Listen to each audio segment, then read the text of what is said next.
Okay. Let's get started.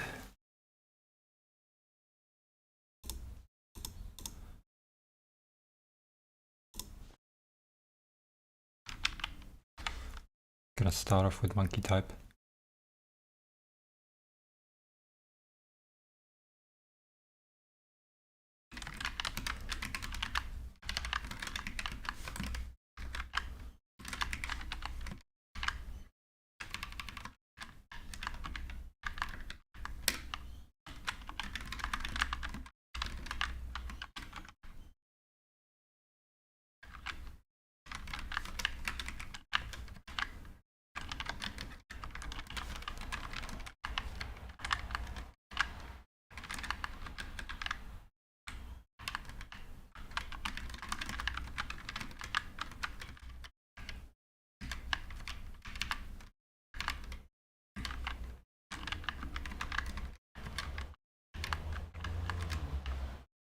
Not bad.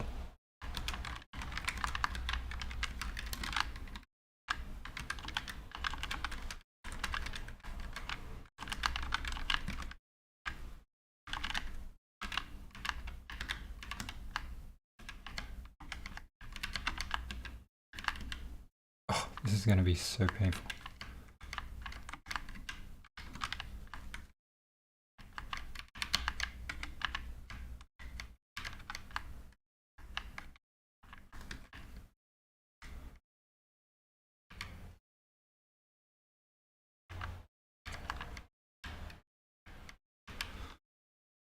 I've forgotten. Yep.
Like lagging on my fingertips.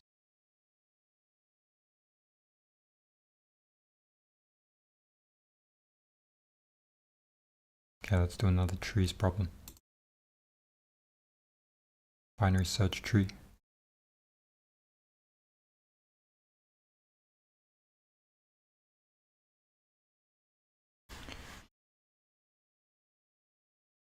Given the root of a binary tree,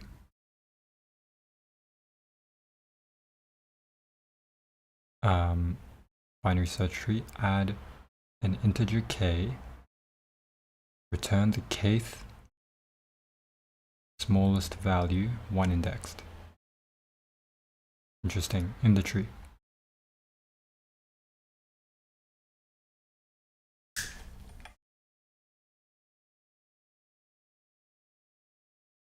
Okay, so root of binary tree and an integer k, return the kth smallest value in the tree.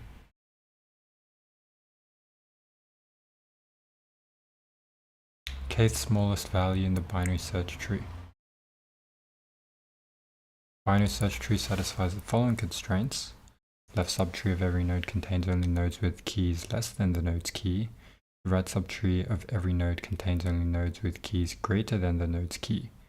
Both the left and right subtrees are also binary search trees.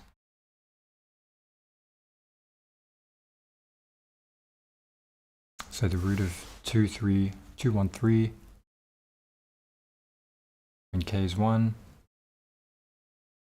to the kth smallest number is 1. So if you have 4352,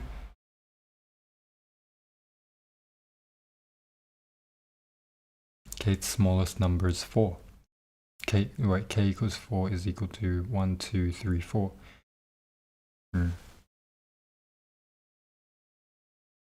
Yeah, this is a tough problem.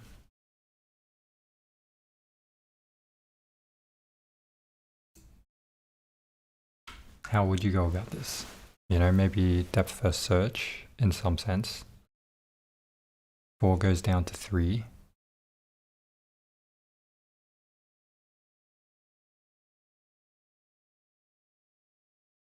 You don't fill maybe the ordering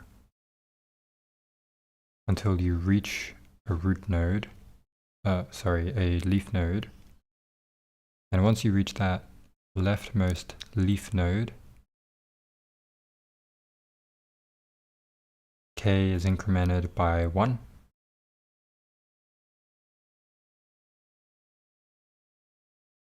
And then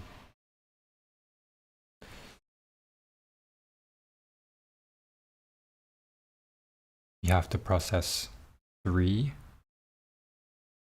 and then process the right of 3, which is null.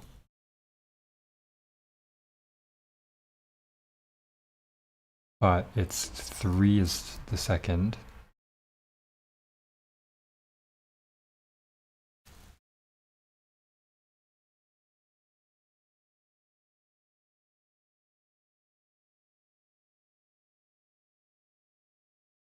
But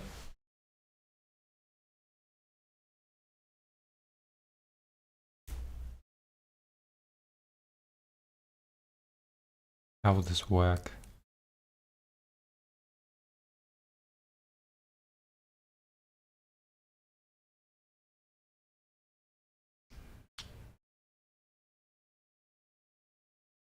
You have to process left, middle, and then right in that order.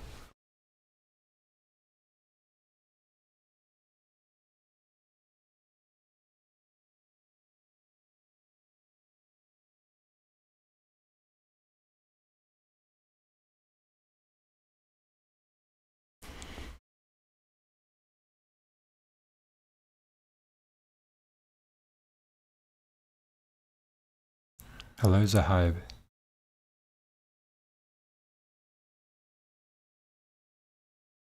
Nice of you to join again. I'm going to be pretty focused today.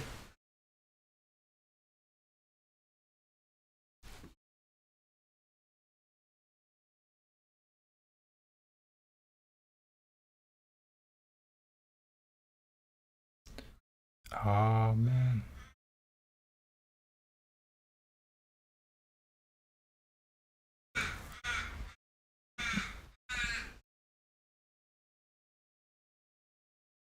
How's it going? Yeah, good. It's got stuff to do. Gonna do one Leetcode and then move on to more study. And then later on go to the gym and then come back and then do some more study. So we'll be pretty on it today. Hope your day's been going all right.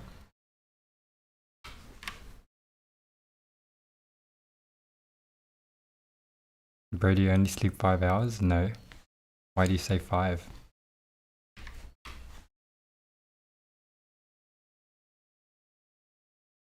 Kth smallest.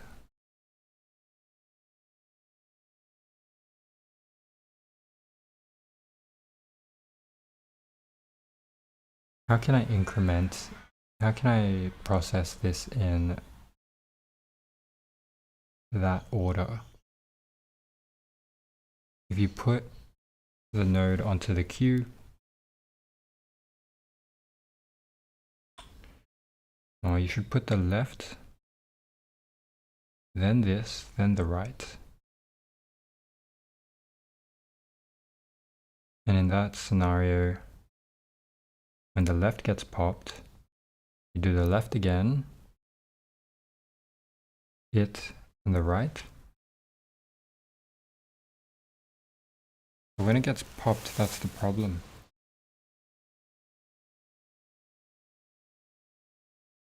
You just want to keep on going down the left.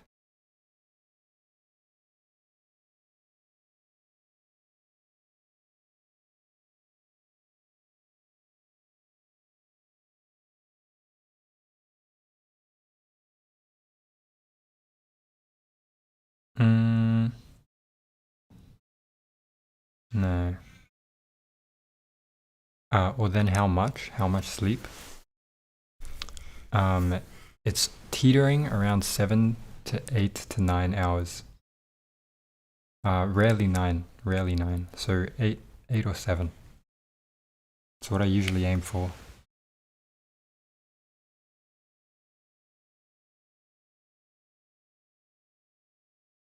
Okay. How can I process the nodes, without... So it's a node. Go down the left first. Left node. If it's a leaf node, then that's going to be your first smallest value. I don't know. We'll think about this while we go through it.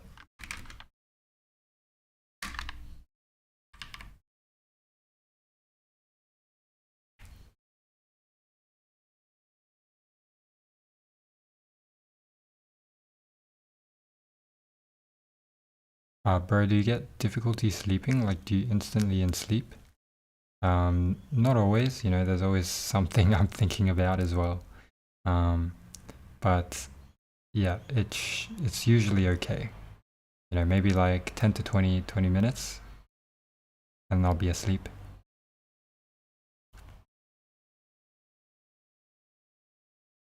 I don't have insomnia.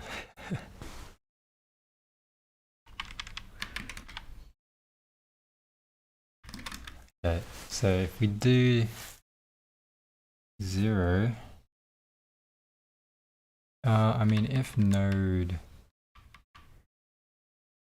if not node,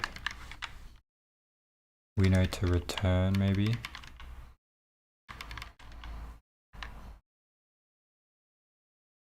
Turns 0.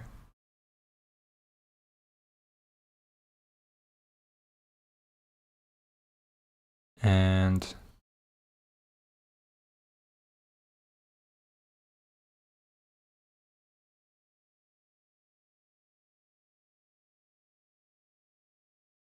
you only return 1 if the node does exist.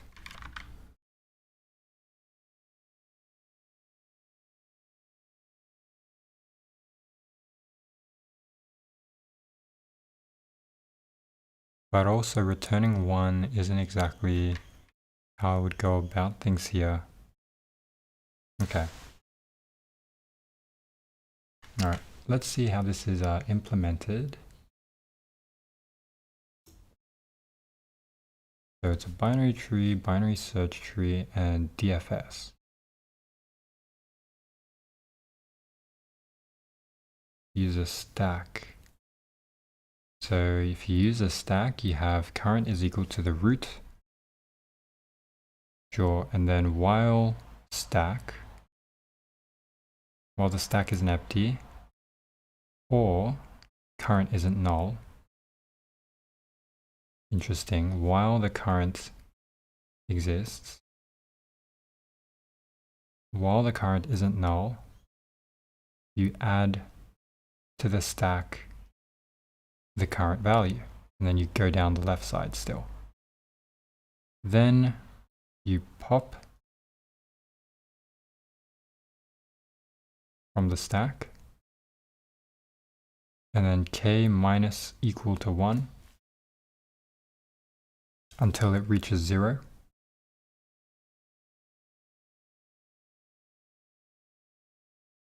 And you return the value. Otherwise, if it's not equal to 0, current is equal to current write.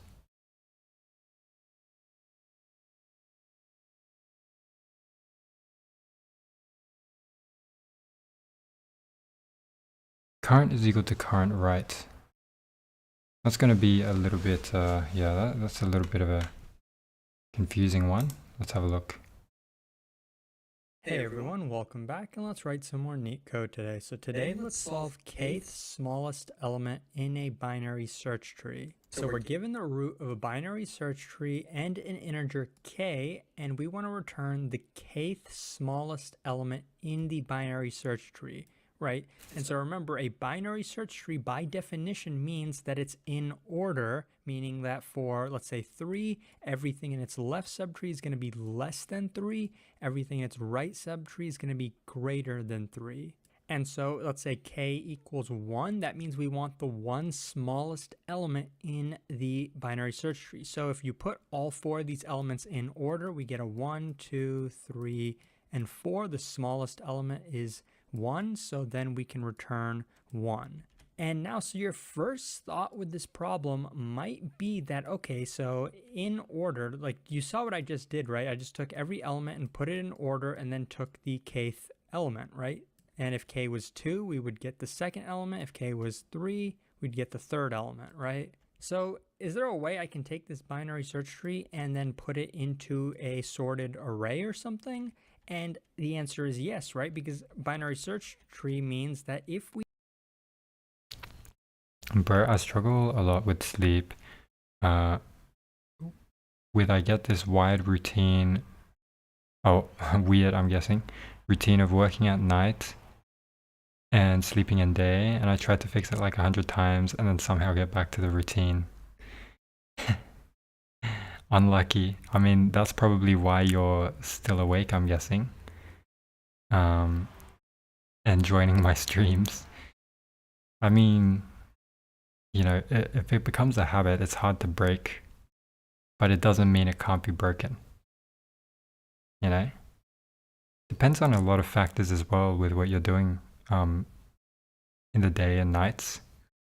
Maybe, you know, there's some sort of underlying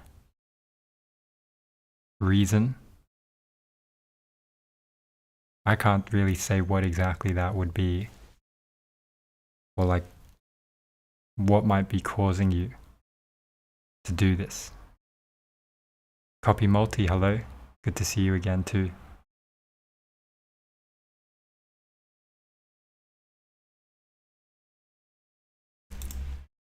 We traverse this tree in order and then take each element and then put it into an array, then we've basically solved this problem. So for example, we start at the root, but we don't visit the value yet, right? We go to the left child. Now I've break it too many times, but get back to it somehow. It's like your baseline. It's like the standard for you, you know, like it's the, oh fuck, I can't even express it properly.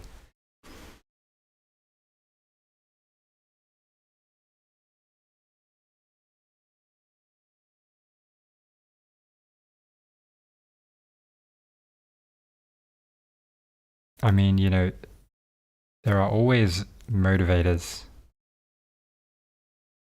Sometimes it's like stuff you don't realize you do. Could be, or it could be stuff you do realize you do, and you just don't want to break it off.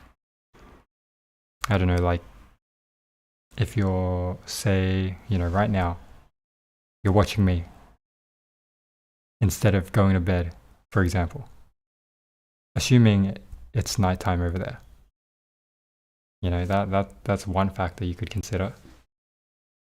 By all means, I don't want to promote unhealthy sleeping habits, but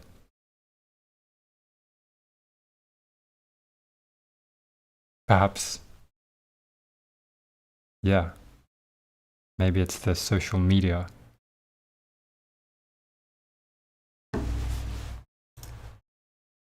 Right, and then we see, okay, it doesn't have a left subtree, right? It doesn't have any left child, so then we visit 1. By that I mean we basically put it inside of our array. Then we go to its right subtree, we see, okay, 2, we add 2 to the array. And of course, since we know k is 1, we could actually stop here once we visited the 1, but we could also continue to add elements. So then we'd pop back up to the 3, add the 3, and then we go to the right child and then see the 4 and add the 4. And so you know that writing an in-order traversal for a binary search tree recursively is pretty easy, right? But I'm going to show you how to do it iteratively, which you might not know yet, but it's actually pretty similar to doing the recursive solution. So you saw how the recursive solution works, right? Let's say we visit 1, then we go to its right child, right? We visit 1 and then we visit 2, and then we end up having to pop back up to the 3, right? So to pop back up here, we know the recursive call will eventually come back like with the call stack, right? That's how function calls or method calls work. But if we're doing it iteratively, not recursively, right, then we need a stack to contain the previous nodes that we need to pop back up to. Yeah. So I'm going to show you how to do this problem with a stack iteratively. So let's say that this is our stack. Okay, yeah, we'll talk about stacks.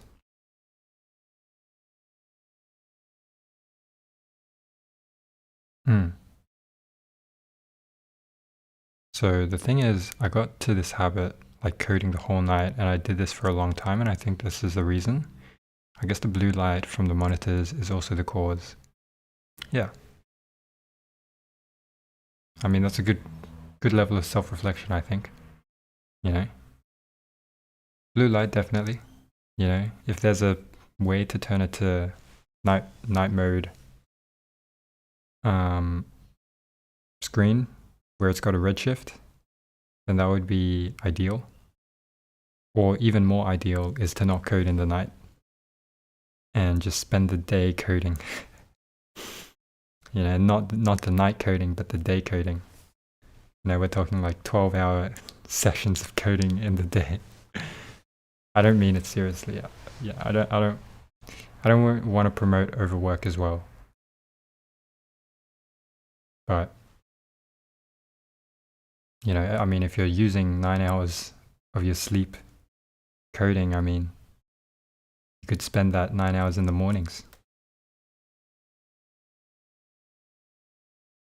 And bro, this is a common problem I saw in many devs' routines.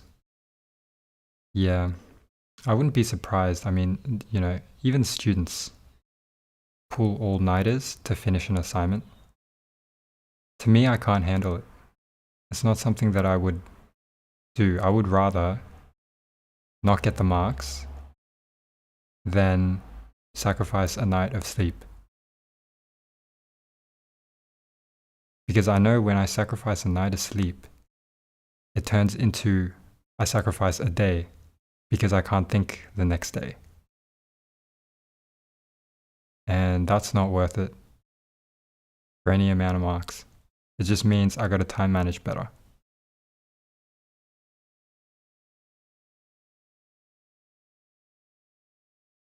But yeah, I mean, I'm not surprised. A lot of devs have this type of issue. So iteratively, we start at the root, right? And we're not going to visit this node yet, right? So we're not going to count it as a kth value yet because we want to go through everything in the left subtree first. So next, I'm just going to keep going as far left as I can. So I'm going to go to this node, right? It's left child. But before I go here, I'm going to add the 3 to the stack because we know we want to pop back up to this 3 when we're done traversing the left Agree. subtree. So now I'm at the 1. I'm going to go to its left child, right? But we see it's null, Yep. right? But before I go to null, I'm going to add 1 to the stack. But once we reach a null case, that means it's time for us to pop back up Yeah, and the 1. go back up to the previous node. And we know that because we just look at the top of our stack. So we take this 1, we remove the 1. And so basically when we remove an element from the stack, that means we're processing it or visiting it. Yeah. And we see k is equal to 1. This is the first value that we just visited, Yeah. right? So then it must be the result. So the 1 that we just popped is going to be the output, right? But let's say that it wasn't. Let's just continue the iterative solution just so you can kind of understand how it works. So now I'm at the 1, right? We just processed the 1. We don't have to ever consider it again. So I'm just going to cross it out. But now, once we pop up, right, we visit a node, then we want to go to its right child. Only after we visit the node, after that, do we want to go to its right subtree, right? Because remember, we're trying to do this in order. So with 3 still remaining in the stack, we're going to go to 2, right? So now we're going to add 2 to the stack. And now I'm going to go to the left child of 2, right? We know it's null, so then we're allowed to pop back up, right? So we're going to go to the 2, it's because it's at the top of our stack, right? So the 2 is at the top of our stack, so now we're going to pop the 2 off, so meaning we're processing the node 2, we're visiting it, so we can cross it out now. And now I'm going to go to its right subtree, which is also now null, right? Because now that we process 2, we're allowed to go to its right subtree, but we see that it's null. So since it's null, that means we pop again from our stack, right? So we're done with this null, but conveniently for us, we have a 3 at the top of our stack. We crossed these 2 values out. So now we're going to automatically go back up here. So we pop the 3. So now it's time to process the 3, right? We process it, we look at it, we visit it, whatever you want to call it. And after we visit it, then we're allowed to go to the right subtree. So now we're at 4, so we add 4 to our stack. And you basically know what's going to happen now. We're going to try to go to the left subtree, but it's going to be null. So we pop from the stack, so we process 4. Then we try going to the right subtree, it's also null. So now we look at our stack, right? We're going to pop again from our stack, but our stack is empty, right? So that's how you know the algorithm is done. We visited every node that we needed to. And if you were actually keeping track and you noticed the order that we popped the elements in, so basically the first element we popped from our stack was a 1, if you were paying attention. After that, we did a 2, right? We popped the 2, and then we went back up to the 3. We popped the 3. And then finally we visited the 4, right? So even though we did it iteratively, we visited the elements exactly in order. So it's surprisingly, the iterative solution is not quite as hard as you might expect. Let me show you the code for it now. Okay, I don't want him to show me the code for it yet.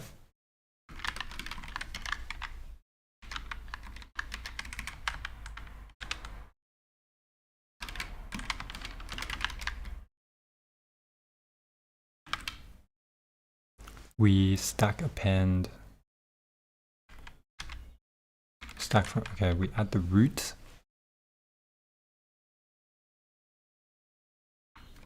We append root left. We don't want to pop this node at all yet.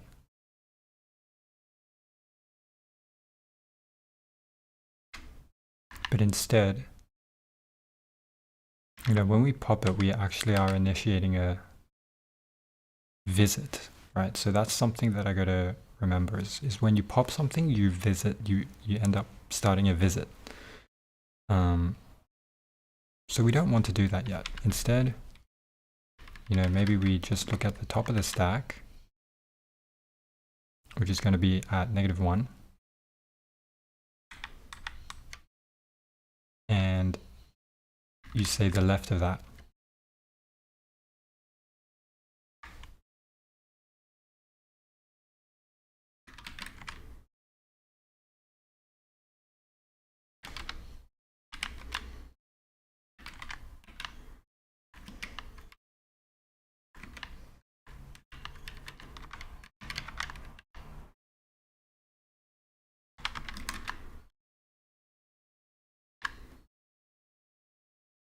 And you don't want to add null nodes, right? You don't want to add nones, do you? If you do, then it doesn't matter. It, you know, it would mean that perhaps you do something like this. If stack native 1 is none, if not stack negative 1, then you just go to the next stack negative 1. Yeah. So yeah, I mean, I might just undo this, you know, keep it as this for now because that's what I'm most comfortable with. And you keep on putting it to the left until you can't anymore. And that's when you pop.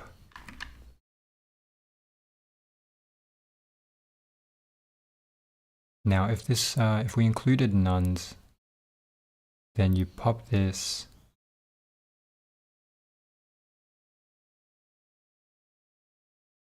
It would mean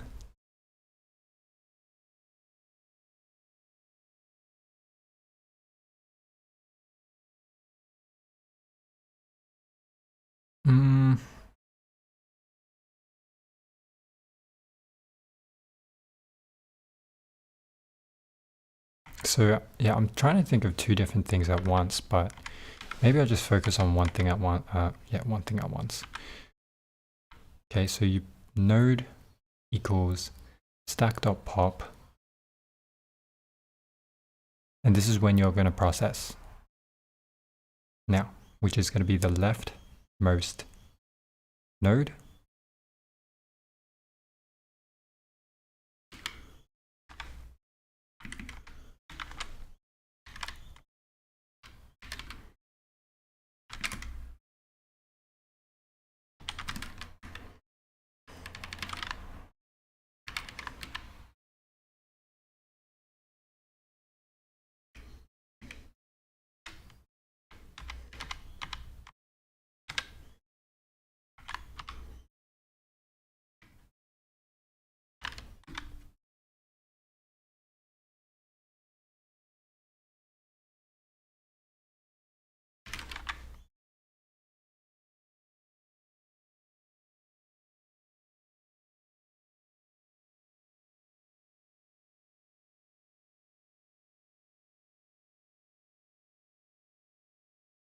So when you pop,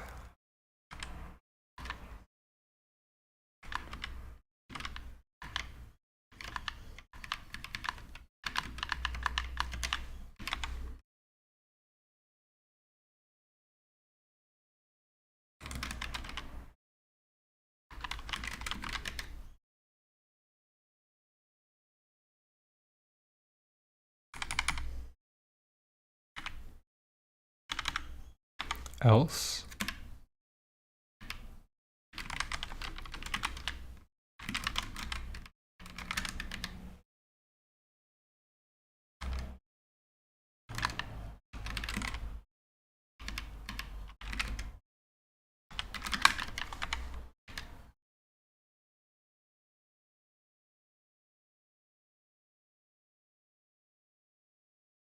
so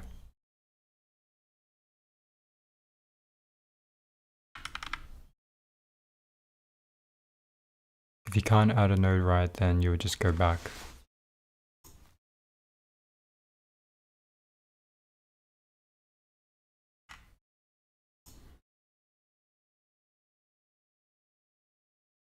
Four, 3, 5. 4, 3, 5.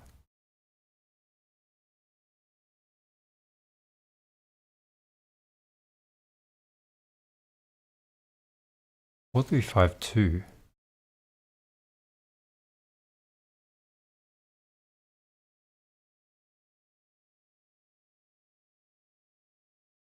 So you're saying 4, 3, 5, 2. You want to return the fourth, which is going to be a 5. That's literally this, right?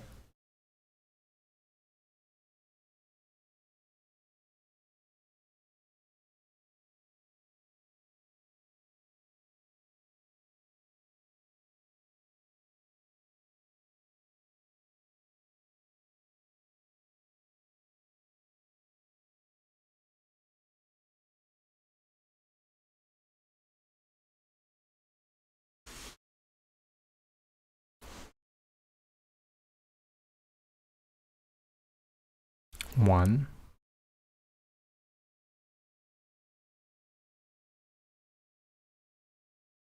Well, if I just count upwards, right? 1, 2, 3, 4.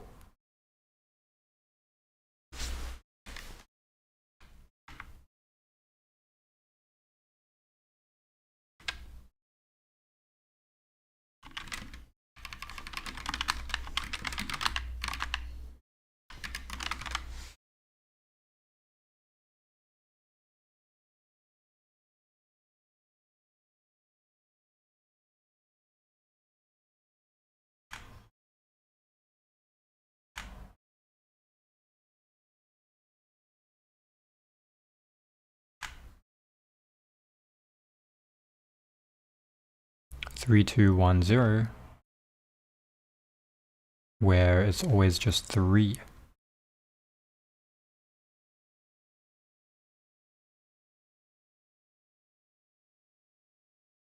Okay. Stack.pop.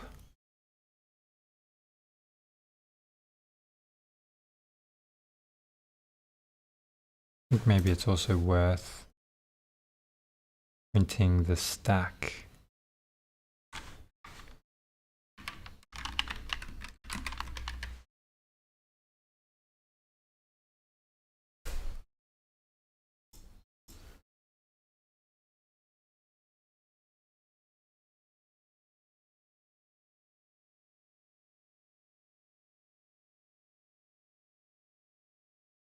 Okay.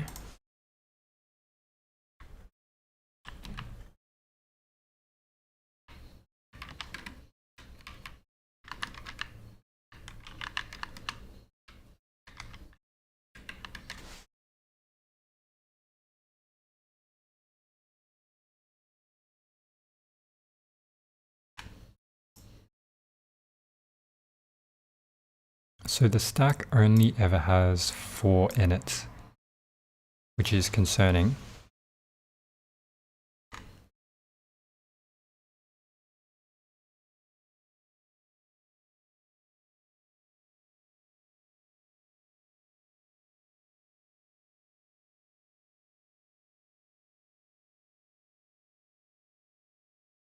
So say this is 4.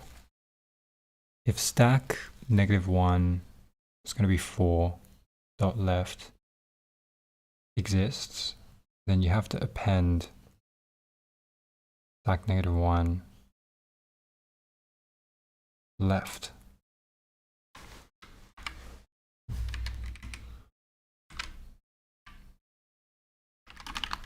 So if I do this again,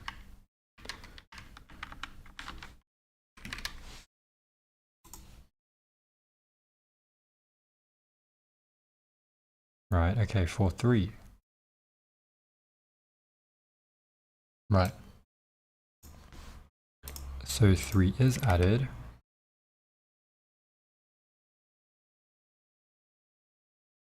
Except when you pop it,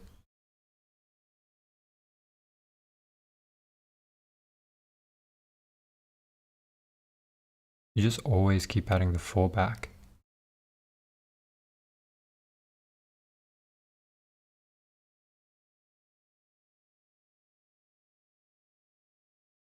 Yep, which is a problem.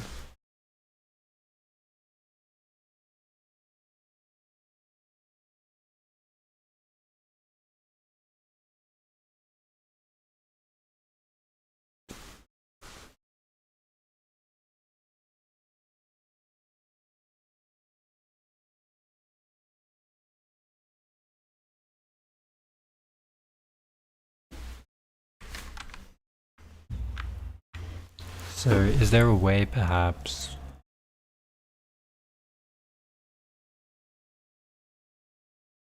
to note that it's visited and you don't meet them again? You know, you could have a separate list for the visited nodes.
Until there is nothing on the left, you don't want to do anything, right? So even with this,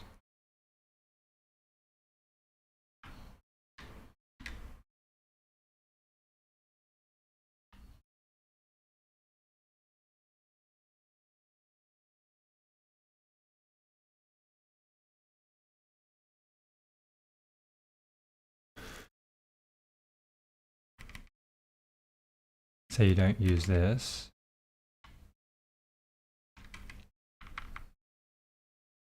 you just continue until there's nothing on the left, and then you go node stack pop. Let's just see.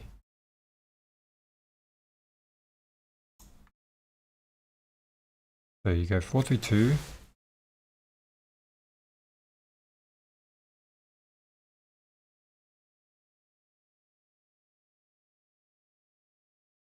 And then it'll keep you going. It'll keep you going.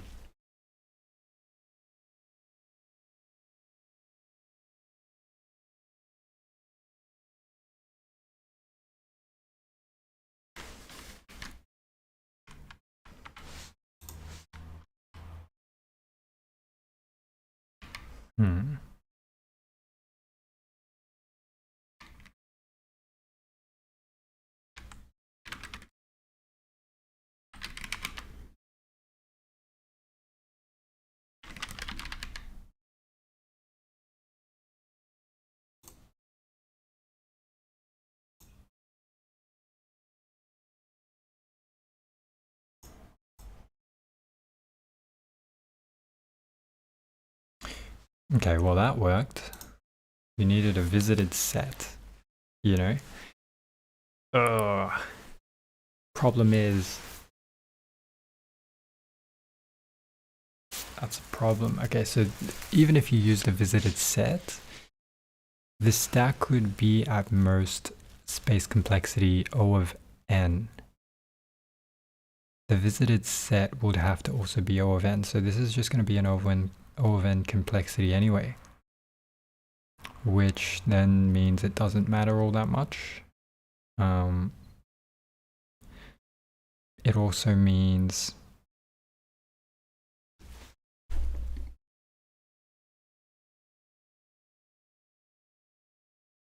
this is still of n time complexity.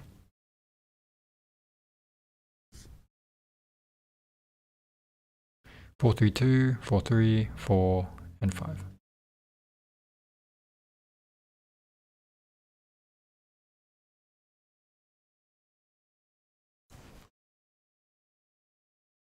Is there a way to not use visited set?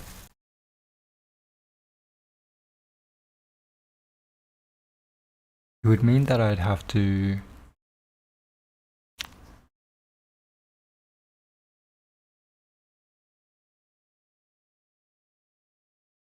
it doesn't matter, I don't think.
So this works, however, I wanted to try one more example where if you have just this,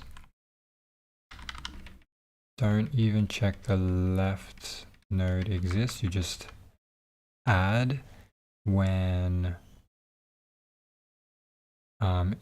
it's not in visited, so none is not in visited. Continue process node, if node, and you would continue, don't do anything.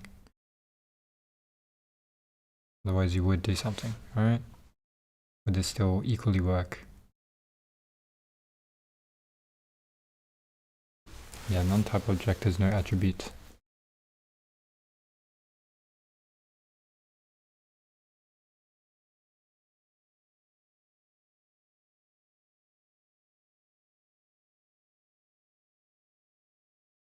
Alright, bro, I'm going to sleep. Bye. Alright, yeah. Go to bed, Zahib.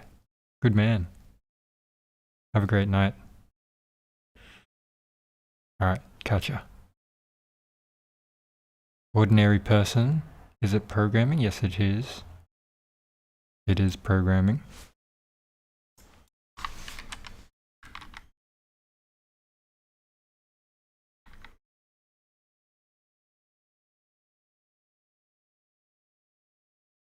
Alright, yeah, epic.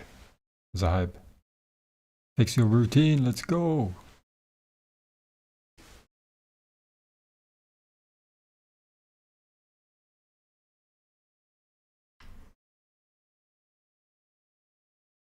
This obviously doesn't exist.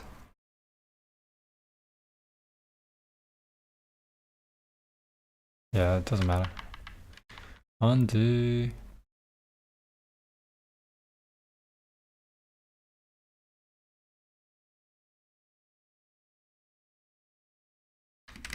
Okay.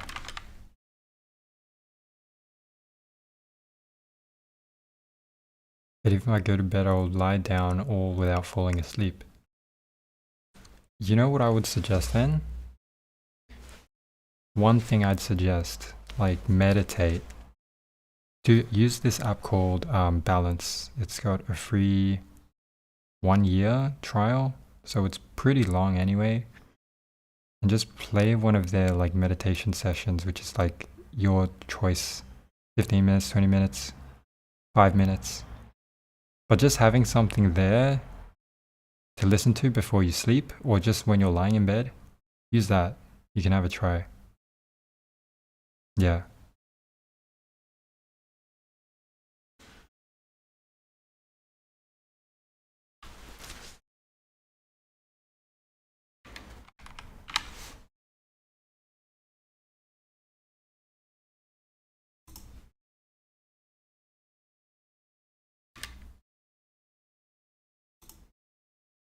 All good, Sahib. Sleep well, bro.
$230, Kate's smallest element in a BSD.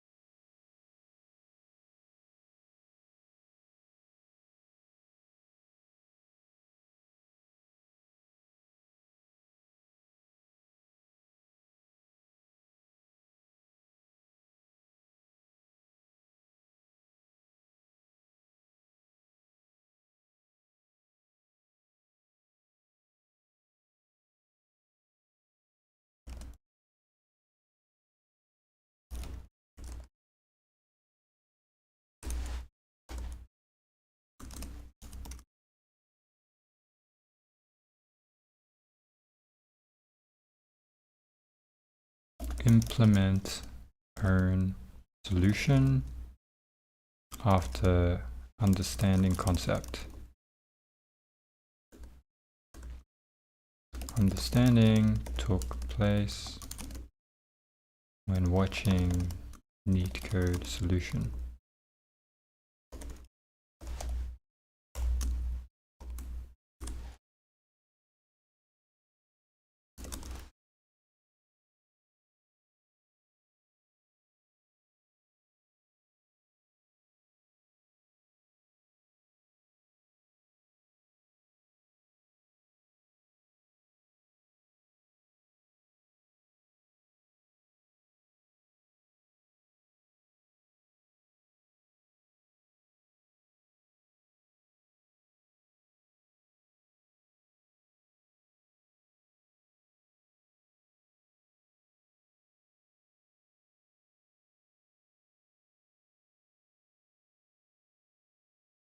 So I understand his point of view here.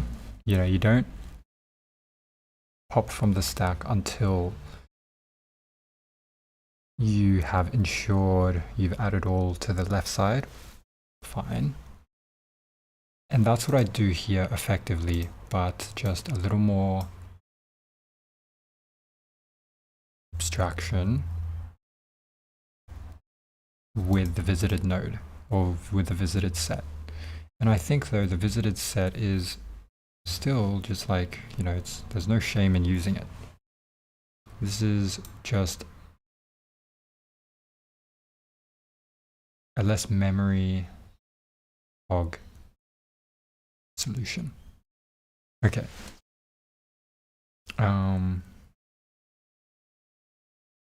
Gotta write that.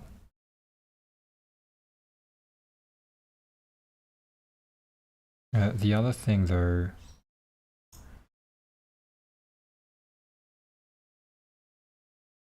is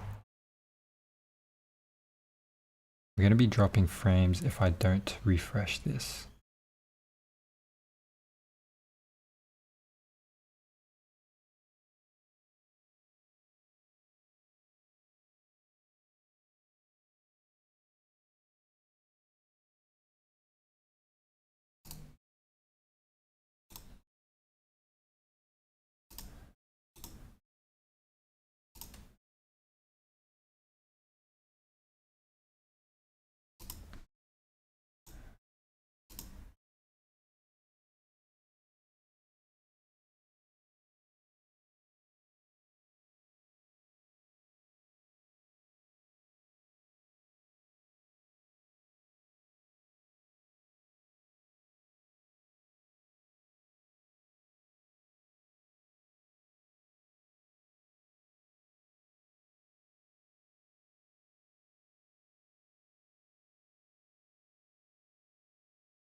Oh, yeah, one thing I other realized, I'm not connected.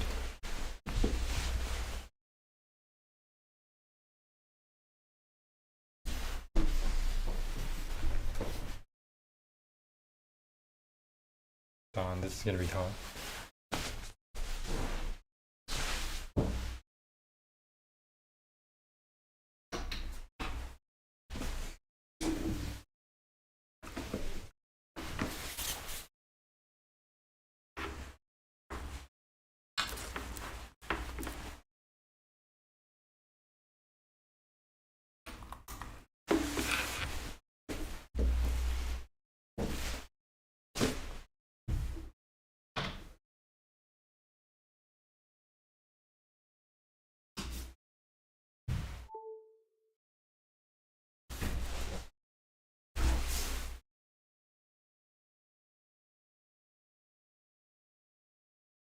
To be honest, I should also know the recursive solution.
Anything else?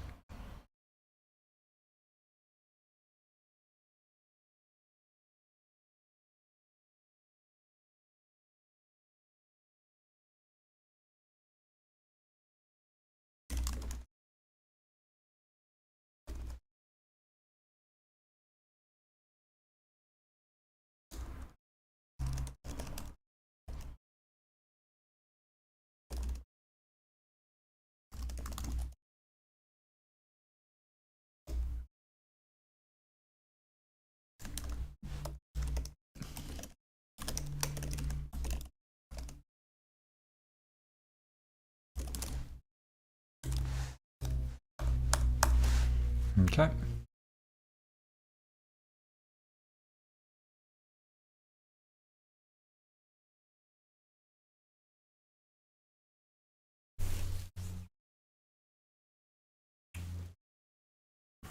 Is there anything that I want to attempt? I kind of do want to attempt another heap key question. Alright, we'll just do one more. Fuck it. Oh yeah, wait.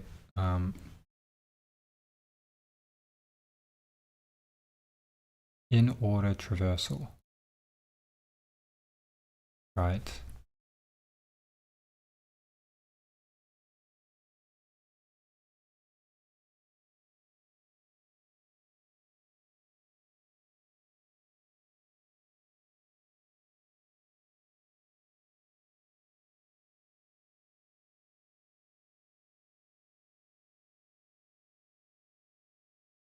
So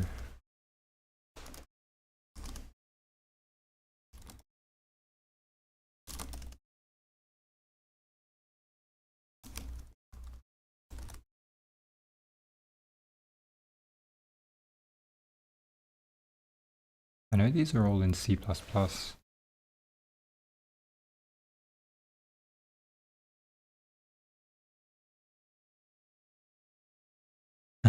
I just saw BST flash on the screen. No deletion gives me a headache.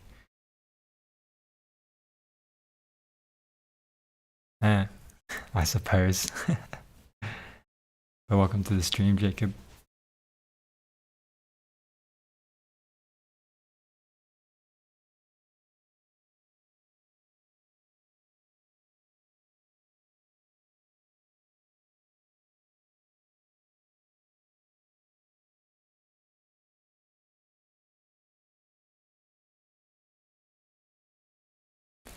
For sure, yes. Using DFS. This is because we look at the left, which is small, then we look at the current node, then we look at the right, then we can add some extra variables like counter variables to count the number of nodes that we have visited so far. If not node, you return, for sure, non-local counter. Then it's a matter of checking if the counter has reached k, at which point we can set the ans variable to the current node value. Note that we increment counter before checking because the question specifies one indexed search.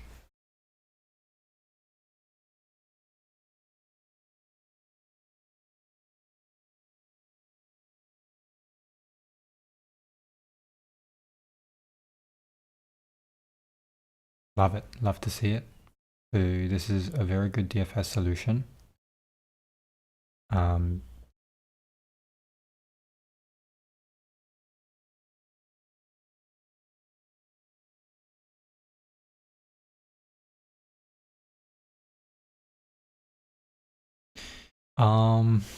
on.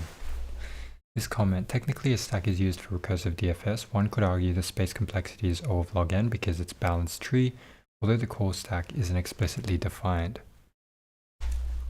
The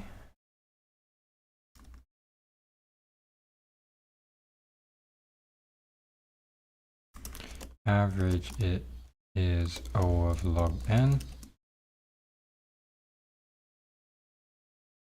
Now on average it is log n. Oh, hello. But in worst case space. In worst case complexity, it is in worst case space complexity, it is O of log n. Oh, sorry, it is O of n.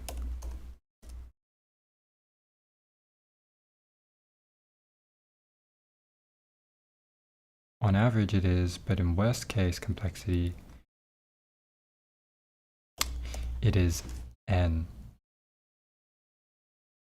not log n.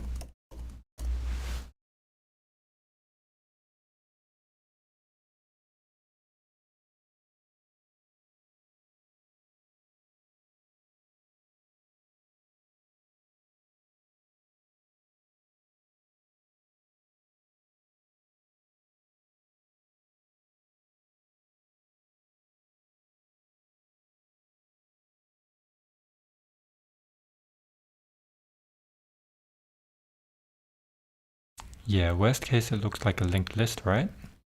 Yeah, pretty much. Because the worst case is that, yeah, it's just one stick. So,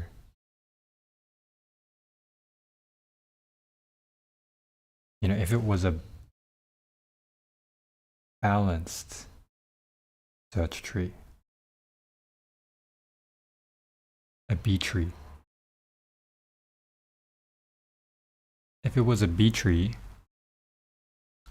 then it would be O of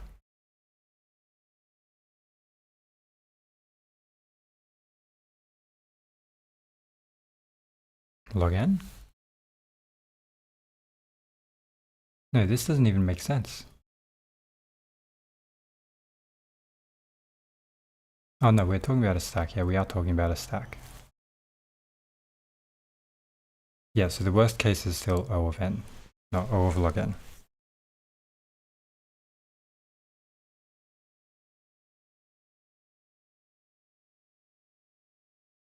But this guy is saying it's a balanced tree. So because it's a balanced search tree.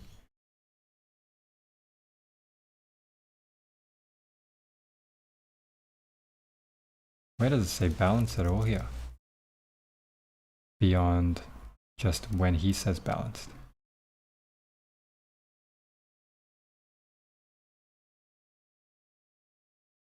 On average, it's log n, but in worst case, I guess nothing about this question specifies it is a balanced B tree.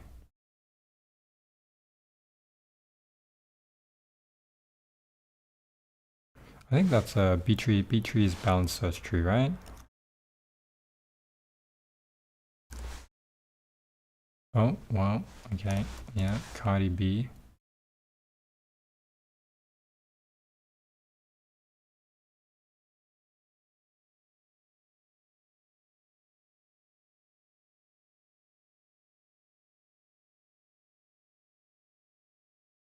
I'll just say it's a balanced search tree.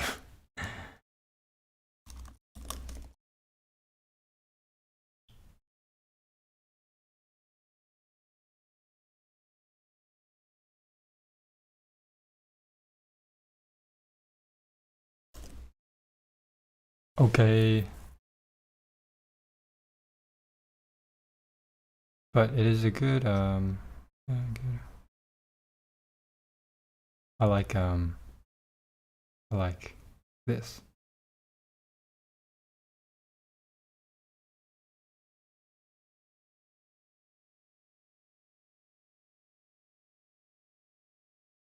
Thanks. I should also, PS, thanks for this solution. Very,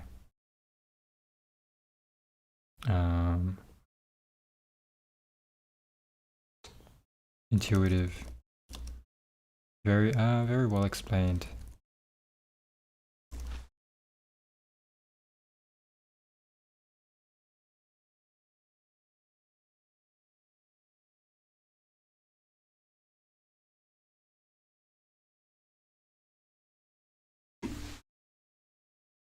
Okay, so yeah, so this is the in order traversal that I need to remember.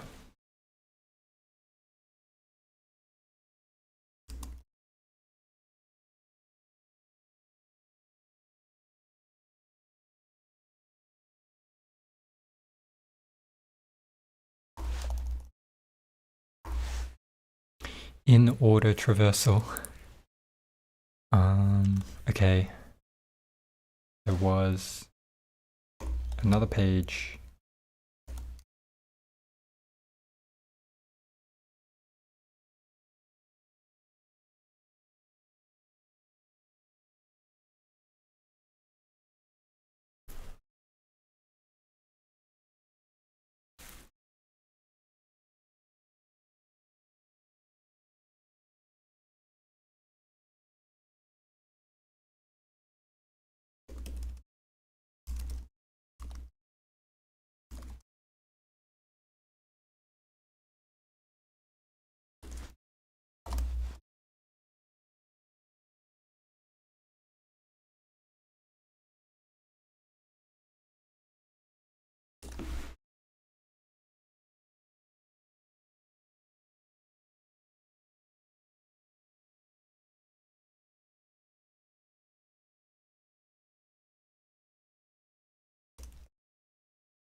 Ooh, I should use this.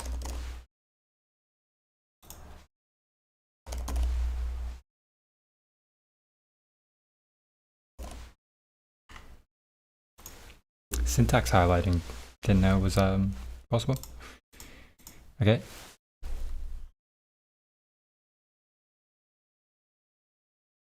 So, you know, the main part is this, but, you know, let's source also where this comes from. So, copy link.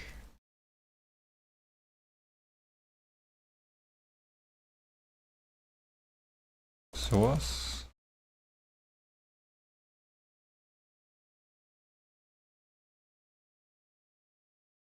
If only I could highlight this. Unfortunate. I can't. Okay. That's fine, but that's good knowledge to have. Oof. Okay, let's try this. You're given a 2D array points, where point I, xi, yi represents the coordinates of point on an xy axis plane. You are also given an integer k.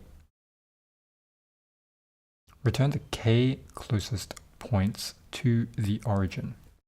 Okay, the distance between 2 points is defined as the Euclidean distance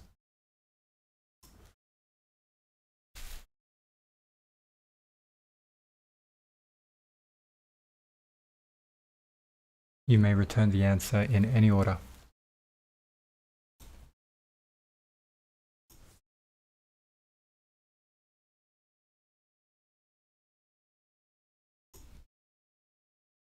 And so the points of 0, 2 and 2, 2 would give 0, 2 because k is 1. Distance this is 2, the distance this is 2 point this, and then the closest point to the origin is 0, 2. Okay, so you would use a priority queue very generically. Okay, so priority queue is equal to heap queue, heapify.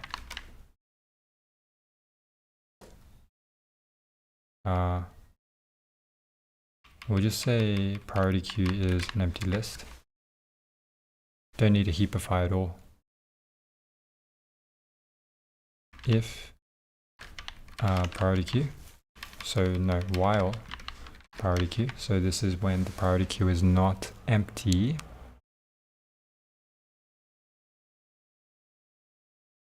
Is there any scenario where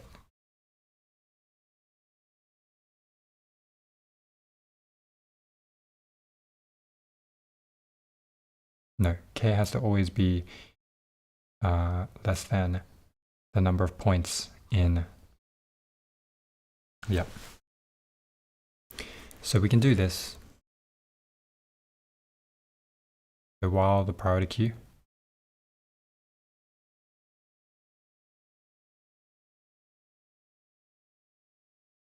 is not empty, well, it is empty right now.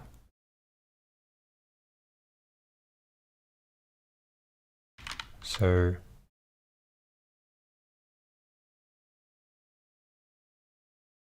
we need to add all of these to the priority queue actually.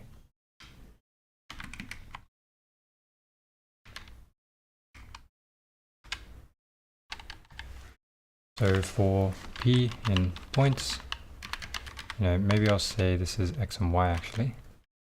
X, y in points. Distance is equal to the square root of x, 1,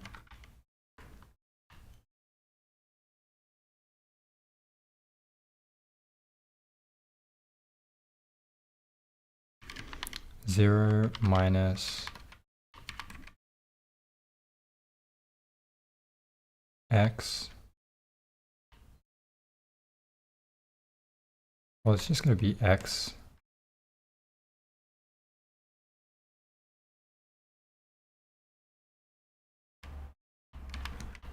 Oh.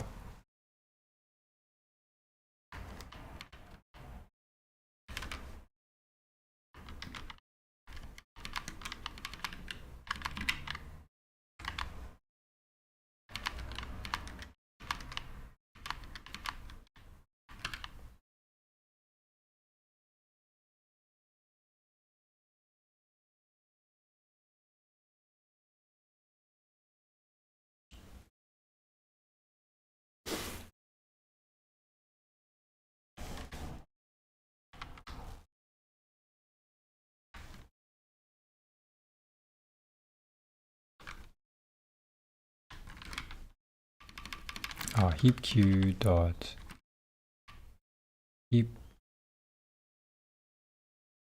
push to the priority queue dist.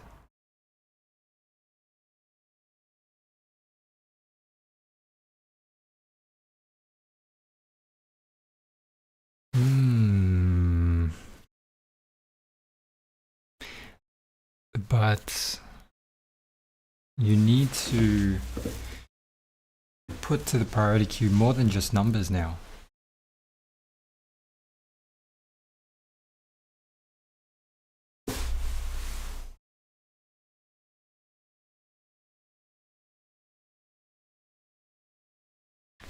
That's never something I had to consider, no.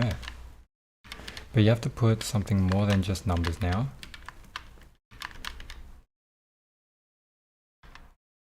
Perhaps.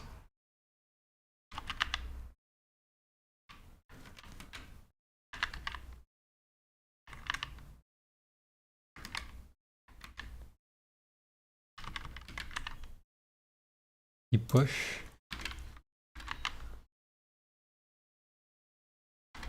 Heap push key.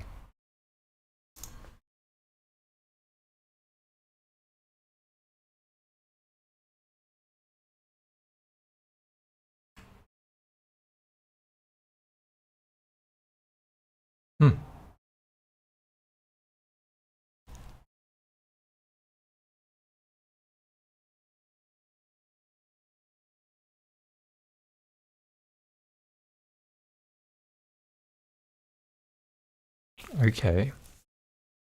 Well, this is mad.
Okay.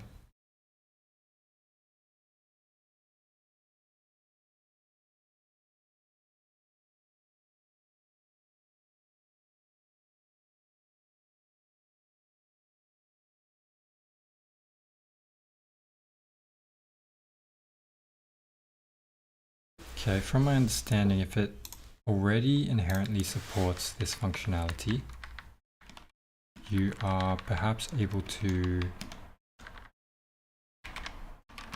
just do this. Alright, if I just do that,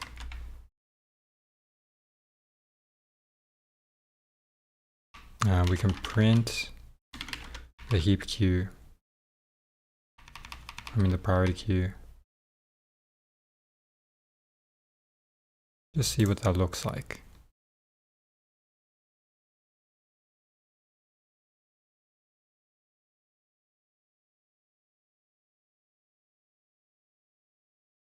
Oops. I guess it's just math.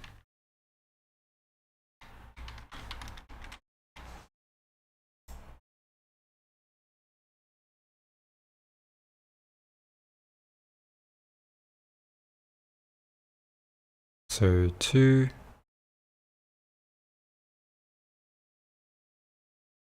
0, 2.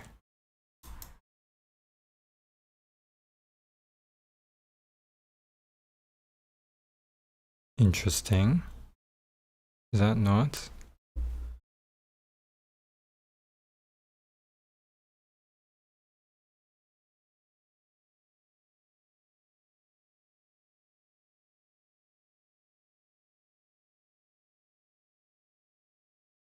Two times 2.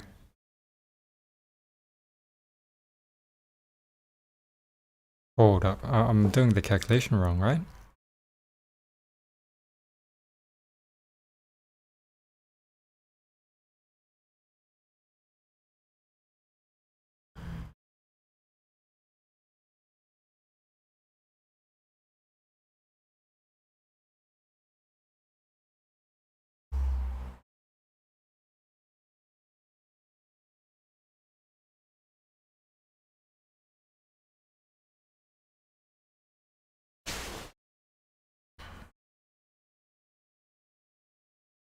Okay. Another thing is though, if I just do this,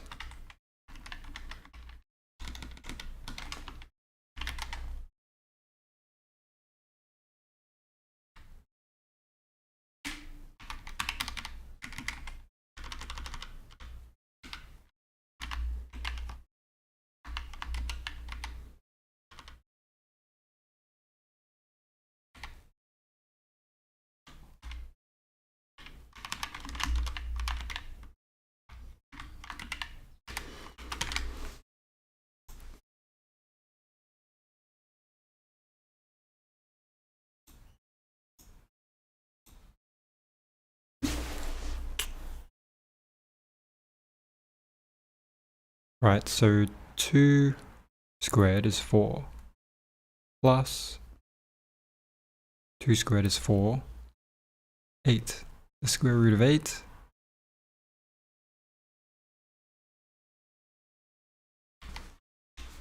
This is probably not functioning the way I expected it to function.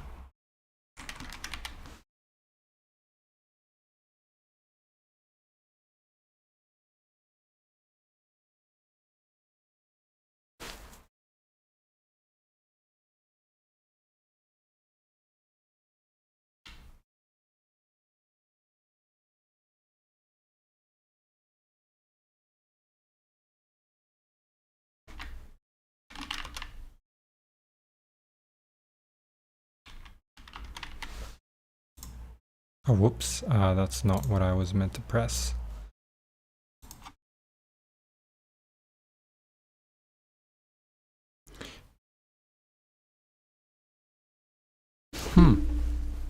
Okay.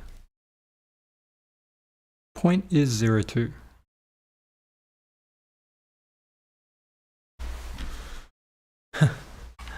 Wait, I need a 0.0 squared. Okay, 0.0 should be 0.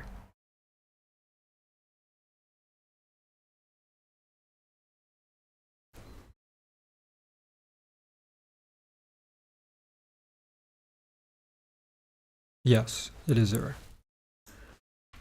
So if it's squared, it should still be 0.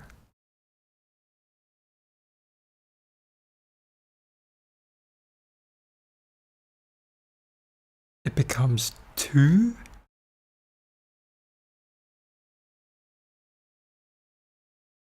I'm using this wrong. Yeah, no, this is wrong. Power is...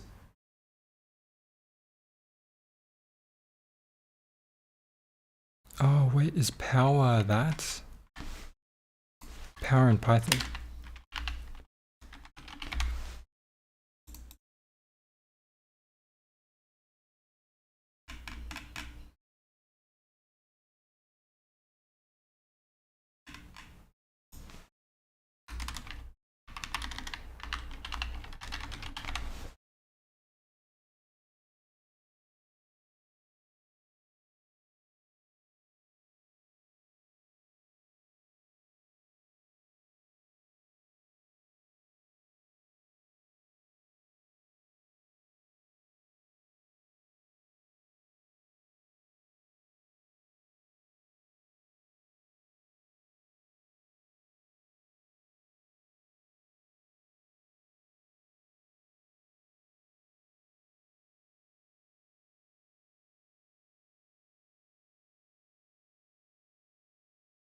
Two to the power of 5 is 32.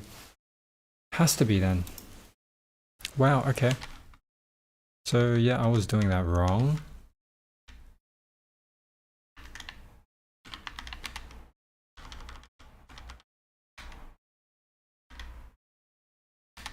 Lucky I looked at that, to be honest.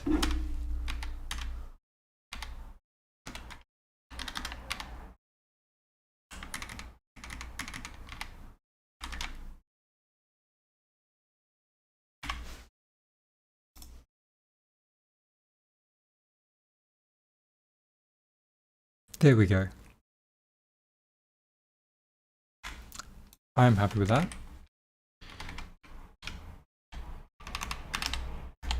Okay.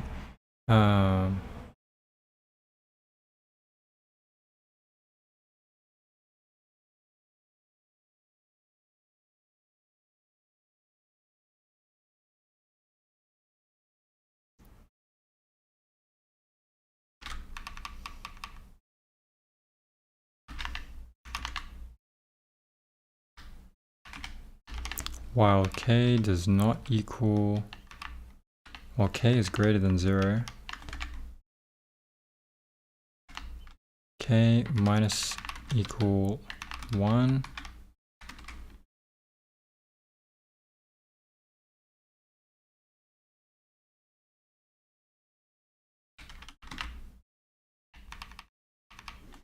pq dot, so heap q dot heap pop from the priority queue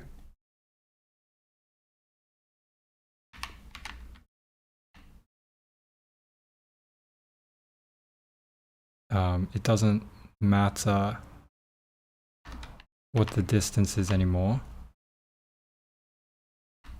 And this is all about a min heap, right? So it doesn't matter what the distance is anymore, but you have a point.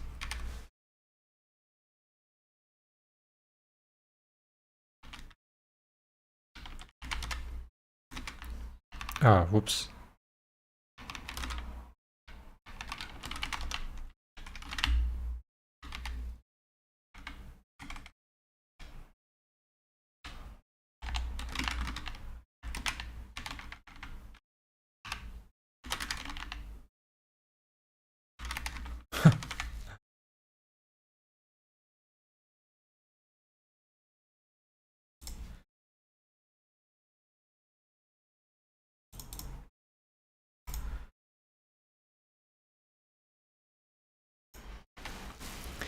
And this is a is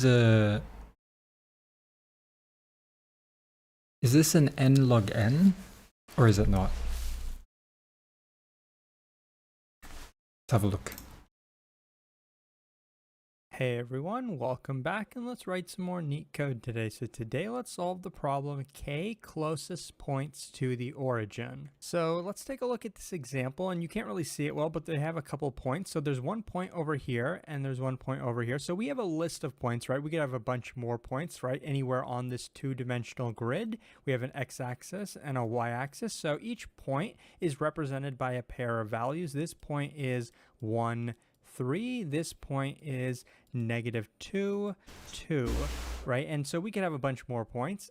And we want to return from the entire list of points, we want to return the k closest points to the origin. Now, the origin is the center, which is 0, 0, right? So which of these points is the closest to the origin? And in this case, we have k equals 1. So from these 2 points, we just want to return the single point that is the closest to the origin. And we're guaranteed that the solution is going to be unique, so there's never going to be a tie or anything like that. But it could be, you know, in this case, we have k is 1. It could be k is 2, k is 3 or something if we had a bunch more points. So we just want to figure out efficiently what are the k closest points to the origin. Now, the first thing is, how do we know how far any given point actually is from the origin? You know, you might remember from your, high school math class, or in this case, they actually tell us the actual formula, which does make things a little bit easy. So it's basically taking the x difference, right? So in this case, for this point, the x difference is going to be 1 minus 0 plus the y difference. In this case, the y difference is going to be 3 minus 0. And each of these is going to be squared because, that's kind of how it works. A squared plus b squared equals c squared. This is the formula we're using. So if we want to find c, which is going to be the actual distance, we'll take a squared plus b squared and then take the square root of the entire thing to actually find c. So, finding the distance, we can do that a squared plus b squared, taking the square root. But in this case, we actually aren't required to find the square root because we're not actually trying to return the distance. We're just trying to determine which point is the closest. So, for example, let's say we had something like this that totaled up to 5, right? And we had another one that totaled up to 4. If we take the square root of 2, or 4, that's going to give us 2. If we take the square root of 5, it's going to give us 2 point, something, something. So we're not required to take the square root because we just want to be able to compare which one is greater, right? Obviously, if 5 is greater than 4, we know that the square root of 5 is also going to be greater than 4. So we're not technically required to actually take that square root. And I don't know why I'm making this such a big point. It's just that it's kind of easier to code it up then if we don't actually have to take the square root. We just take what problem is this? absolute difference between the x, square it, the difference between the y, square it, and then add them together. That will be enough for us to compare 2 points and to figure out which one of them is actually closer to the origin. Problem so once you have 973. that down, how can we actually find the k closest points? We're not just finding the single closest point. That would be easy, but we're trying to find k of the closest points. Well, the easiest and simplest idea that you might think of is just sorting, right? So if we have a list of size n, and for each one of these points, we, compute this, take the x difference, y difference, square it, right? And use that value to sort the entire list of points. The time complexity of that is going to be n log n because we're sorting the entire list. And then once we have that, right, like let's say we had, 3 values. Hold up. So he talks about complexity there. K closest points to origin.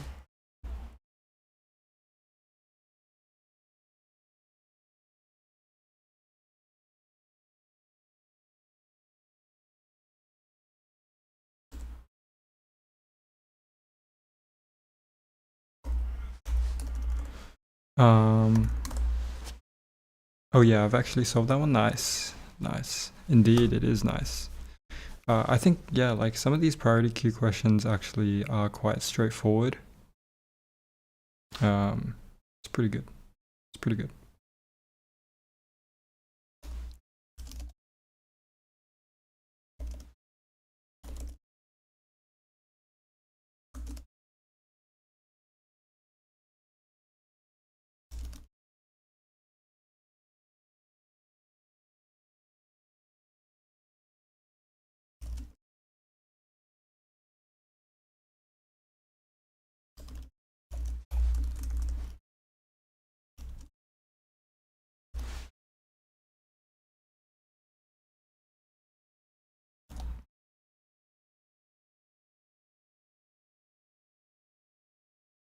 You going to do the weekly contest? No. Nah, I don't think I'll be doing that. I'm sure there's, good benefits too, but right now, I think I'm good just doing some of these Leetcode questions. There's just other stuff to do as well beyond Leetcode for me at least. I would if I had time, to be honest. It would be cool, but I don't think I can have time to do it.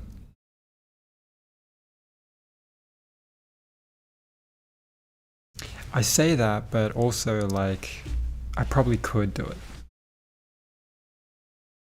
I just haven't looked into it, I guess. Okay, so anyway, he talks about complexity here. Hey everyone, or 4, that's that you might think of as just sorting, right? So if we have a list of size n, and for each one, Starts in less than an hour, but alright. I see. No, yeah. No way, can't do that. I gotta go to the gym after this.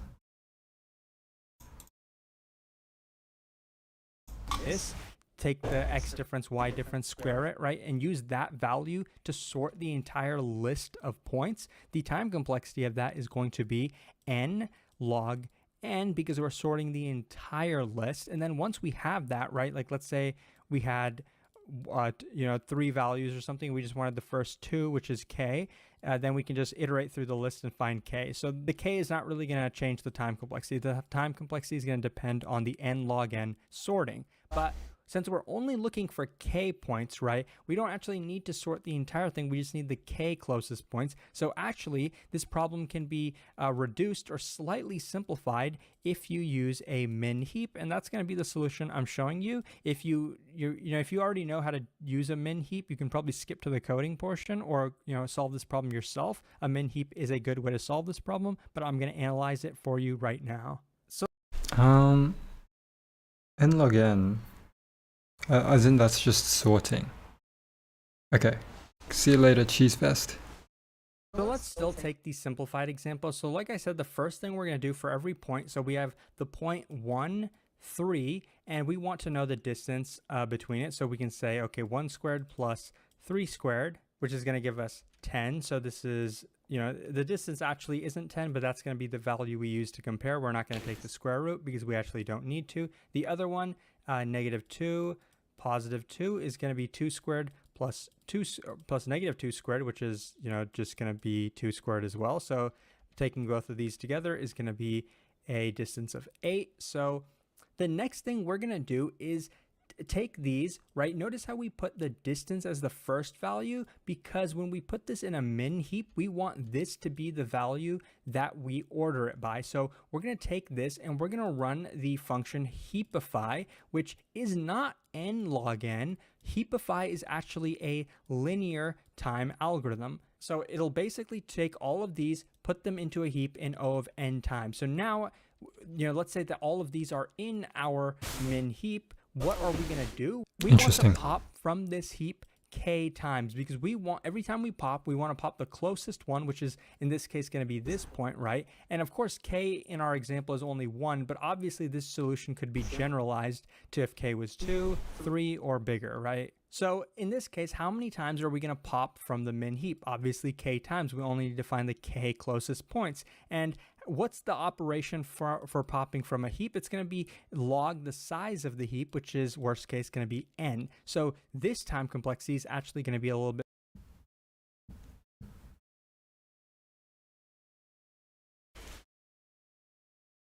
Heap pop is O of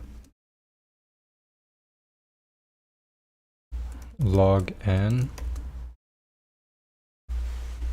Bit better, it's going to be k log n. That's why a min heap solution is slightly more efficient, because if k is relatively small, it's going to be a lot better than something like n log n, right? So this is much smaller, this is much faster. So that's kind of the idea. At this point, you probably know how to code it up, but just to finish the example, k is 1. We pop from this one time. Are we going to pop this one or this one? Obviously, this one has a smaller distance, so we pop this one, and then we take it, append it to our result, and we only append the coordinates. The coordinates were -2, +2, right? We don't actually have to append the distance or anything. So this will be added to our result, and then we're going to return that result, right? We only need to pop once, and we can return that. And you can see up in the result over here at the top, that's exactly what they did. They just returned a list of 1 point. So that is the main solution. Now we can go ahead and code it up. So now let's actually... So heap push, heap pop. So I did a heap push as well, which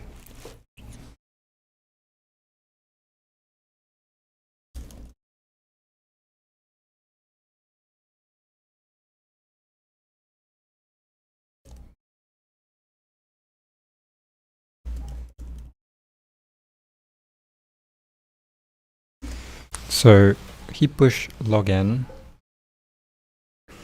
heap pop log n, heapifies of n.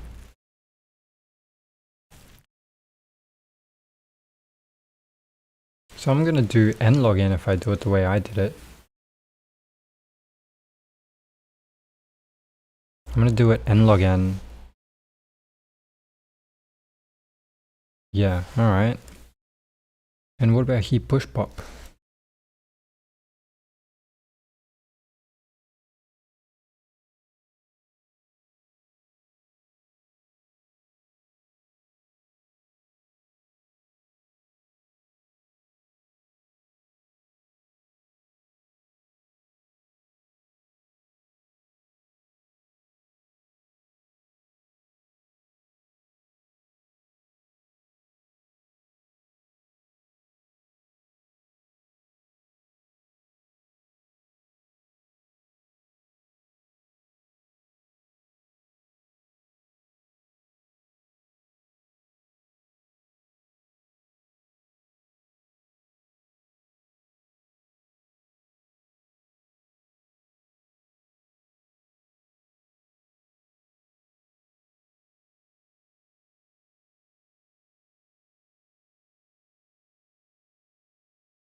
Okay. I'm gonna take this by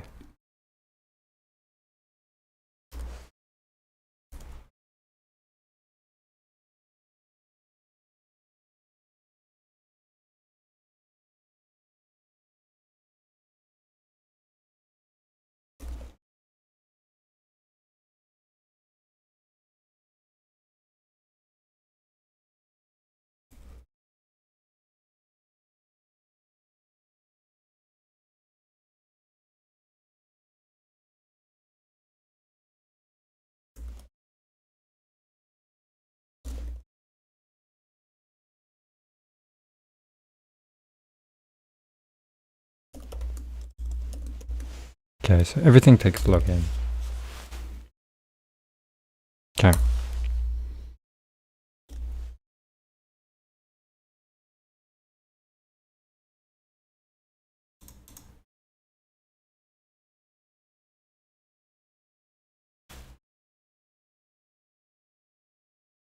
Definitely mine is slightly less efficient, but okay, that's fine. I get it.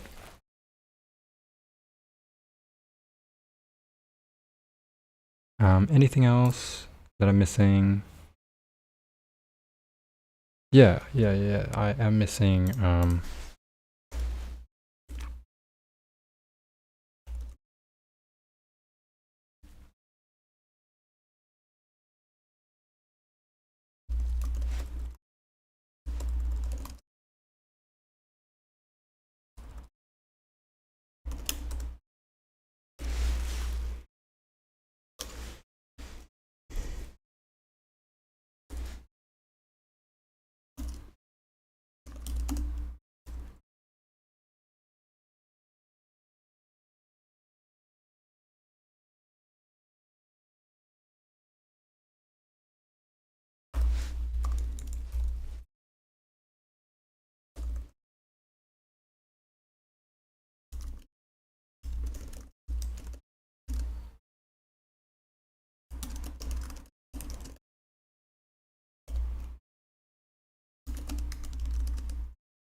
okay, that's all she wrote.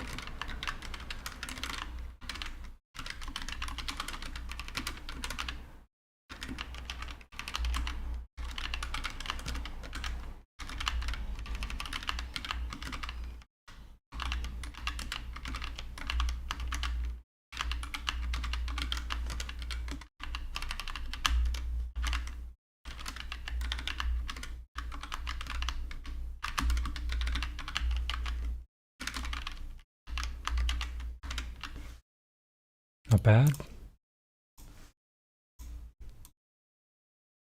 Alright, I might go to the gym now.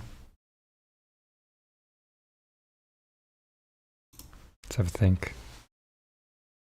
Anything else that I need to do before then?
Okay, time to go to the gym.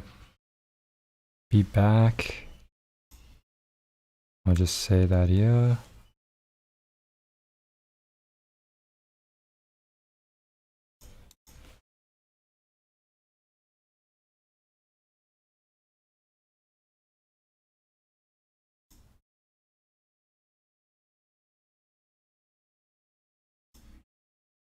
I guess I'll just write actually taking a break.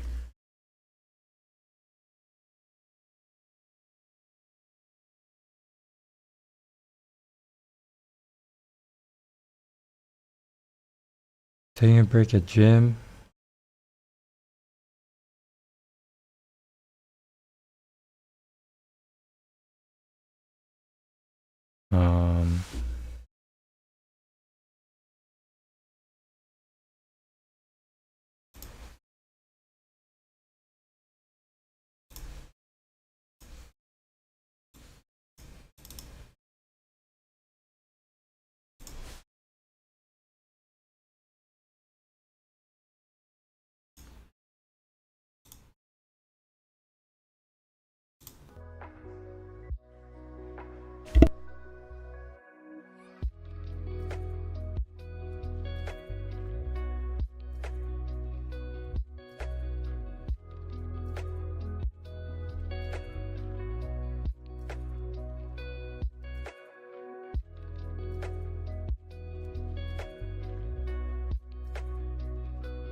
This material is made available to you by or on behalf of the University of Melbourne under Section 113P of the Copyright Act 1968. It may be subject to copyright. For more information, visit the University Copyright website.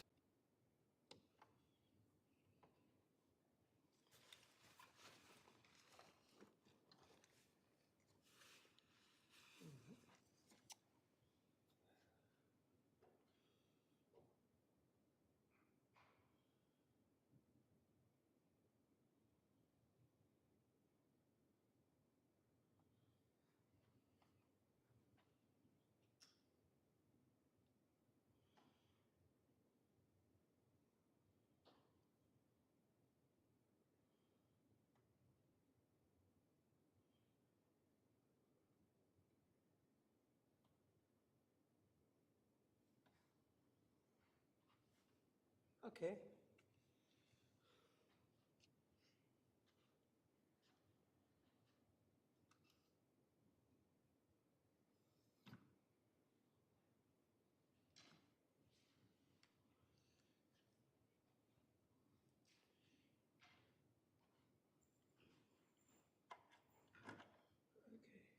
All right. So is there some assignment deadline this week?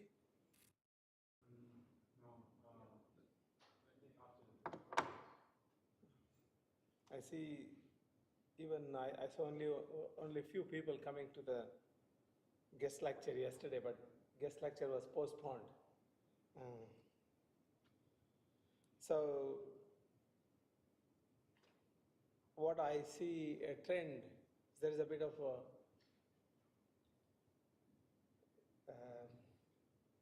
a downturn in number of people attending, because in next few weeks there will be a couple of advanced topics. If they come to lecture, it will be easier to follow. So anyway, this is a very important topic, and yesterday I gave a mathematical background also with polynomial rings. That's very important to understand the concepts, especially. So just to make sure that I talk to everyone, I think it's active. All right, so we'll start with, yeah.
So I discussed this worksheet.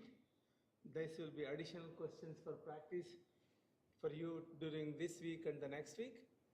If you could, I just introduced that yesterday, but if you probably go online and check my instructions and maybe go through all of them.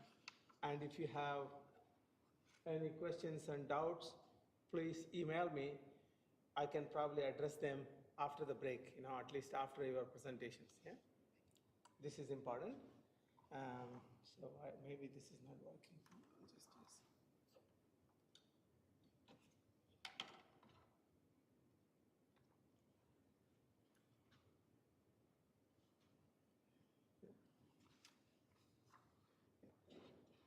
Yeah, like this is the one which I mentioned, okay? This is about the practice workshop. There I have explained, like, these are some of the tricks that you will learn from modulo operations, finite field, extensions fields, everything. That will give you the mathematical background required. And we also gave, like for example with MST, I think probably everybody now knows about the mistakes that they have done.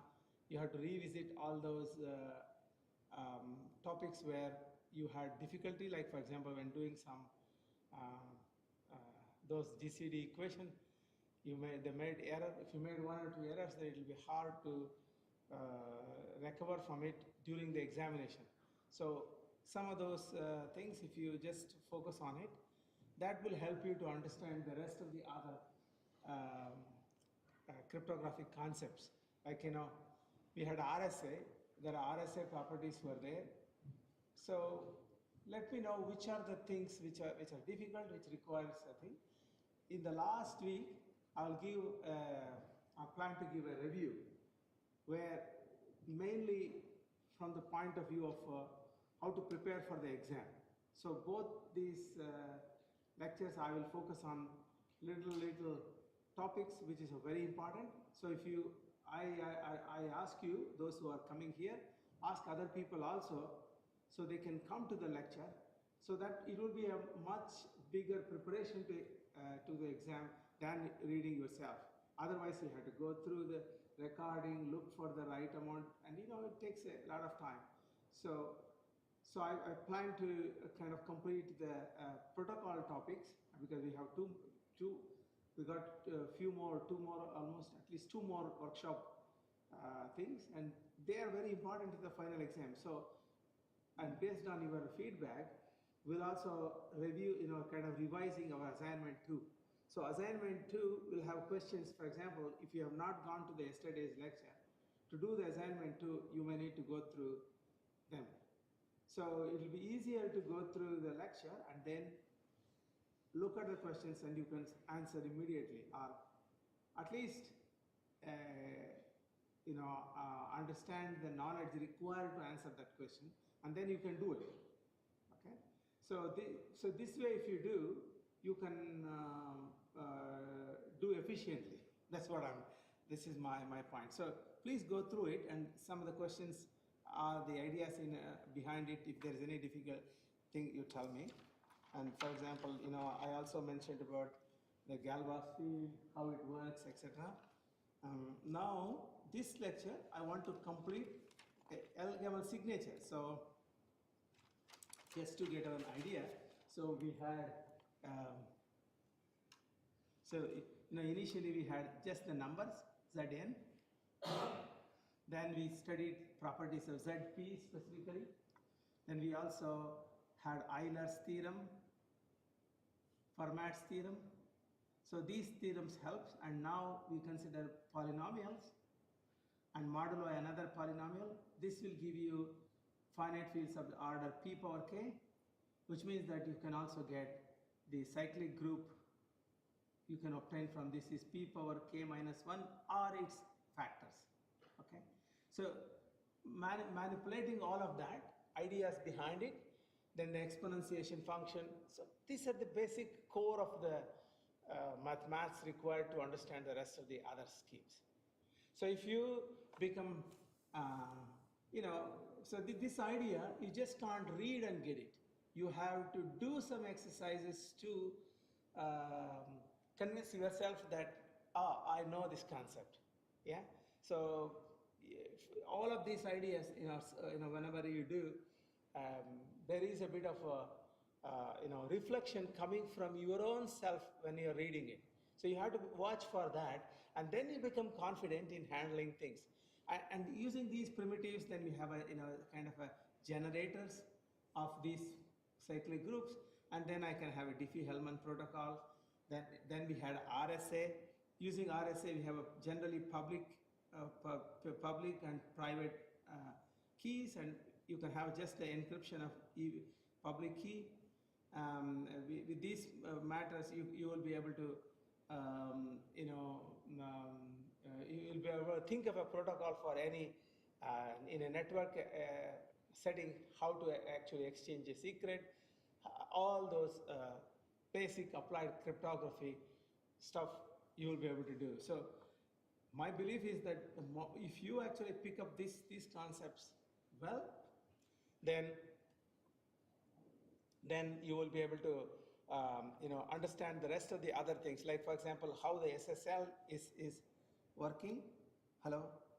Yeah, SSL is working, like SSL, Kerberos, and then we'll have a Needham Schroeder protocol. We looked at the protocols, key exchange protocols.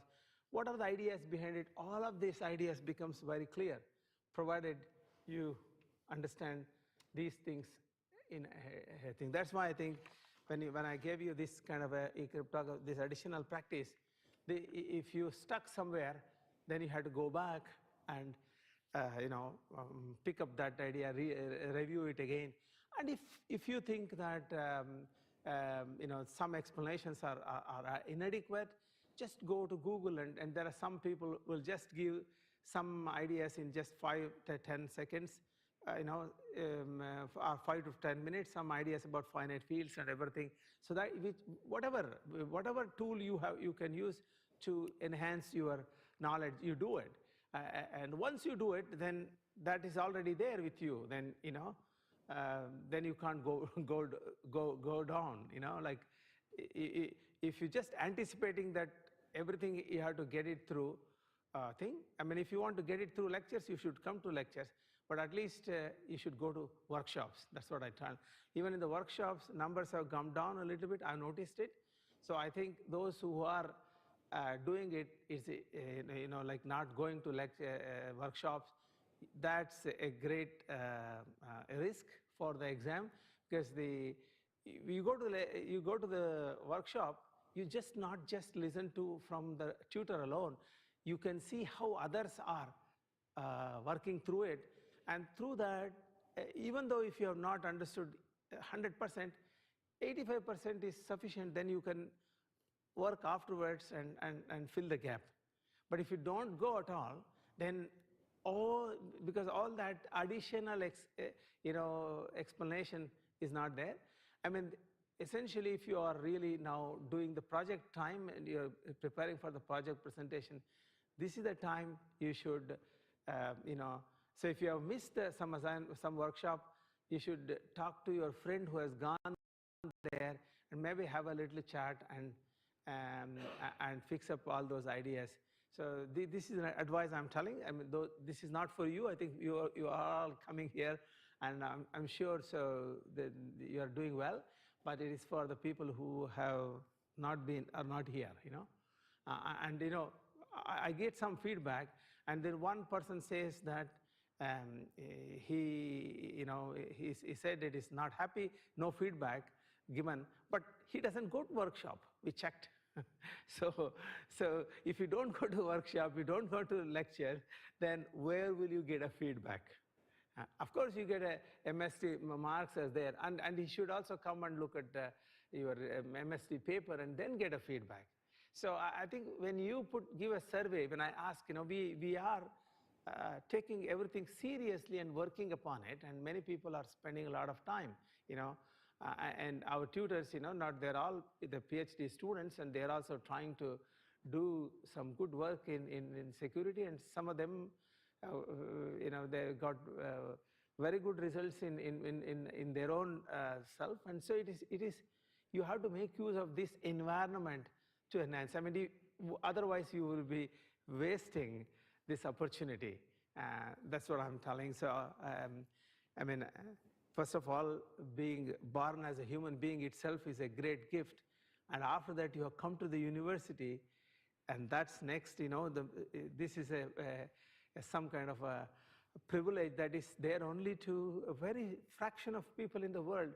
And after coming there and, with all the help given by the governments and, your parents and your own money, yeah, then if you don't go to, lectures and and other things, then that's a shame, I tell you. I don't know in what way I should say. I don't want to go further, but not to kind of a thing.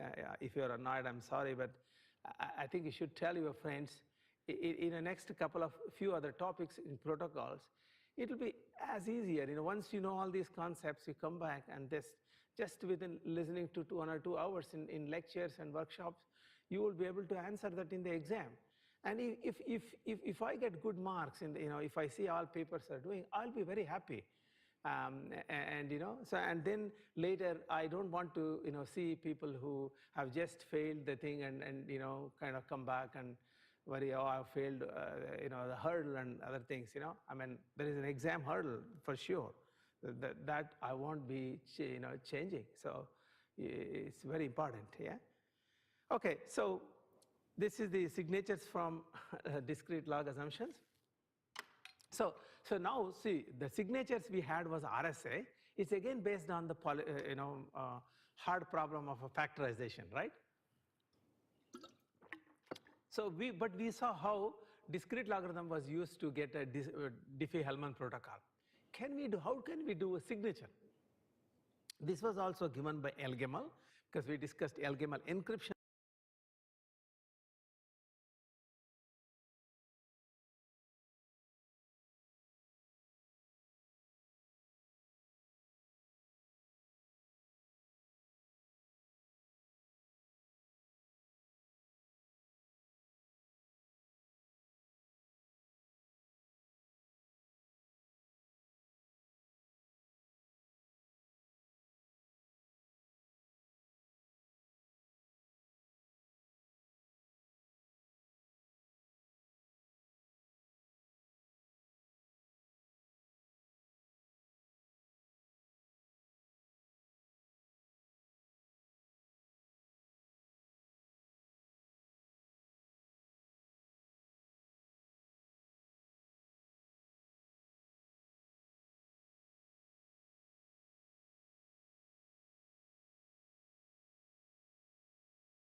last time.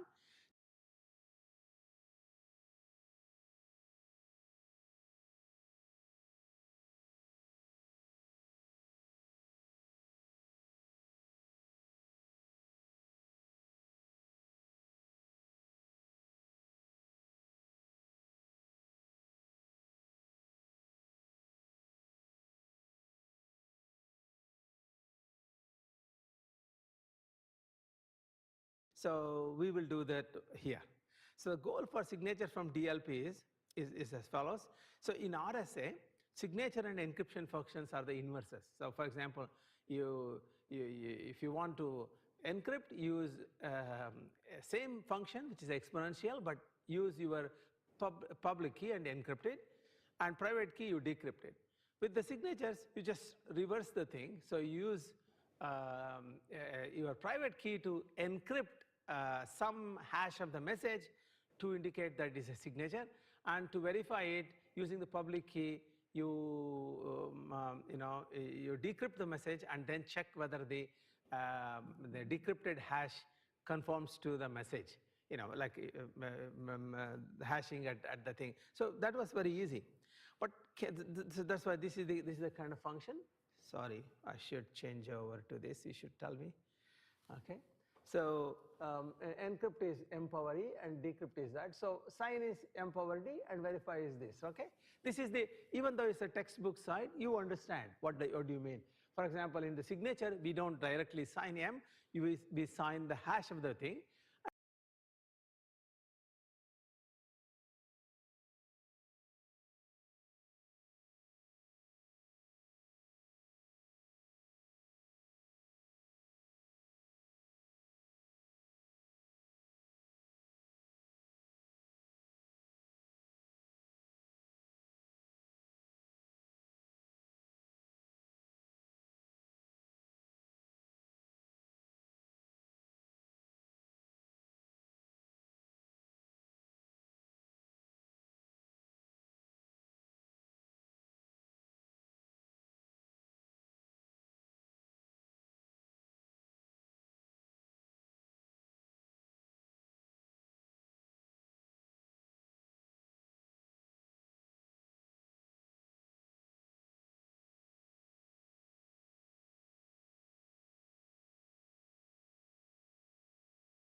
And that you already know. Now, RSA security is based on difficulty of factoring, we all know. So we have seen the public key encryption based on the encryption we have seen in the last lecture, ElGamal. Now, we will do the Diffie-Hellman key exchange earlier and ElGamal last week. Now, can we produce signatures that rely on discrete log assumption? Yes, though not as straightforward as with RSA, we have a thing, and the actual standard, that is the digital signature standard, digital signature algorithm, it's called DSA, is based on our ElGamal signature. So what we are going to study today is about that. Okay, let me know at the end of this you have understood or not. Okay, each one of you here in the lecture should be able to clear about the idea behind the digital signatures from discrete log assumptions.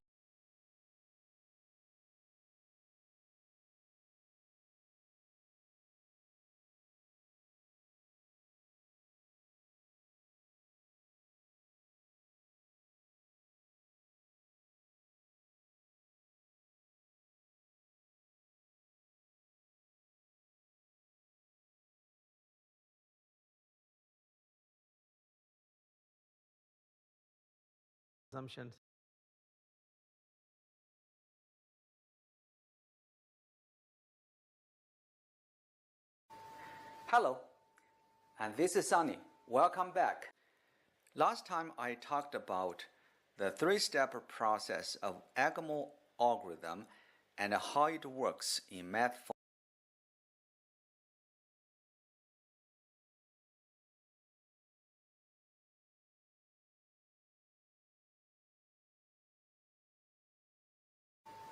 Hello, and this is Sunny. Welcome back. Today I will talk about ElGamal crypto system and its three-step process in math formulas. The ElGamal crypto system is a symmetric key encryption algorithm or a public key algorithm. It is based on the principle of Diffie-Hellman key exchange or DHKE. The ElGamal algorithm was created in 1985 by Tahir ElGamal, an Egyptian cryptographer and entrepreneur. He is considered as the father of SSL. SSL stands for Secure Sockets Layer.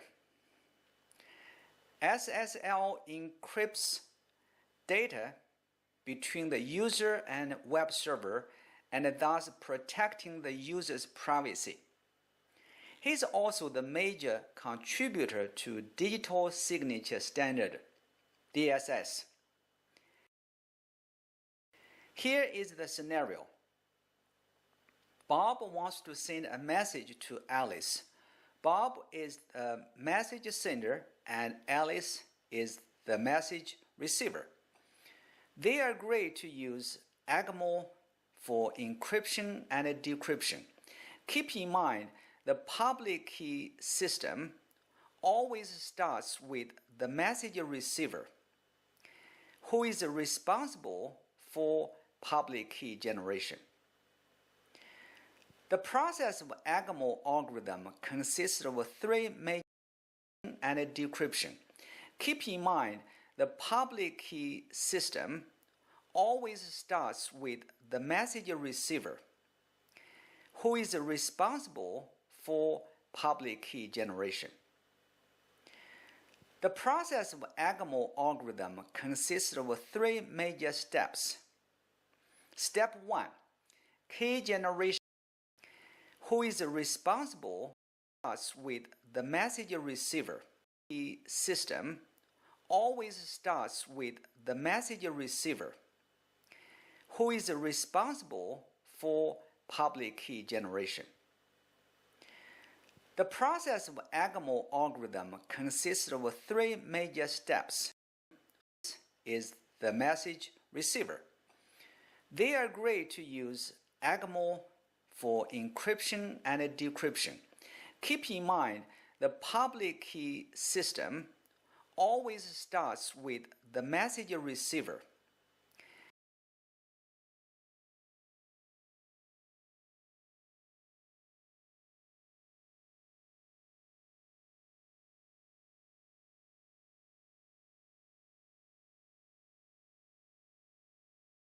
Who is responsible for public key generation. The process of ElGamal algorithm consists of three major steps. Step 1. Key generation by Alice, the message receiver. Alice will generate a pair of keys, a public key and a private key. She sends the public key to Bob. She keeps the private key. These two keys are mathematically related. Step 2. Bob, the message sender, will use Alice's public key to encrypt his message and send the encrypted message ciphertext to Alice. Step 3. Alice uses her private key to decrypt Bob's ciphertext.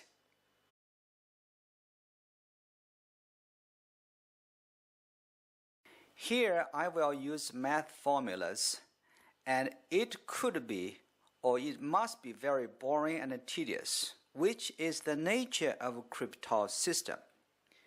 But once we go through these formulas, and once I demonstrate the whole process again by plugging some real simple numbers, everything would make perfect sense. Now let's see the details step by step. Step 1. Key generation by Alice. The following is sub-steps.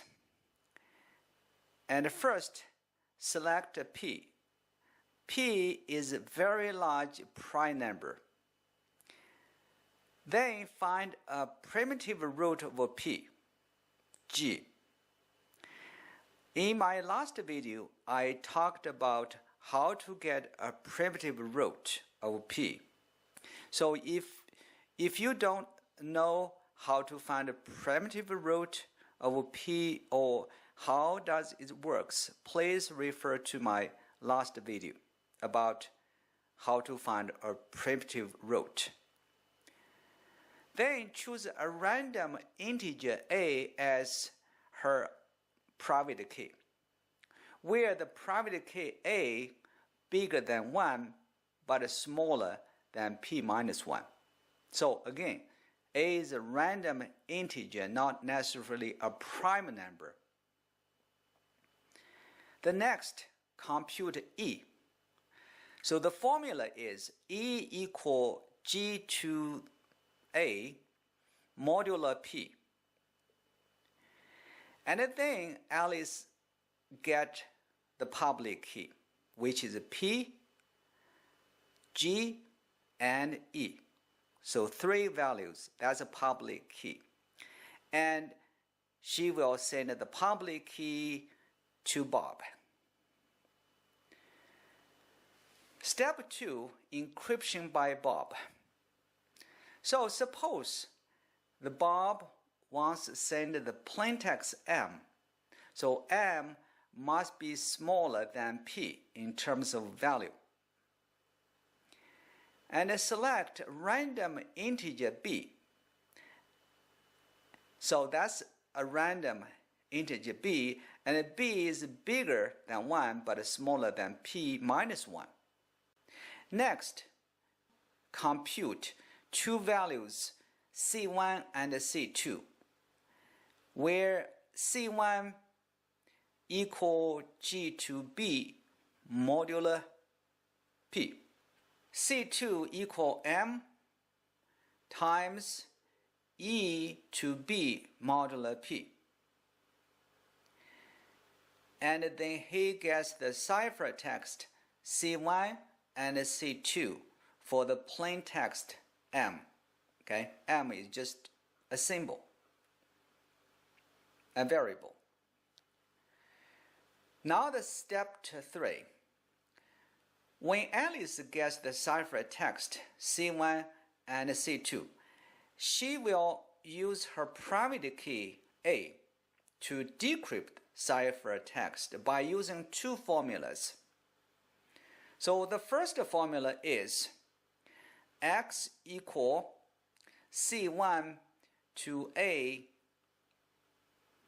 modulo P, where she gets the value of x. Then she plugs x into the second formula, m equals c2 times xp minus 2 modulo p, and she will get the value of plain text m. So please do not ask me how I get the formula. All right. So that's the ElGamal's problem. The whole process is done. Here's the diagram of a three-step process with math formulas.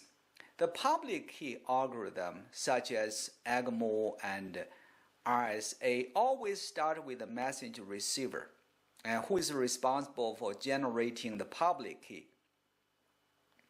The message senders use the public key for encryption. During the process, the public key and the ciphertext are transmitted over the public channel like the internet. Private keys are only known to their creators or owners, are always kept as a secret. In my next video, I will use some simple numbers to demonstrate the whole process. Please stay tuned. I hope this video is helpful. Thank you very much, and see you next time.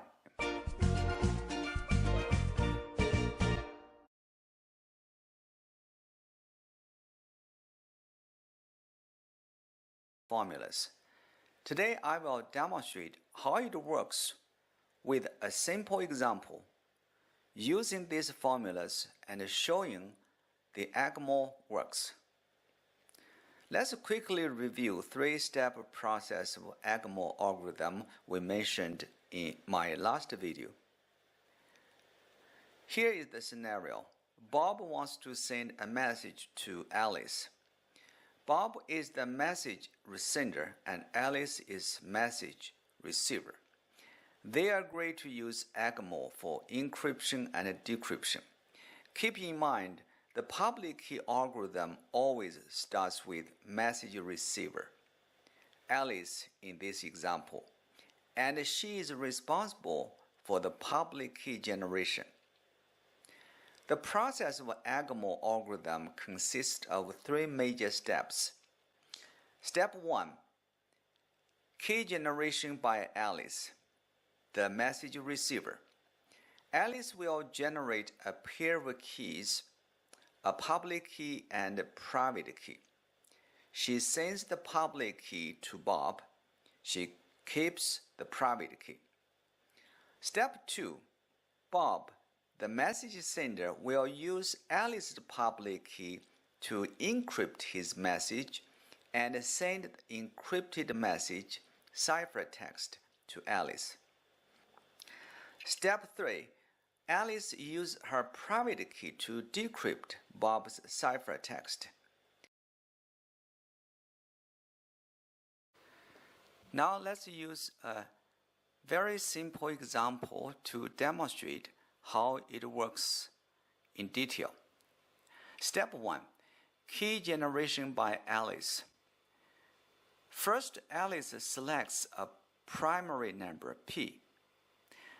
17 in this example is small, but in real implementation, it should be very, very large number.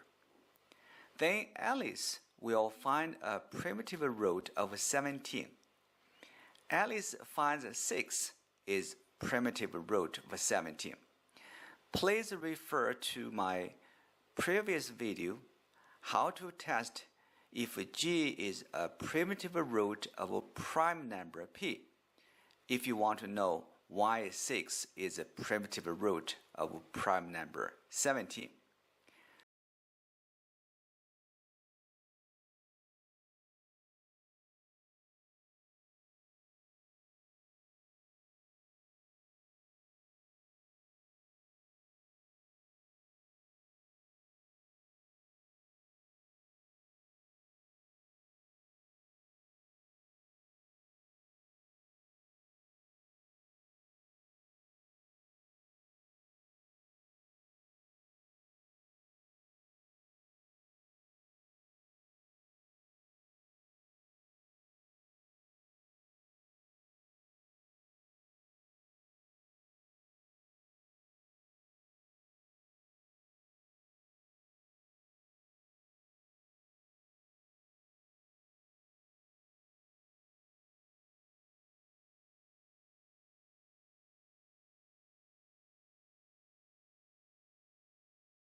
Then Alice selects her private key, A equal 5, and A is valid. 5 is valid because it's between 1 and 16.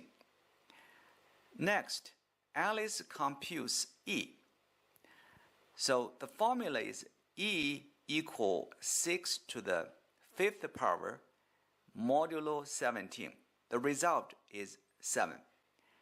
Any scientific calculator can do all these calculations.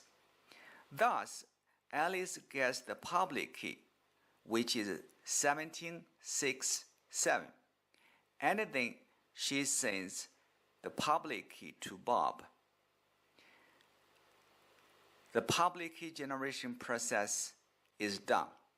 Now we move to the step 2, encryption by Bob, the message sender. Bob wants to send the plain text message 13. So 13 is less than 17.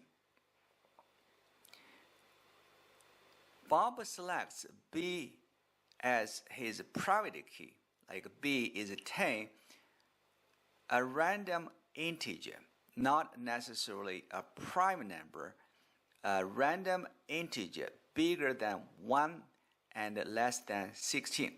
Now the Bob plugs some numbers in the following two formulas, and he gets C1 equal 15 and C2 equal 9.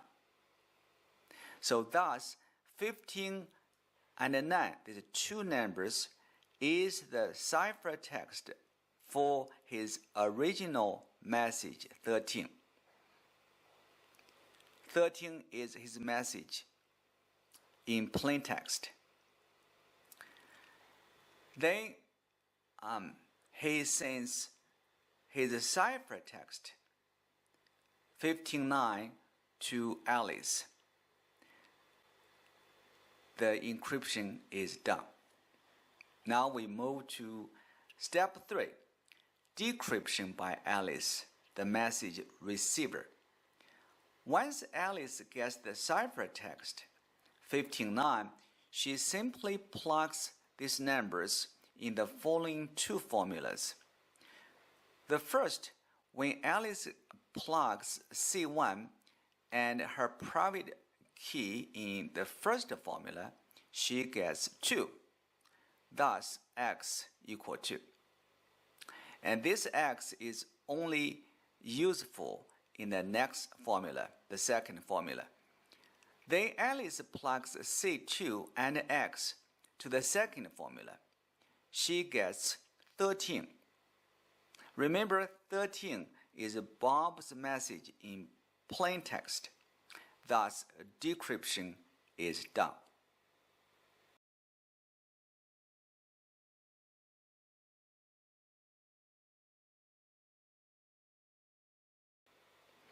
I hope this video is helpful. Thank you very much.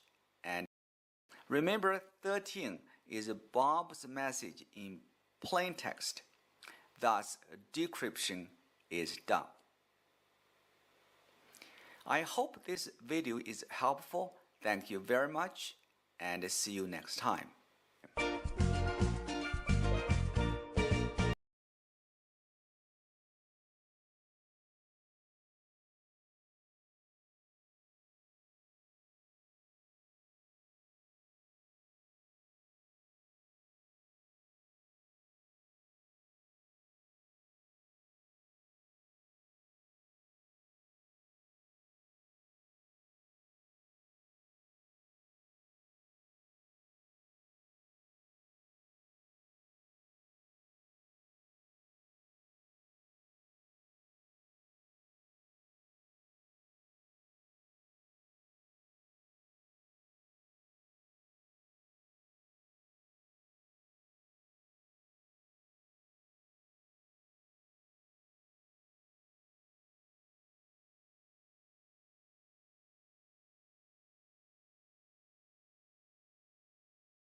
in this lecture. So let's recap the essential feature of a digital signature. What does a digital signature scheme, like API interface for the signatures look like? First, we have some idea of creating a key generation. So because in you want to sign, there should be a way to generate key generator. That's the concept. And they should have an algorithm for sign. Using some private key, using a message, you generate a digital tag called signature. Then verify is another function that takes message and signature and a public key. It will tell you whether it is a signature is valid or not, yes or no. Okay. So these are the requirements for a thing, and the main requirement is the correctness. That means the valid signature should always verify. That means valid equations should be correctly. Otherwise, nobody should be able to forge a signature. That's a simple thing. For example, for all these algorithms, for example, sign should be done with only private key. If someone else can forge a signature, then that's not so that doesn't have a security.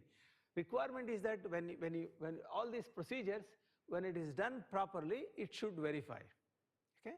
So this is what the thing. So verification, correctness idea, and things. So you can see that we won't go very deep into the mathematical correctness or algorithms correctness in this thing, but we want to understand, the basic idea of what is the correctness there, what is the security is there. And security should be protected because nobody should be able to forge because it is, because the discrete logarithm is hard. Because as long as the discrete logarithm is hard, nobody is able to security. Huh? So having that proof itself is another area which we want to. So in this particular lecture, we will go through this idea. So how do you build a signature scheme? So as before, each user now, Alice generates a key. So he chooses a secret key and keeps to himself in a secret location. For example, if that is done, if the secret key is there inside, it will be stored in a place where it's not easy for anyone else to get it. So it will be in a secret area within a computer system. For example, those of you who have done, if you are in a digital, like a Unix shell or something, so it will be area in the private area, so that and you make it's accessible only to you only. No other functions will be able to read it. So, for example, you have do you remember about the file systems? You have a thing. Sometimes you can read and write. Others in the group you can read and write. Everybody can read and write. So you make it inaccessible to anyone else other than you. So that is that's where you keep the private key. Then the public key is something is available to everyone. So as before, when you're building this, you look at it here. You can see.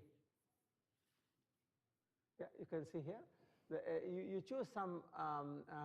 So in this case, we choose a prime and a generator like that I have mentioned. You are all clear about it. And then you choose some a. Xa tells you the secret. And g to the power of xa is public, and that's ya.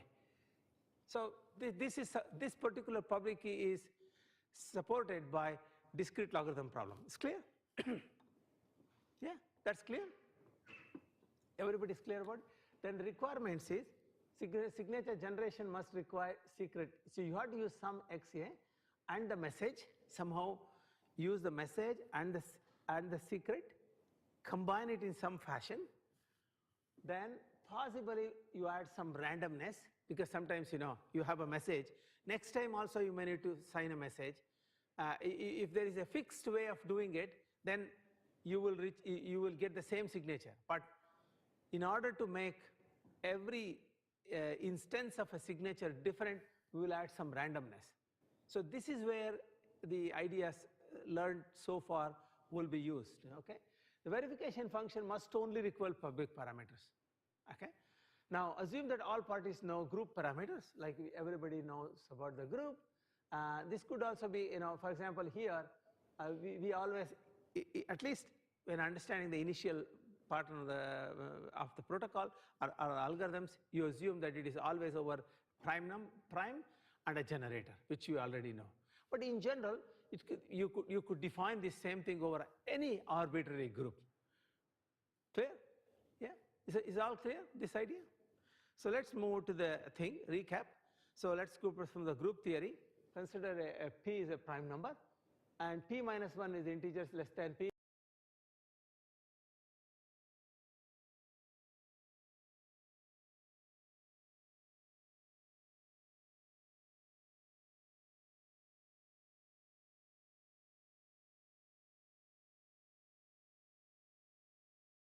Which are relatively prime to 1, then you know that x and x power p minus is always 1. And so look, this idea is very important here, and I want you to kind of understand each line by line. And look, the way I have put down here, you will not see it in any other books. In the books, you will give you, oh, this is an ElGamal signature, they will actually give the ElGamal signature. It is for you to reflect and understand. What I have done in this particular slide is to, whatever that idea goes inside in your logic, I'm trying to put down line by line. So is that clear? The first one, p minus integers, second line, is this clear? X power p minus 1 is always 1? Yes? So please tell. Then similarly, what I can do, I can multiply by t in the exponent here. X to the power of p minus 1 is also 1, correct?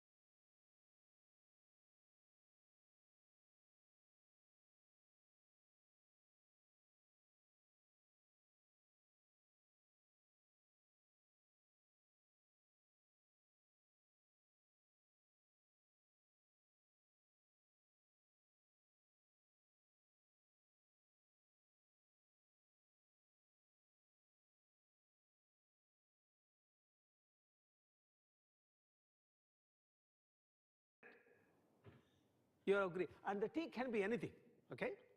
Now, in other words, I also have this result, that is x power m is 1 modulo p.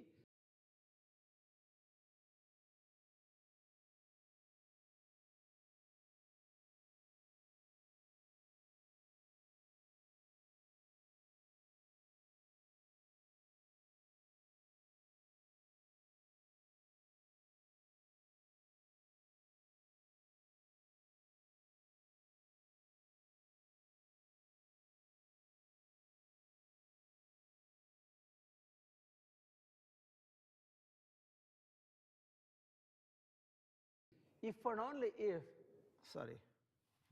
if and only if the exponent here m is 0 modulo p minus 1. Agree? So anything multiple of p minus 1 is 0 modulo p minus 1, but I can also prove this, okay? Clear? Are you following? Good. Now, let's go now. Taking one step further, consider p a prime as before. For integers I and k now, we have, so what I do now, I'm now creating this p minus 1, but I'm adding some other number. So in the exponent. So from now onwards, I will be doing some modification, and you can see the magic happening. So I have now take I and k, two integers, arbitrary integers, but in the exponent you see it is x to the power of I plus k minus 1. So actually you can write this particular left hand side here as x to the power of I times x to the power of k times p minus 1. But we saw in the before, this particular x to the power of k always gives you 1, then this is always x power I mod a. Clear? So why? This is because if I write x power I power k minus 1, I can write this as x power I times x power k minus 1. This one is x power p minus 1 to the power of k. So once you become 1, you do k. So for example, if you are giving, same a primary school teacher, he gives the same lecture every day, every year, and it's all same, 1, 1, 1. There is no improvement, So he even if you do whole of his life, it will be only 1. So in order that everything need to be more, there should be slightly more, if you want to get it. But in this case, we want like that way. So you can say x power p minus is 1 and you get x. Is that clear? Yeah. This gives us a stronger result. Okay, so that is, now I take, if I and j are congruent to mod of p minus 1, then x power I is equal to x power j. If I see two powers of x, they are congruent to modulo p, then I can say that their exponent is congruent to modulo p minus 1. Clear? Now this works out if you don't want, but at least understand, okay? So now essential idea is verifying a linear equation. So anybody can verify if y is a power x1 plus b to x2 mod p minus 1 by checking. See, Signer can provide now. See, now this slide is actually very important for you to see the ideas behind it. Signer can provide values a, b, g power x1, g power. Let's say he's trying to do some using. See, you want to create. Our idea is to create a digital signature using discrete logarithm problem. So I can provide some a, b, and g power x1 and g power x2, but not x1, x2. I don't give x1, x2. So anybody can verify if y is created as a times x1 plus b times x2 mod p minus 1 by checking this, the same equation. I can check that g power y is same as g power x times x1 to the power of a, g power x2 times a. Assume that x1, x2 is not given to you. Clear?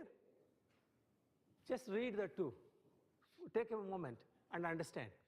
So if y is a times x1 times b times x2, x1, x2 is he's not giving, but he's putting out g power x1 and g power x2. Okay? Now, so let us say that equation which has been constructed using x1 and x2, which is, see, something is in red means it is not available to everyone. What is available is Signer will provide a, b, and g power x1, g power x2, and then then after creating this, he will, let's say you create y to be a power x1, a times x1 plus b times x2, and that can be checked by g power y is equal to g power x1 to the power of a, this into mod p. Clear? If you agree with that, we already, so only person who knows x1 and x2, because that is in red, could have set up that equation. And then using only that parameter g, a, b, and g power x1, x2, someone else can check, oh, y created by the owner of x1 and x2 is indeed correct. Now, you may think, okay, what is x1 and x2? Like x1 and x2 is differed by a small value and all. You can think that x1, x2 is almost middle. In some sense, you can x1 plus x2, right? Like x1 and x2 is there. So they both are random. Okay, where in that x1, x2 is a quite big random number. Somebody cannot guess. Knowing x1, they can't get to x2 like that. x1, x2 are really independently different random numbers. And he sets up this. This notion leads to original ElGamal signature. You got the idea behind it? Yes or no? Yeah, good. This is, if you get that, you see the beauty of that. So now Alice now has public key ya to the power g power xa mod p, and a private key is x suffix a, which is between p minus 1. And you want to create a signature. Now he takes a message m, and so message m here. So message m, and he hashed the message like before, because we don't want to sign the whole message. We'll sign the hash of the message. And then he would like to set up a linear equation where m, right? So now I want this small m is the hash of the message, and that is created by some part called signature and another part called another signature, part of the signature, and we will see how we do. So he just basically split the message part, the hash of the message part, into two parts. One was each one is modulated by the secrets that he has chosen, XA and K. Okay, so two secrets. XA is a permanent secret. K is a secret chosen at the time of writing signature. Okay, XA is a permanent secret. K is a secret chosen at the time.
So the problem is that in real documents and RSA, the same signature can be applied to multiple documents.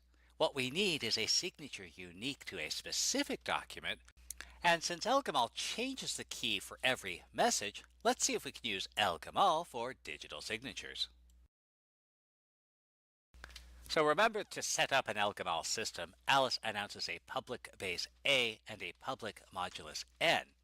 If Alice and Bob want to communicate, Alice chooses a private exponent x and sends p congruent to a to power x mod n to Bob. Bob chooses a private exponent y and sends q congruent to a to power y mod n to Alice.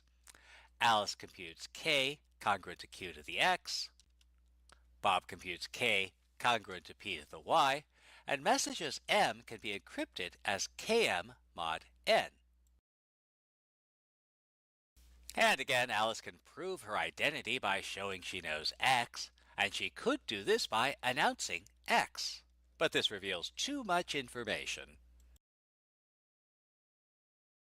And so Alice wants to do two things: show that she knows x, and tie the x to a specific message m. And here's an important consideration. Because ElGamal relies on destroying x and y, the private exponents, after the communication, she can't rely on x or y after signing the document. And this leads to a rather odd situation. Alice needs to prove her identity by revealing that at one time she knew the value of x, even though she might not know it currently. And we might proceed as follows. Since x is a power, we might consider making the message m a power as well. And this suggests that a to the m will play a role in Alice's signature. Let's think about that a little more. ElGamal relies on Alice and Bob providing half keys to each other. And this suggests we can implement an ElGamal signature system by having Alice provide two half signatures, S1, S2, that combine to produce a to power m.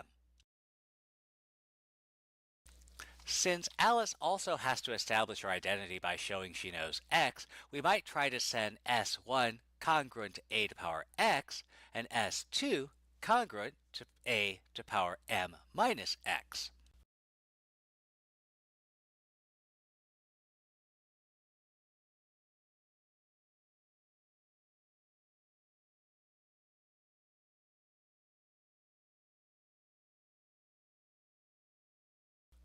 That way, when we multiply S1 by S2, we get a to the power m. Except this doesn't work. Since Alice already communicated a to the power x, that's the half key she sent to Bob, then Eve can find a to the power m minus x simply by solving a to the power m congruent to S1, S2 mod n.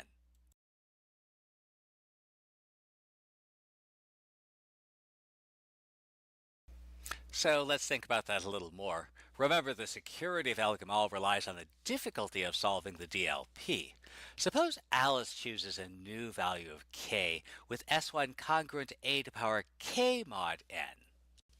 Alice could then use her unique knowledge of k and x and the message m to produce the second part of the half key.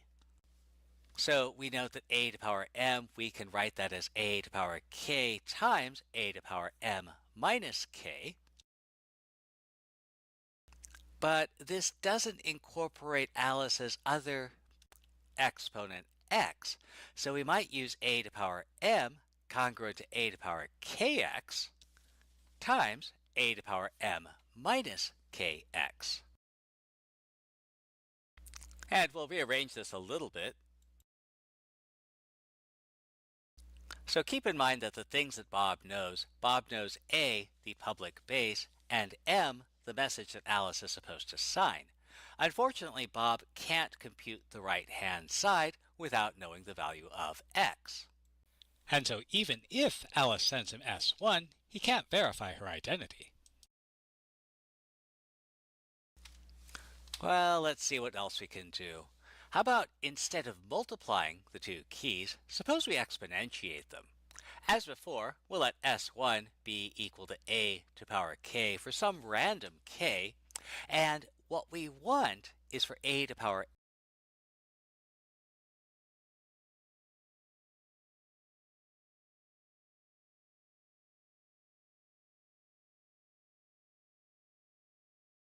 I do want to talk about certificates at some point, but kind of the way that certificates work is that they have these really important digital signatures at the bottom, and they kind of underpin the whole thing. So Rob did a video already on public key cryptography, which is a really good watch, and you should definitely check that out. So if you recall, in public key you have a public key and you have a private key, and they're kind of the inverse of one another. So you can encrypt with one and decrypt with the other one. So I can, for example, if you have a public key, I can encrypt something with it and send it to you. Right? But actually we don't tend to do that very often. We could do that, but encryption with something like RSA is not that quick, and for very long messages becomes a little bit impractical. There are other reasons as well, in terms of the fact that we use these keys for a very long time and people prefer to rotate keys more often. So these days, for actual encryption, what we would tend to do is just encrypt things using something like AES and symmetric keys. So you use this kind of thing to verify who you are and then move on and establish something else? Yeah, that's exactly right. The way that we use something like RSA or the other signature schemes is going to be that we verify the identity of one of the people in the conversation, and then we revert to regular symmetric cryptography, right? And we'll have done a key exchange or something like this. I mean, we talked about this in the TLS video, right? So part of TLS is a certificate and a digital signature, and it only forms a part of the handshake, after which we just consider that done, and then we move on. Right? So what is a digital signature, right? I suppose that's the first question. In my head, I've got this idea of kind of like a bitmap, 8-bit version of signing your name, right? I mean, there are obviously lots of cryptographic things that we have to tick off, right, to make sure it's not forgeable. But the idea is that I have a document or a message or something that I want to send you, and I want to prove that it was me that sent it. And so to do that, I'm going to use my private key to sign a digital signature. And basically what you're going to do on your end is verify that signature and verify that it was actually me that encrypted it. That's the idea. So when we perform this process, what we tend to think of is the person that's doing the signing and the person that's doing the verification. Right? Now, I might nod to RSA or something like this, but really this applies to any signature scheme. So we have the signer over here, and we have the verifier over here. Right? Is that how you spell verifier? I think so. Yeah, okay. We've got some document or something like this, or message. For now, let's not worry about how long it is or what it is. Right? It could be a letter, It could be, you know, a mortgage application. It could just be part of a TLS handshake message. It's not really important.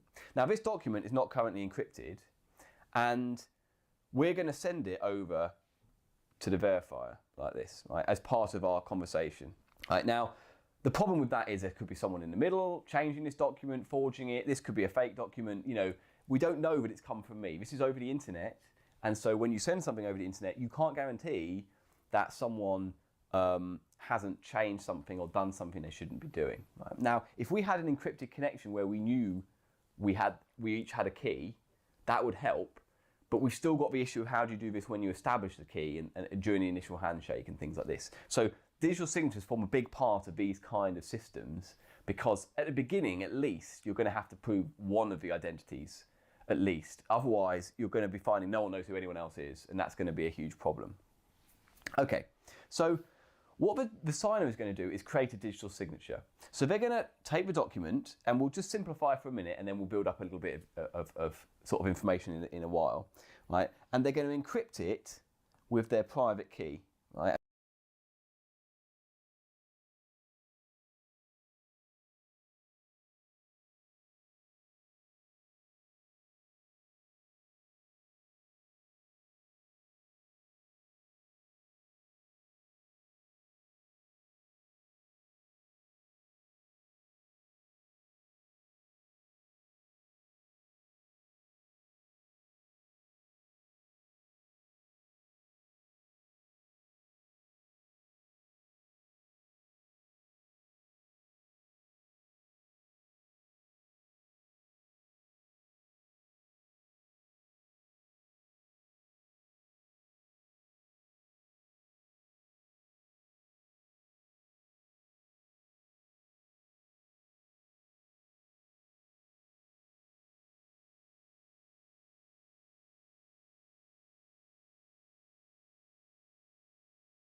Time of writing a signature.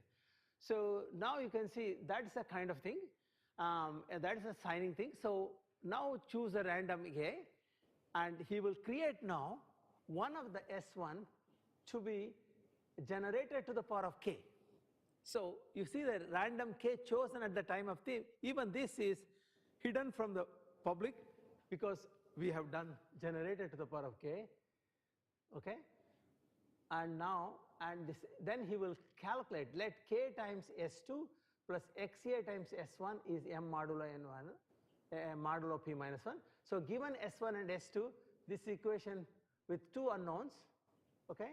So you can actually calculate, because one of them you know, so obviously the person who knows K and XA can actually compute this.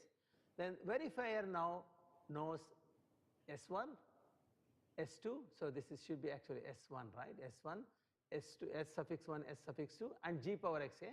So he can actually compute S1 to the power of S2 times YA to the power of S1 is equal to G power M, and he can verify this. See, so now you can see the person who can create, he can create. So in case, if you think about M equal to that is a message is there, I'm actually dividing the message by, you know, modulating with two secrets I have. So it's like a, so M, in fact you can see if you don't know XA and K, and know that say this way, there will be infinitely many solutions. So person who doesn't know K and XA, For him, it is a solving like a Diophantine equation. Equation with two unknowns. Equation with two, if you have an equation with one unknown, you can do. You have only one equation available, and there are equation with two unknown means there are actually infinitely possibilities.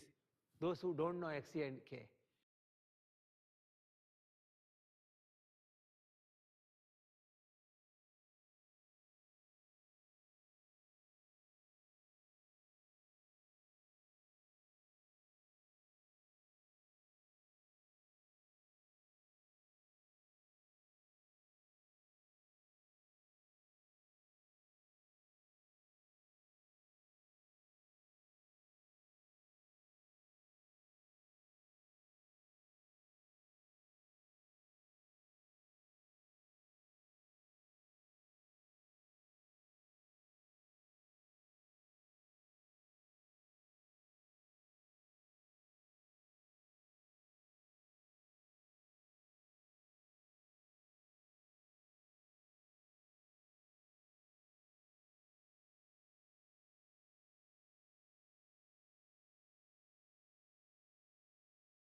Okay, but now and after created that in such situation, you can always verify using this equation.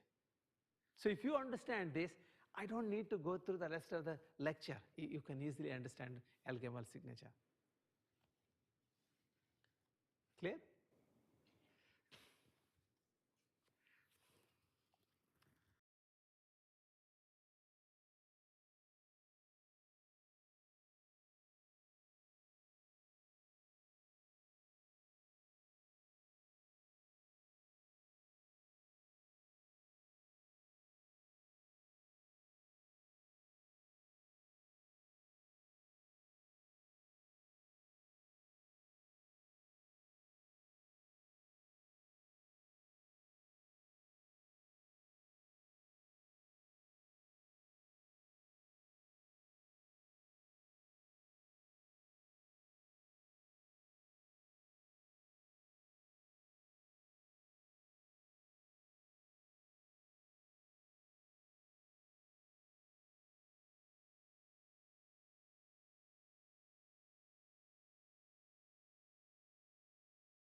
Yeah?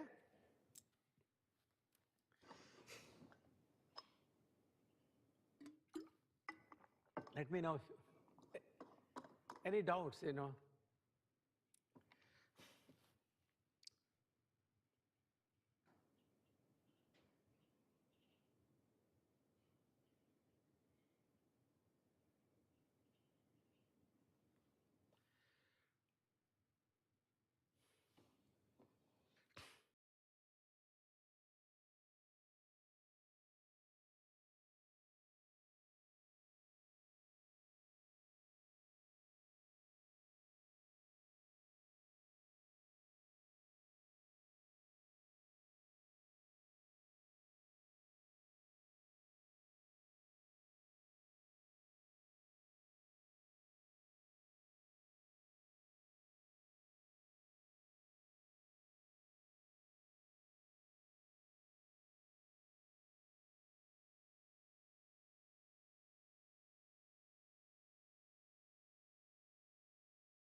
See the idea behind it?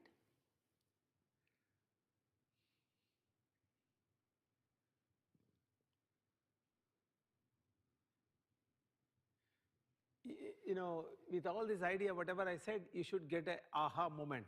Ah, I understood. Ah, I understood. Let me one by one you go there, okay? Okay? G power x to the power of a is public.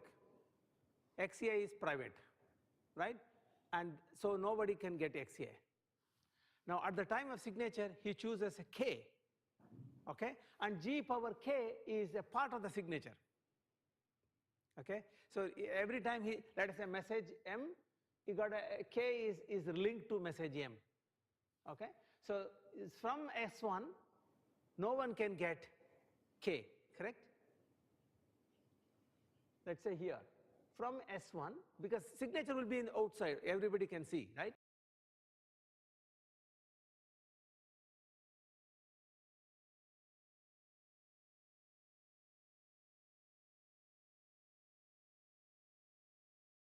From S1, no one can get K, clear? And this signature, K times S2 plus XA times S1, could have been done only by the person who knows secret XA and K, correct? Now, after setting up this equation, verification is simply checking, you know, generator to the power of left hand, generator to the power of right hand. So this one, you can see, this is generated to the power of right hand side is G power M. Generated to the power of whole left hand side is S1, G power K is S1 and then to the power of S2.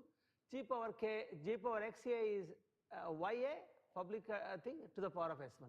You can see that anybody can verify because everything is in green. Correct? See, so now so really the goal of the signature algorithm is to come up with a signature equation, verification equation. I've told you that the one part of the signature equation is created by g power k, where k is secret, so only the person who signed can know. Second part is this equation is k times S2 plus xa times S1, which is you can see that S1 and S2 will become a part of the signature, and k and xa is his secrets, and he relates it to m. So now m is bounded, like somehow you kind of attach to the m with these two things.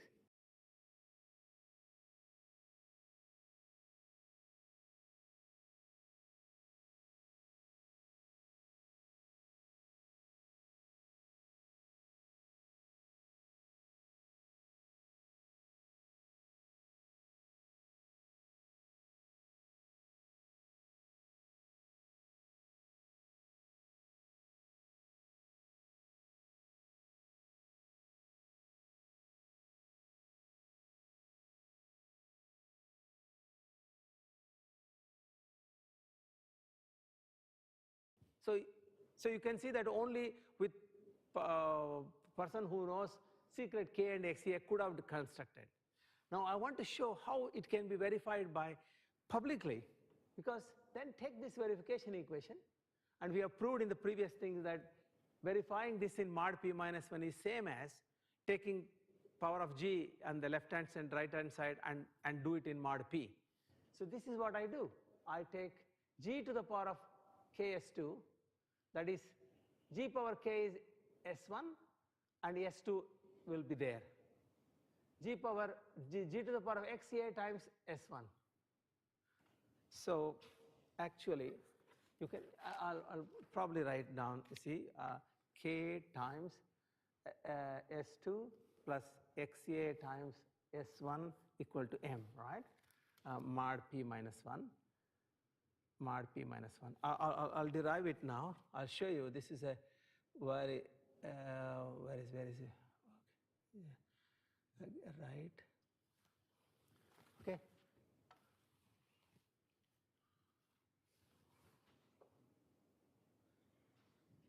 Okay. Clear that equation? So what I take, this is the left hand side, and I'll take g to the power of left hand side, g to the power of right hand side. Clear? Now you can see this can be written as left hand side can g to the power of k times S2 times g to the power of xa times S1. Correct? Now I'll now make some assumption. G power k I'll put S2 times g power xa to the power of S1.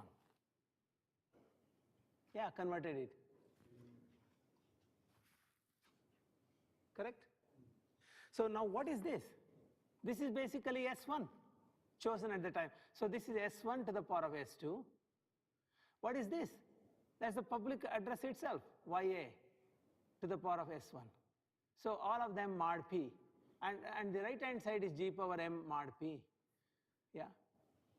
Which because message is there in the signature, we can do. So now you see, I have now created a verification equation purely with the public parameters.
That's all, the whole thing. Okay? Because this is, once you understand this, you see, you don't have to study this topic again. And you don't see this in any other paper thing. So how does the ElGamal signature in practice, in book, it will look, textbook version is like this. Each user A now generates the key, chooses the secret key SA, and now in the textbook, A is the generator. A is the generator. So from the previous one, change it to, so now YA is the public address. Then you choose, Alice says a message. First, she hashes the message, which is between 0 to Q minus 1. So, but in the textbook, it's mod Q instead of mod P, right? It's the same thing. And GCD of this. Now, you compute a temporary key.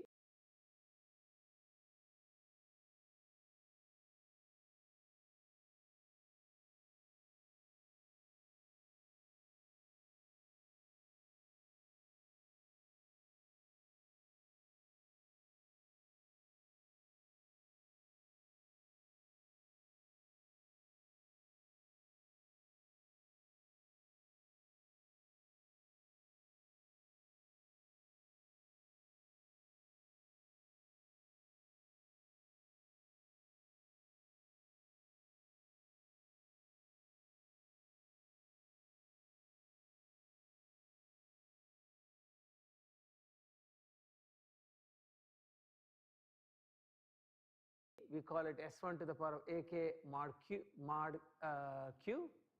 Then compute K inverse, the inverse of K mod Q minus 1. Then compute the value as S2 equal to K inverse times this. Look at the solution in the previous one, it is the same as that. And the signature is S1 and S2. And the verification can be done by the following computation. First one is V1 is A power M mod Q. Then V2 is YA to the power of S1 into S1 to the power of S2 mod Q. And signature is valid if and only if V1 equal to V2.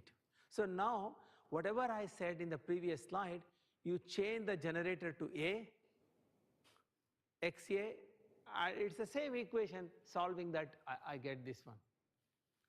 Correct? Clear? So beautiful, right? So it's a very simple one. So we have given some assignment. In assignment question, there will be something, some questions related to that, where when you do that, your idea will become much clearer. Example is, consider now G of 19, and P is 19. Sorry, in this case, I should have put Q equal to 19, but anyway, you understand when when the context is clear. G is 10 here, so here I've used the generator thing. Alice chooses 16, and hence YA is 10 to the power of 16. Show the calculation for M equal to 14. So I can say now S is equal to G power K, 10 power 7 mod 15. So look, for some, at least on this thing, what you should check you should be do all this by only pen and paper. You don't need any calculator to do that. Show that 10 power 7 is 15 mod 19. How efficiently you do it, think about it. You can apply all the exponentiation, the ideas that I mentioned yesterday. Just 10 to the power of 7 mod equal to 15, answer will come, and you should do it without using any calculator. Then that is the kind of thing. All of these things you can actually verify it by just thing. And when I have a K inverse is same as mod P minus 1 is K to the power of K P minus 2. Is that clear? Why the inverse is computed by that? Because if a number to the power of P minus 1 is 1, if I want inverse of that number, it is P minus 2. If you do, you get that one. Using that one, so you can compute it, signature, and you can verify the things there.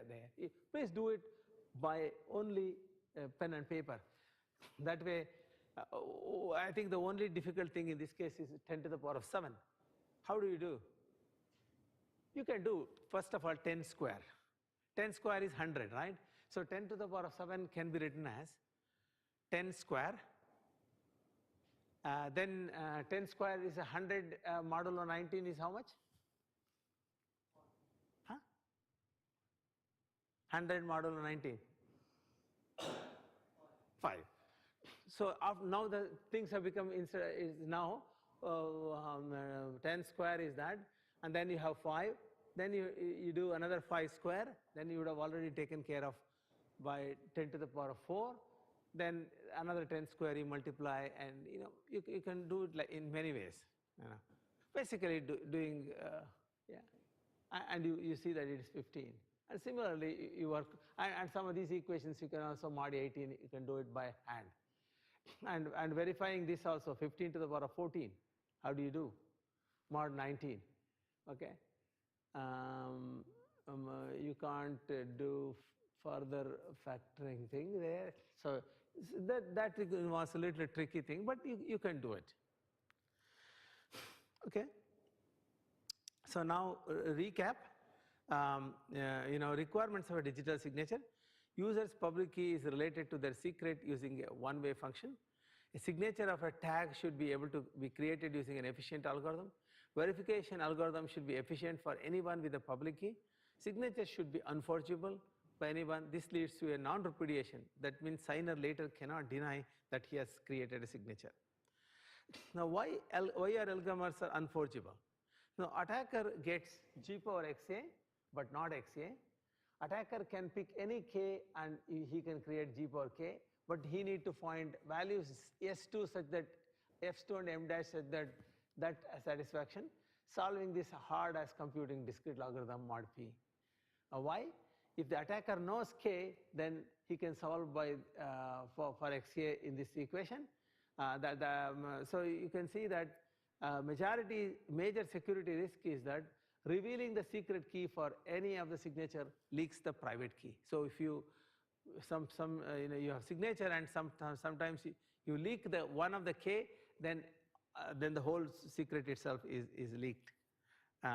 So more security. So revealing the secret K for any signature reveals XA. So even reusing K for 2 signatures without revealing it leaks XA. That's the thing. So one of the consequences of the way we have computed is every time you choose K as a random number, and let's say one time you reuse it, see the consequences, what happens. Suppose an attacker gives 2 messages and he sees signature S1, S2 and S1 and S1, the S2 dash. From that, now you can see that first 2 things are same.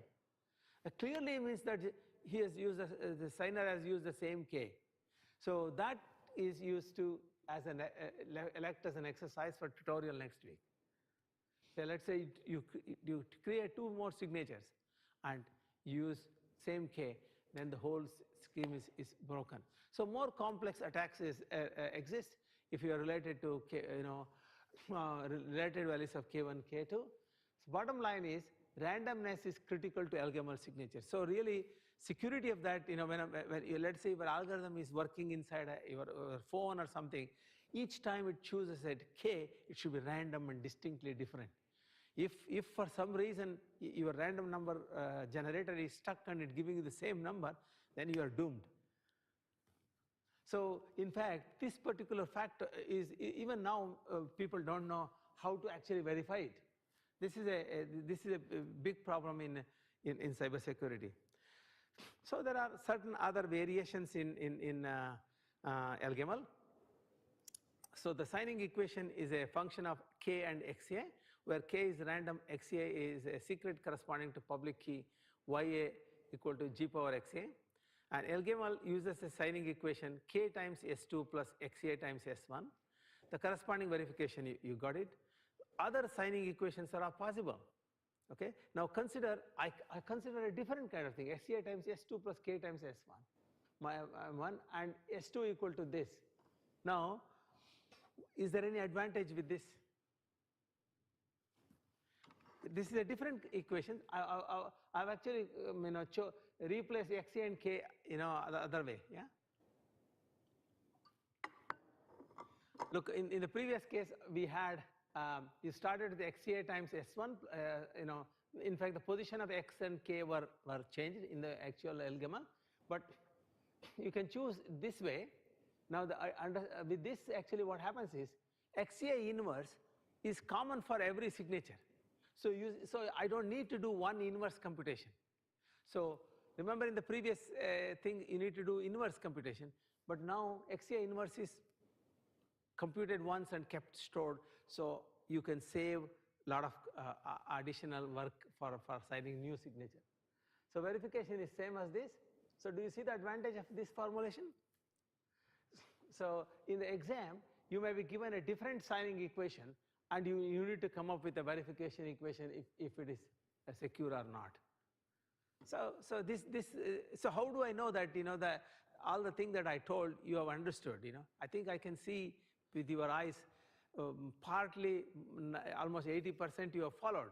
But how do I really know you have understood? So there will be one simple question in the exam which will give you a different signing equation, and you have to come up with a verification equation and show your understanding. So that way, I'm just giving you. This is just to kind of. I'm not revealing a question in the exam, but if exam questions like that could be there. So recap, subgroups and generators. So consider a P a prime number. All values, X generate a cyclic subgroup. If you go there, P minus 1. So it is easy to find a generator G of size P minus 1. We say that G is a generator if the multiplicative group of ZP star. Typically, we pick a generator of a subgroup of prime order Q. So we don't pick, do with P minus 1. We pick a subgroup of order P minus 1 with the idea that I explained in the previous lecture. So you do modulo P, but we look at a subgroup. Consider P a prime number and a generator G for a subgroup of prime number order Q such that G to the power of Q is now 1 modulo P.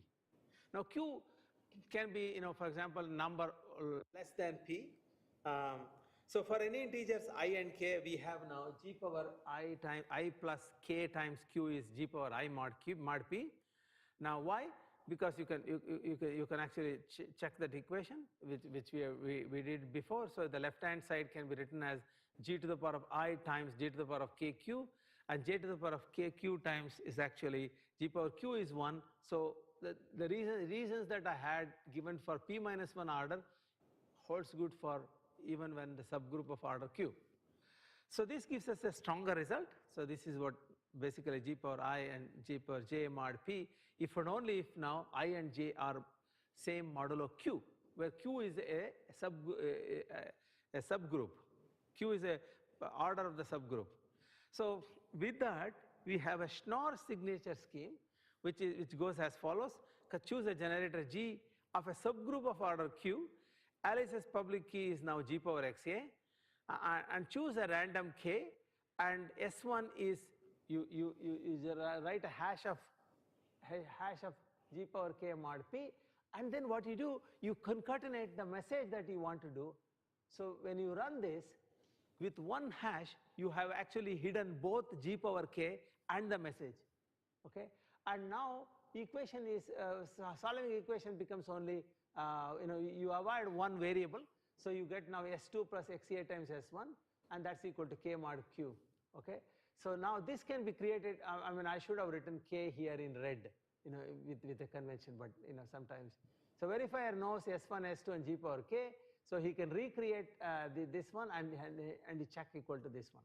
So major efficiency gains here because S1 and S2 of size Q, not P. So P could be 1000-bit number, Q could be only 200-bit number. But all the security of this is supported by this discrete logarithm of 1000-bit number.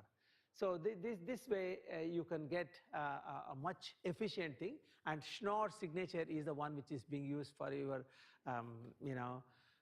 what is that, all the blockchain and other things. So because this is more efficient to get, it's a smaller thing. Whereas with the ElGamal, if I use modulo prime which is of 1000-bit, the signature will be 2000-bit. Whereas now with if I work with GS2, then I can actually do it. So you can see the beauty of this. This Schnorr's signature scheme came just 3 years after ElGamal, and this became one of the important one. So ElGamal was the original, introduced in 95, but rarely used. Schnorr's was 99. It's actually 87. but more efficient and still commonly used. Unfortunately, it was patented until 2008. So basically, Schnorr thought that I can patent this one, and so people couldn't use it until 2008. Now it's being used for all blockchain applications. So another one, DSA and DSS, were standardized in 1981 to avoid Schnorr's patent. Now combines what does the DSA or DSS, which is also known as, it combines ideas from ElGamal, Schnorr with the similar sizes, worse in all respects than Schnorr, and more complex to implement. And details will be provided in the supplementary material that I have put up in the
shaking the keyboard fixes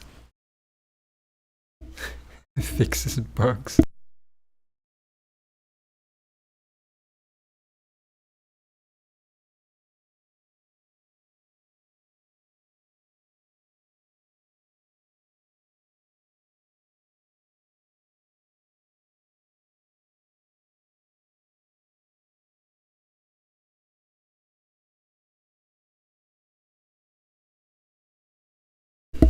Alright, well, let me have a think. What can I do right now?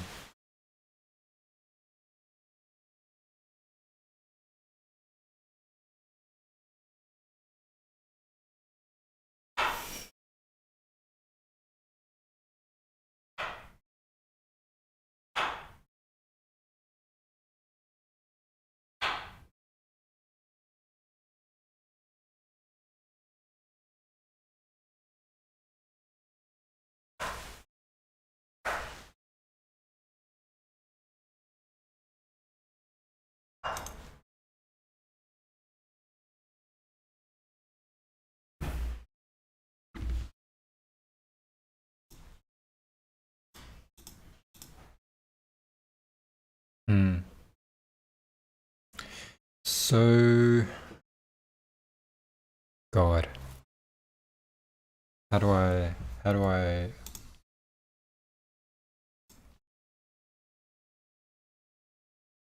have to do something. Baseline.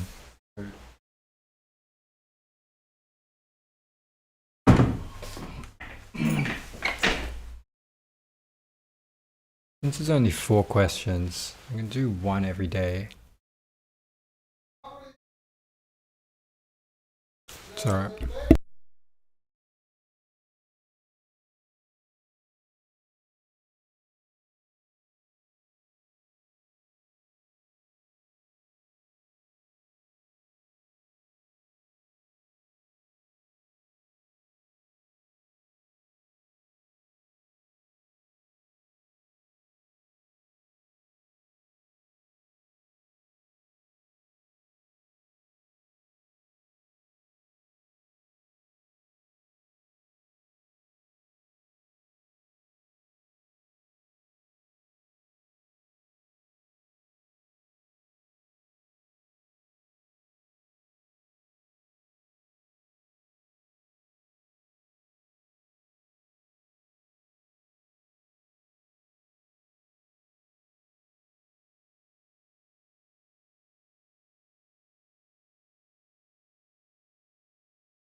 Something that I have to do is re-establish meaning in my life.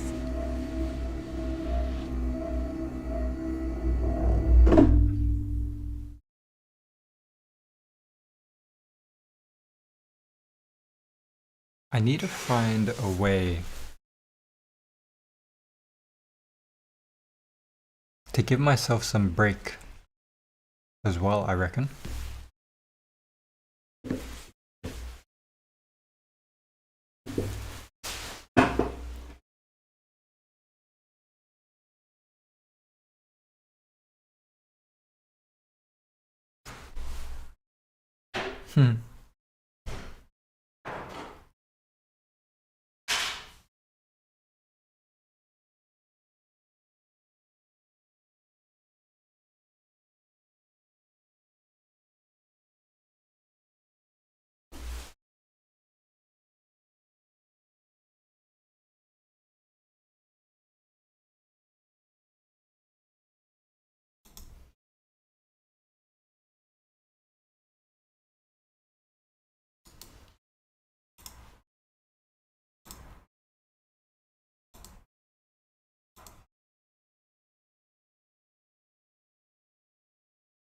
Oh,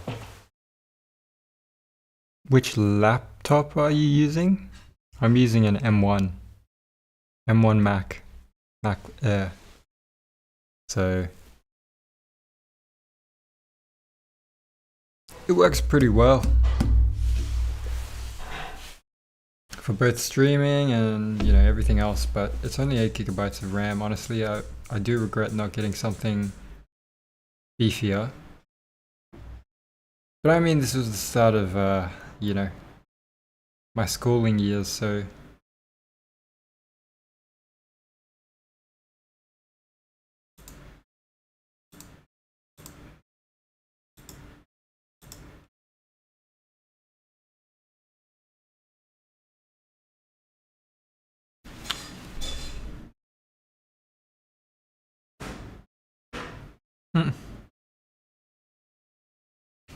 I would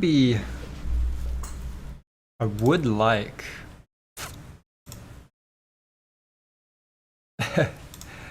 Alright, you know what we're gonna do? We're gonna procrastinate a little bit. You know, there's stuff that I could do that is more important than Leetcode right now. But we'll do one anyway. Just because.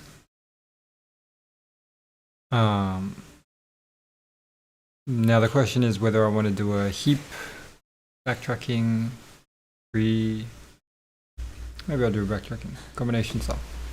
If I recall backtracking, you know, it's a matter of building out the tree, which makes it a backtracking problem. As opposed to having the tree already defined. Okay. You're given an array of distinct integers, nums. And they're distinct. And a target integer target. Your task is to return a list of all unique combinations of nums, where the chosen number sum to target.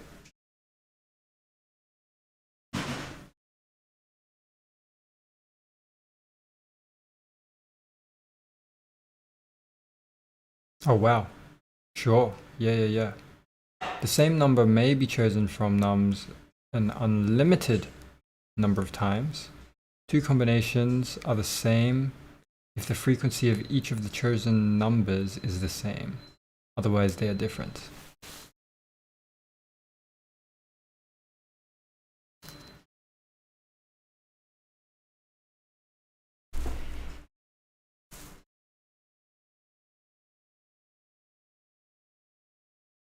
Ooh. So you could use an array structure. An array representation, right? Surely. Two combinations are the same if the frequency of each of the chosen numbers is the same. Otherwise, they are different. You may return combinations in any order. And the order of the numbers... Oh, wait, are they sorted as well? Okay, so two combinations of this are the same if the frequency of each of the chosen numbers is the same, otherwise they are different. You may return the combinations in any order, and the order of the numbers in each combination can be in any order.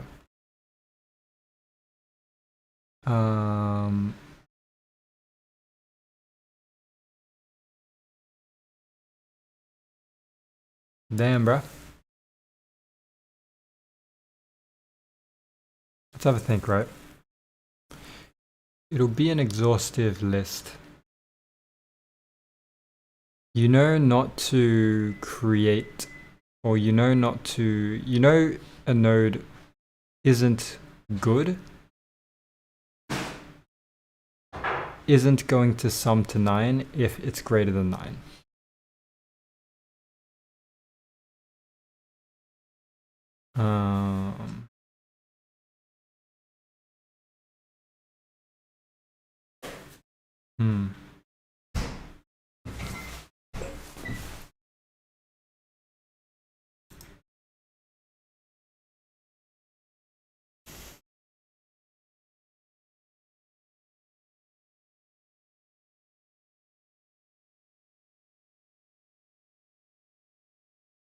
So I'm just checking something out.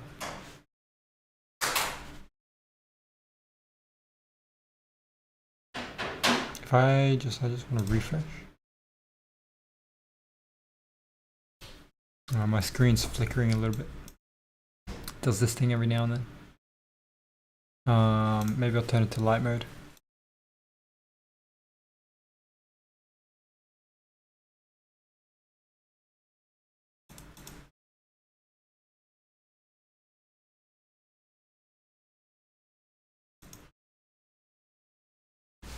Yeah, monitor control. I also need this open.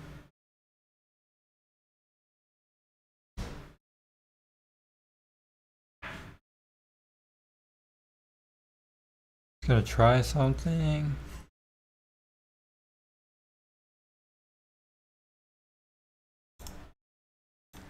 Alright, sure.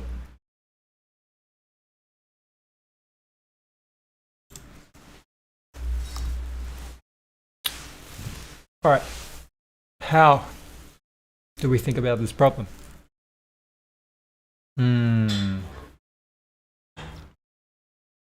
Try 2.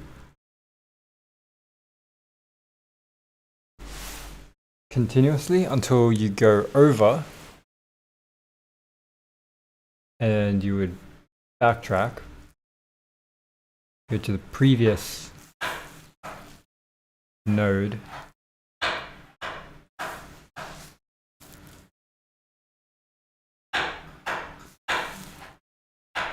and try adding a 5. Nope. Go to the previous node.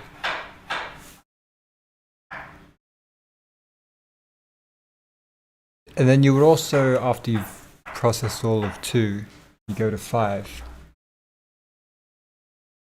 Check if you can add a 5. Nope. Backtrack. Check if you can add a 2. Yes, you can. Check you can add a 2 again. Yes, you can. But if it's already visited, then yeah, that's the most you can do. You're gonna nope out of that as well. And you're gonna try 10. Nope. You could try 6 and you could try 9. That's assuming. I guess you can try it. It doesn't make that much of a difference.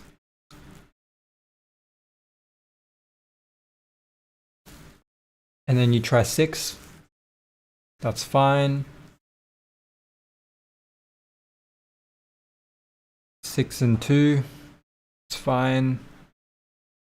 6, 2, and 2. Nope. And then you just do 9 and nothing. Yes. 9 and 2, 5 or 6. Nope. Okay, so I can think of some sort of algorithm there. You would do like a breadth first search. And if you do a breadth first search, it just depends on. Yeah, it depends. It's okay. I'll try something. So, Q is equal to collections.dq.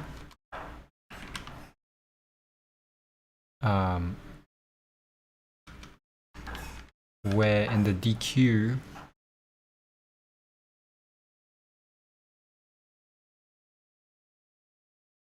should we start off with all the numbers? Because it's going to be processed in breadth first manner. I guess I'm also thinking of it in a depth first manner as well. If I do it either way, does it matter? If you've got 2, 5, you got to try.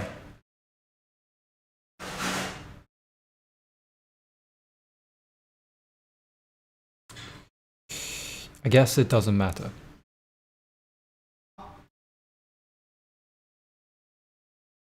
If you try 0,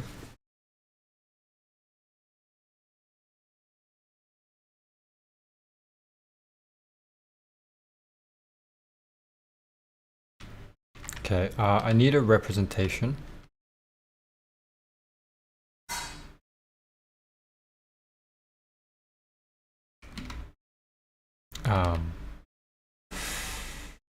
What do I call this?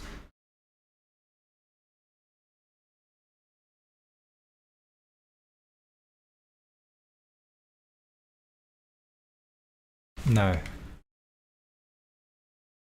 I'll have something visited as well. It's a set.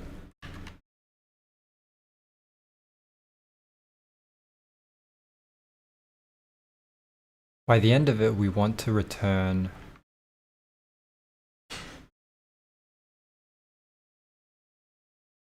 the best represented. Oh, sorry, the list of good values.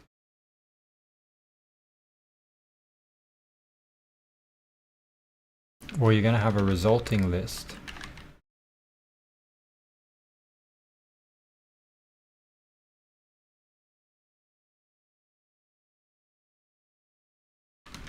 While Q exists, while Q doesn't have nothing in it. Q dot append something, right? And the problem here is DQ. We have to provide maybe 2, 5, 6, and 9. Alright, so maybe, you know, we just initialize it with the nums.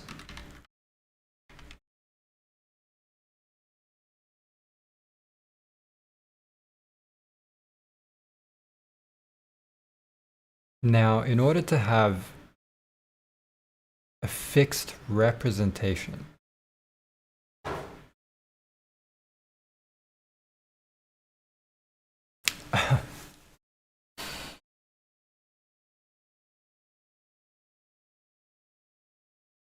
a list of lists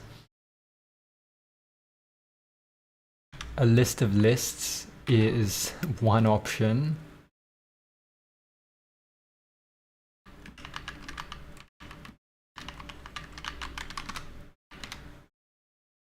Except that when it comes to adding it here, it will always be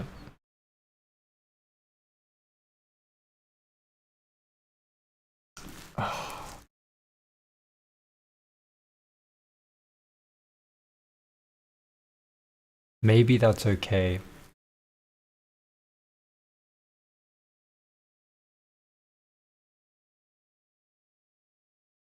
I know you can make it into a tuple.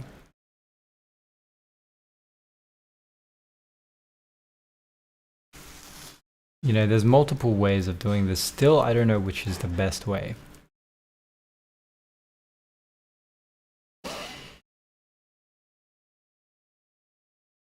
Make it into a tuple.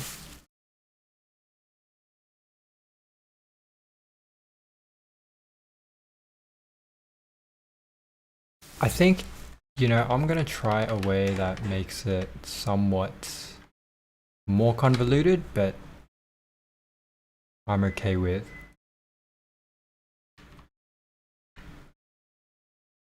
Yeah, alright, we'll see. So,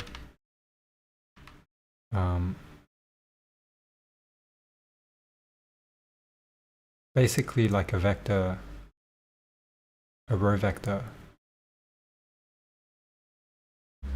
A row vector for each of those ones.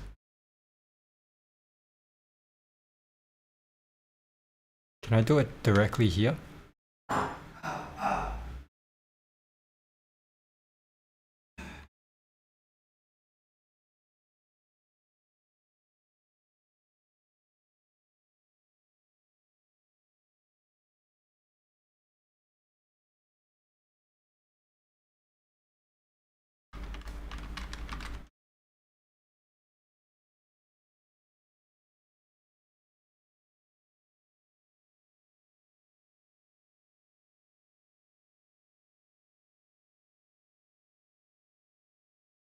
Hmm.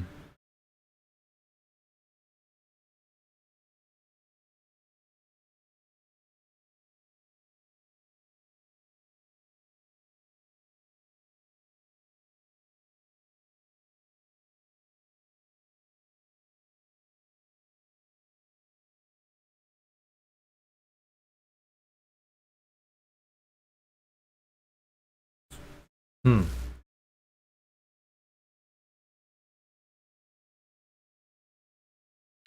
Maybe that is a little more unnecessary. Because there is a little bit of overhead, I suppose. So if I kept it as this, maybe I'm okay. Okay.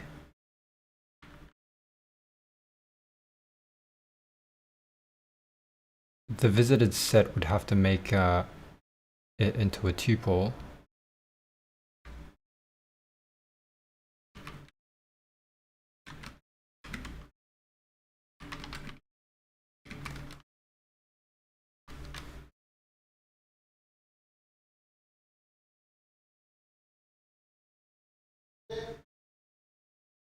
Nums. Fuck. I gotta eat as well now. So I'm not gonna finish this in time, but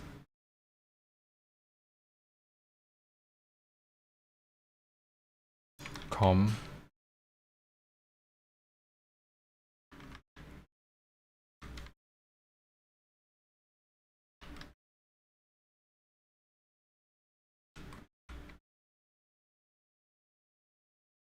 Okay, we only add it to visited. Okay, but right, so this is an ordered tuple, which is going to be a problem. So it has to be an array representation. Okay, it has to be an array representation. Okay, so I got there in the end. Okay, I got there in the end. It has to be an array representation. Now I did think about that. Okay.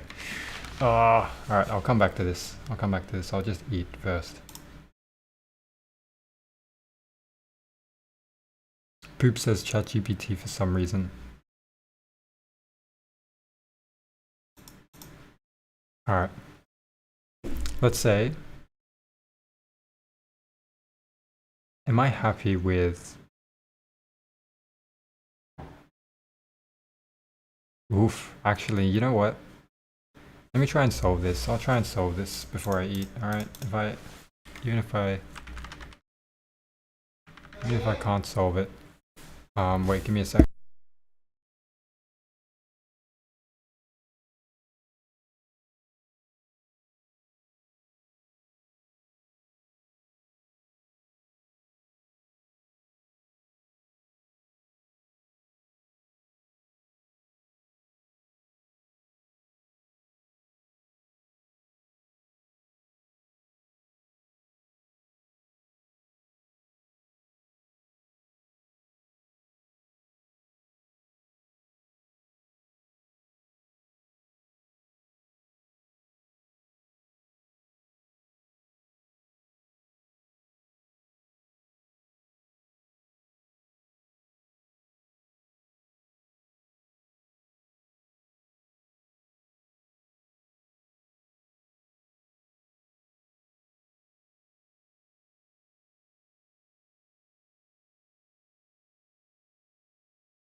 I hate coding.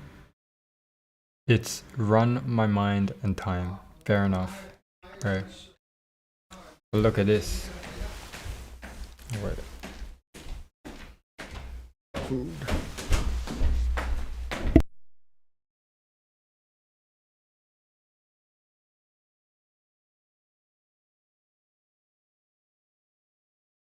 Fine, I will eat first and then come back and finish this.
count.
Let's see.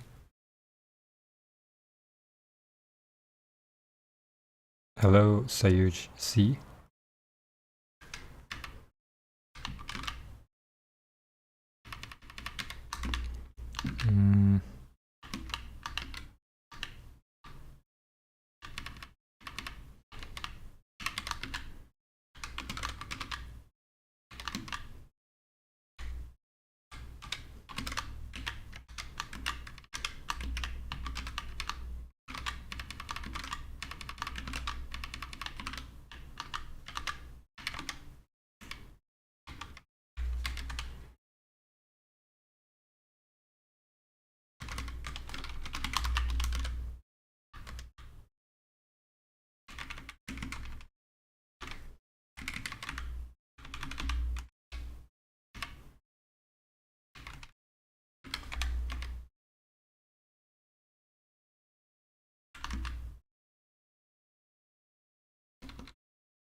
Shem Tawil, hello.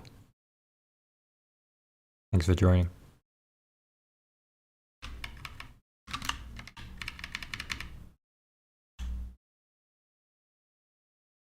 Total is less than target. Then you want to add to the queue.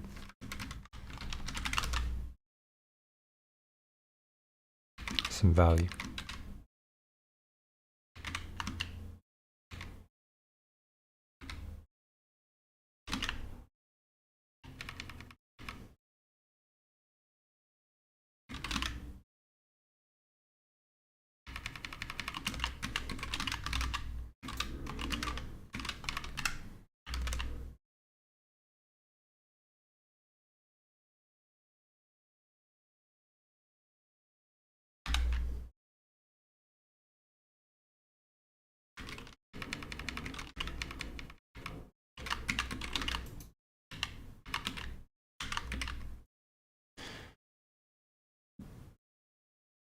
Yo Sam, hello.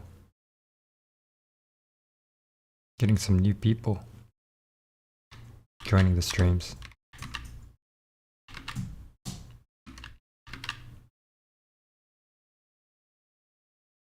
Okay, new count, I.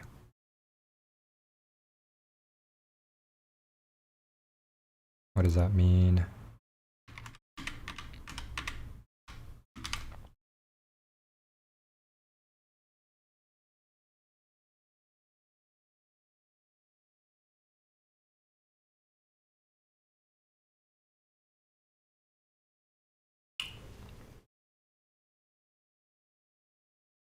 You just want to try for each of the possible values in num.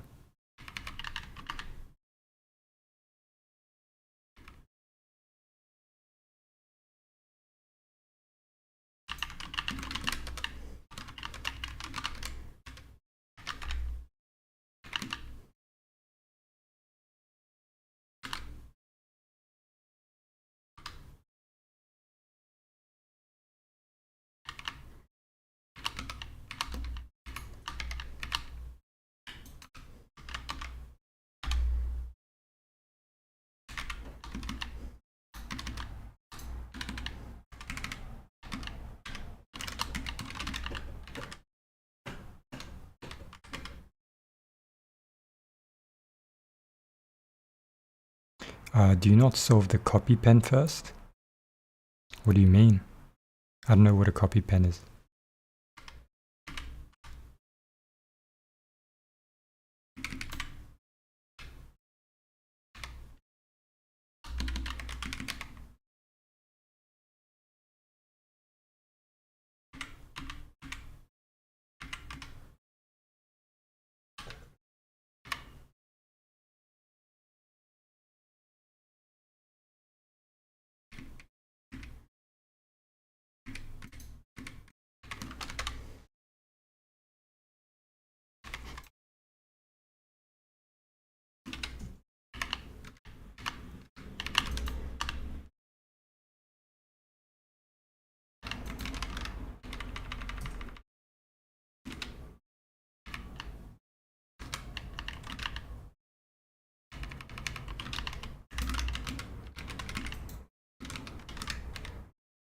And otherwise you would just ignore, you would just take it out of the queue and do nothing, I think. Gonna be issues.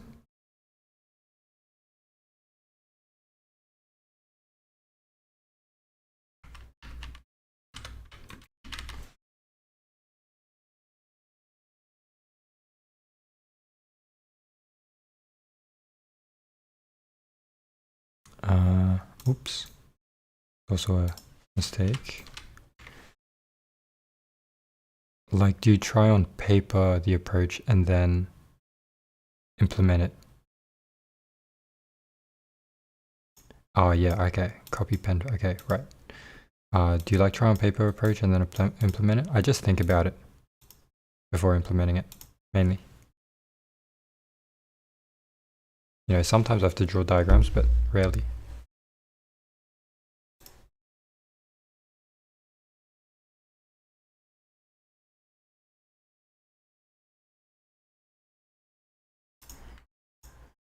Alright, so I haven't returned anything here yet.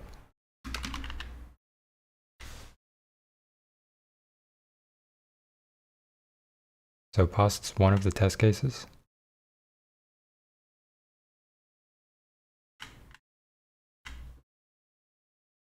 The empty test case.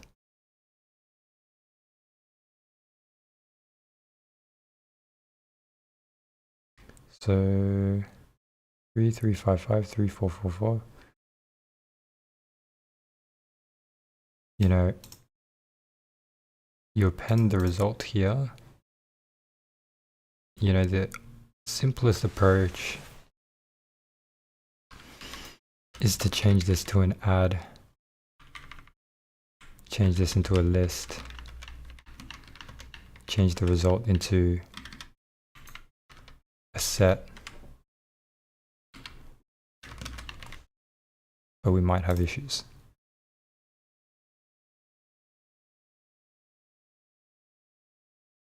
A hashable typed list, obviously.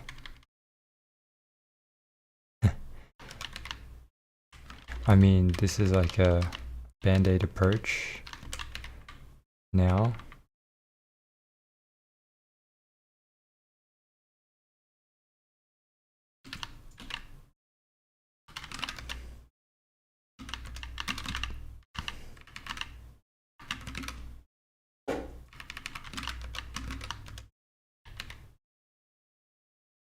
This is band-aid approach.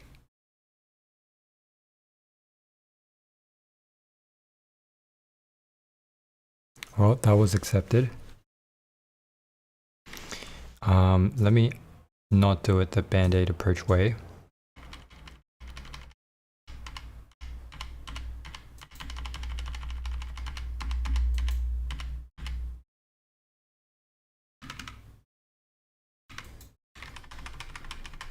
Being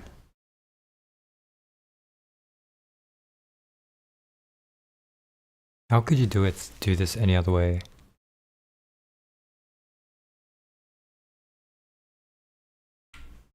If total equals target and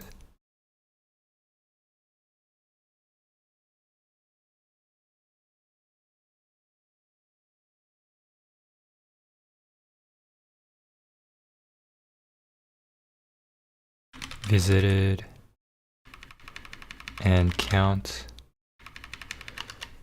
or tuple count not visited. I think that would be it.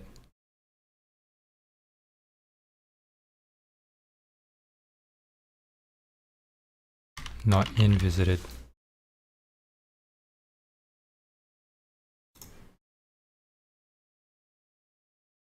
Rate limit exceeded, that's alright. Alright, we did it.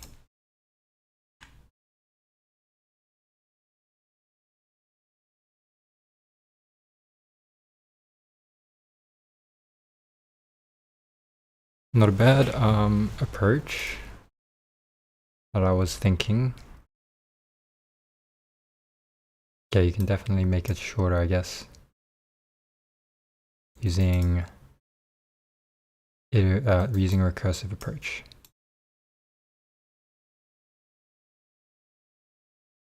And I was doing a recursive BFS. Okay.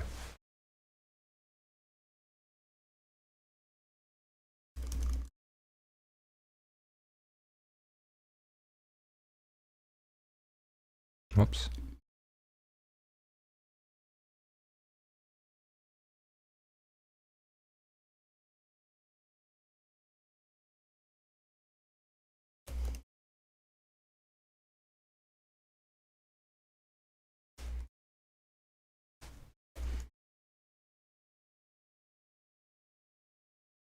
Hey man, good to see you hustling. Thanks.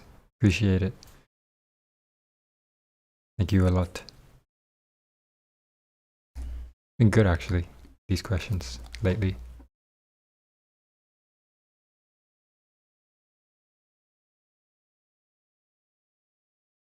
I'm also studying programming too. I'm at a school called Bussen Software Meister High School. Nice. We study web and embedded programming. Interesting. Embedded programming, definitely something that I don't know enough of. We don't teach in university. And web as well. We don't teach in university. But I'm learning web on the side. That is web dev.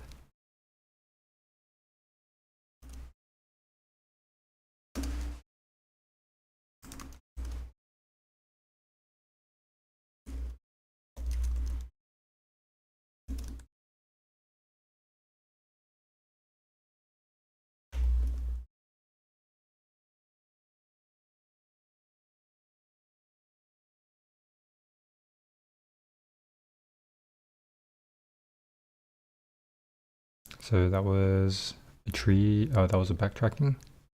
Combination sum.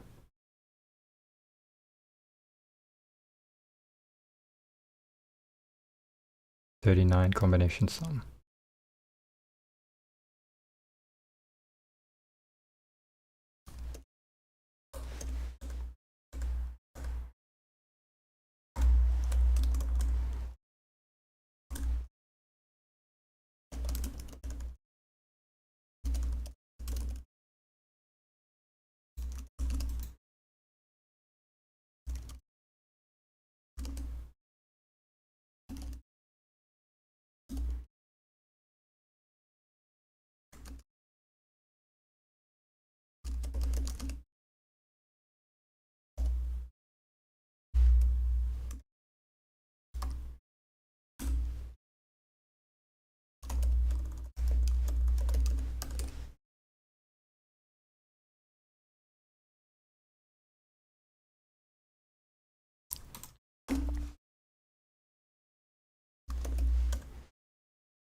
Yep, obviously it'll take the longest amount of runtime.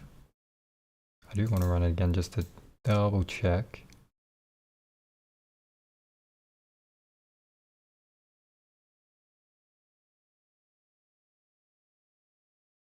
That is 7 seconds. Yeah, it is. It is. Okay.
What are you trying to be?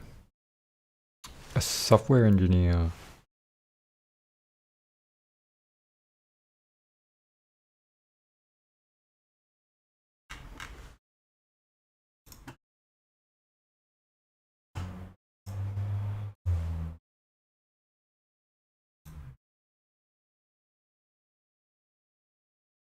What kind of software engineer?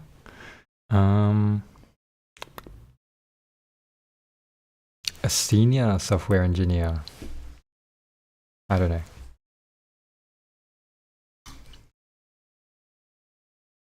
That being, if I wanted to be senior, it's like 5 years. Not really, probably like 3 at a big tech.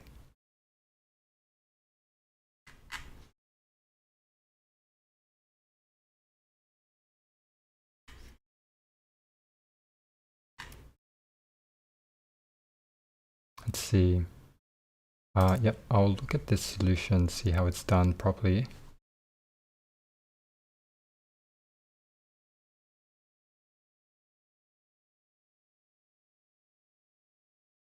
Combination sum. Result, you got a DFS. Starting with nothing. Okay, yeah, obviously I could also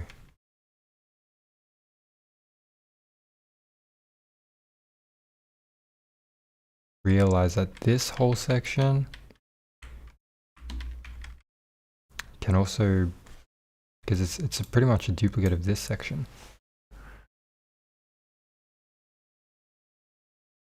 I could start off the count with nothing in it.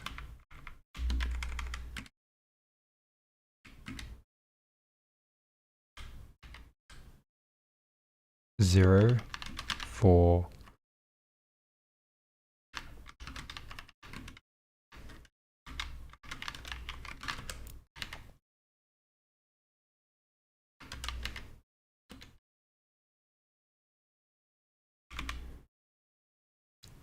I could do that. Let's see.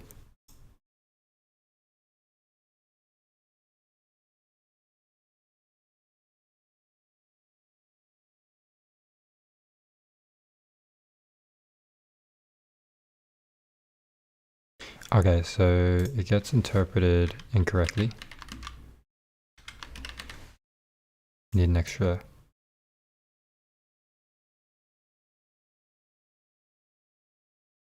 Okay, so there we go. This is a better solution.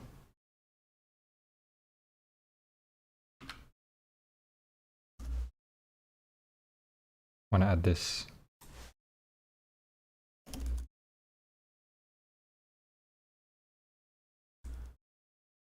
It was 30, combination sum 39.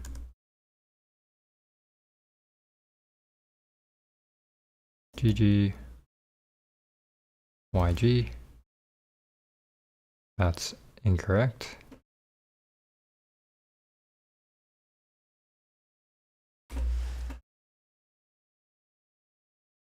Nope. Undo.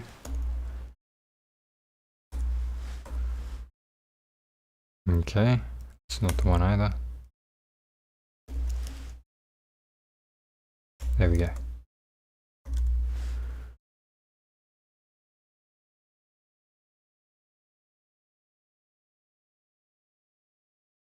Right, quit.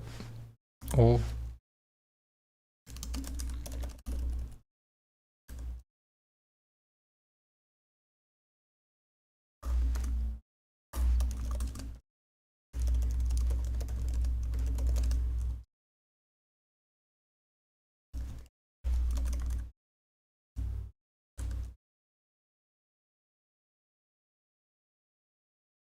Okay. Wonder what that would look like here.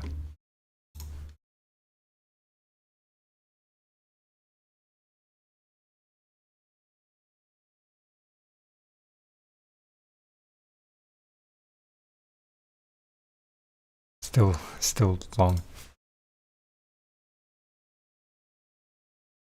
Okay, so the solution uses DFS recursively. If the total does not equal to the target, okay, so you just keep track of the total, right? If you do that, then you don't need to calculate the total each time. And you know that if you do this in a tuple, you can probably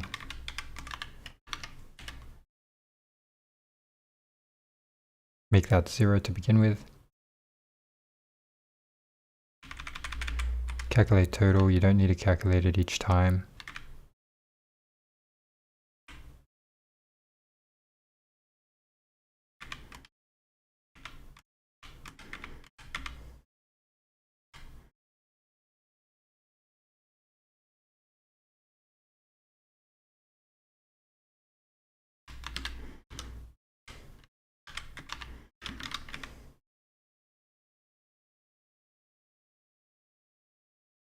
But you would need to calculate the total for the next few.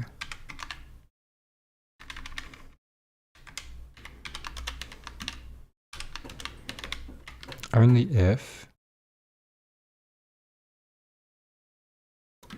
the current total, you gotta add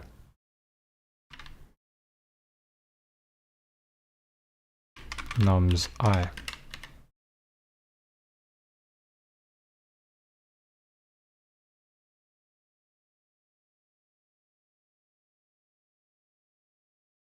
So you don't need to calculate total here anymore.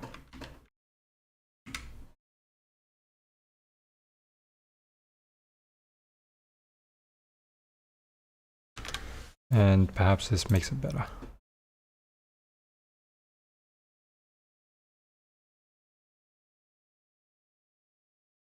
And see if I is greater than the length of numbers or total is greater than the target, you would do nothing.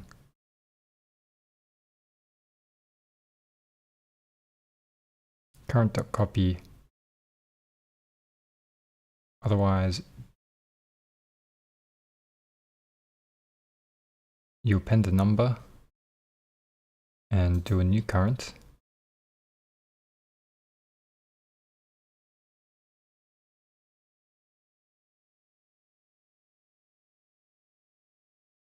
You pop that value,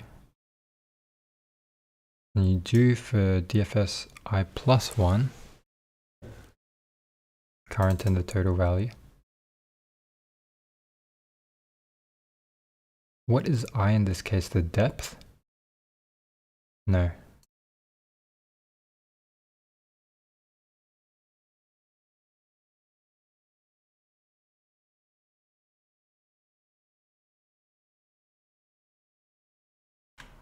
Interesting. Have a look. Hey everyone, welcome back, and let's write some Yeah.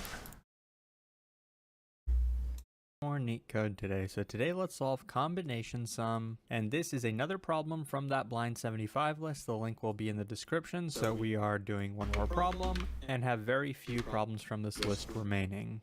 So we're given an array of distinct integers called candidates, and we're given a target integer called target, and we just want to return a list of all the unique combinations of candidates where all those numbers end up summing to the target value. And we're allowed to return those combinations in any order, and we're also allowed to use the same number from candidates multiple times, but we don't want to have duplicate combinations. For example, if 2, 2, 3 sums up to 7, right? That means 3, 2, 2. These are the exact same values, right? Just in a different order. These sum to 7 as well. So we don't want to add both of these combinations to the result because they're the exact same. So what we're saying is we want combinations. We don't want permutations that end up summing to the target value. So in this example, you can see that we are given these candidates and a target of 7, and we have two different ways that we can sum up to 7. Of course, 7 by itself does sum up to the target, and 2 occurrences of the 2 value and 1 occurrence of the 3 value added together are going to lead to 7 as well. So then we return these two combinations as our result. So I would say the difficult part about this problem is trying to Oops. See how much more improved this is now. Maybe at 3 seconds.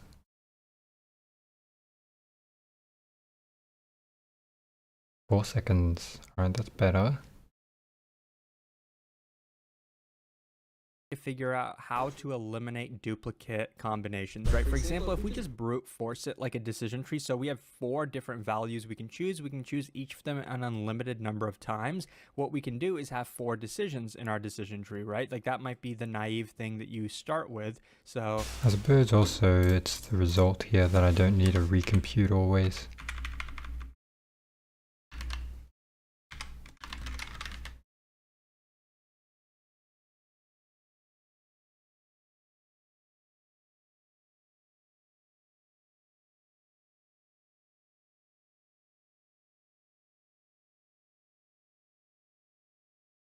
Make that better.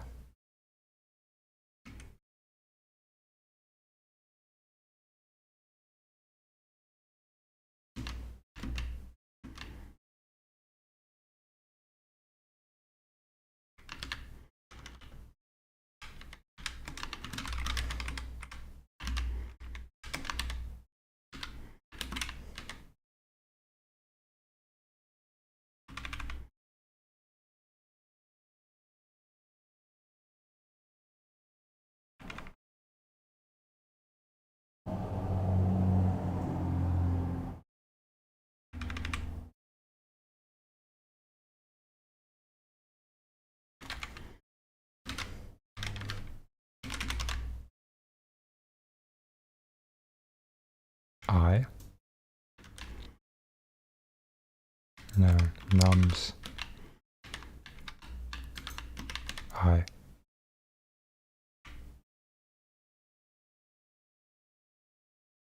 Does that make it better?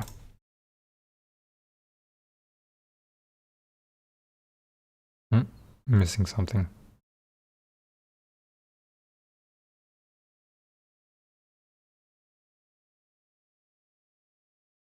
Yeah, okay.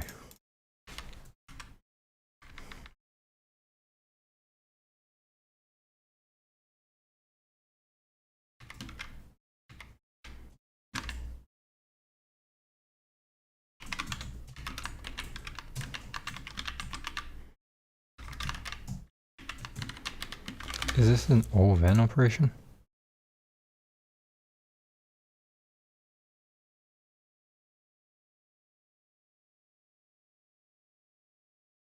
Oh, that's not good.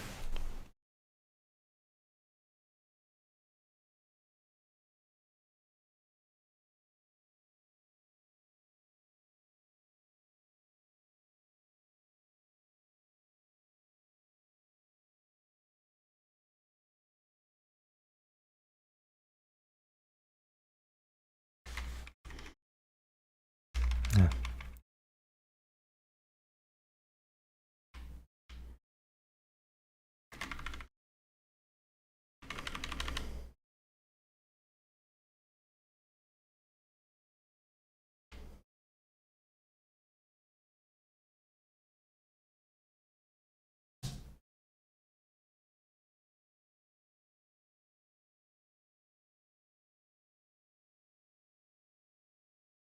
Hmm.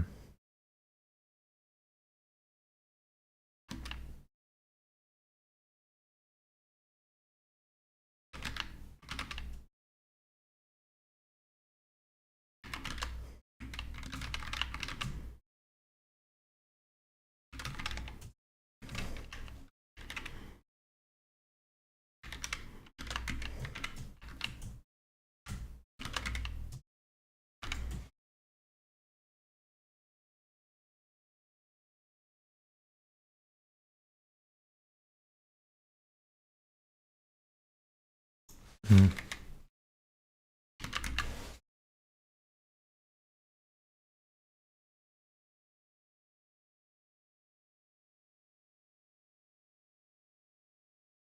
That's not it.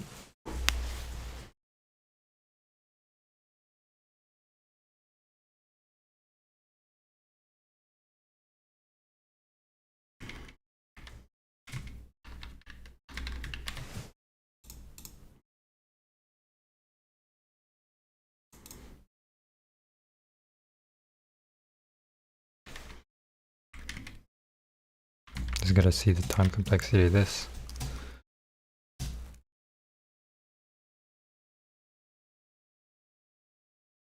Surely it should be around average.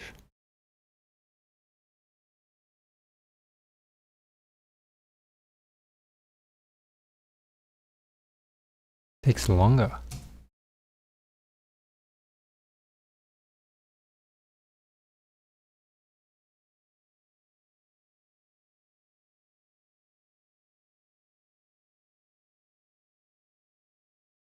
It does take longer. It's probably because of this copy.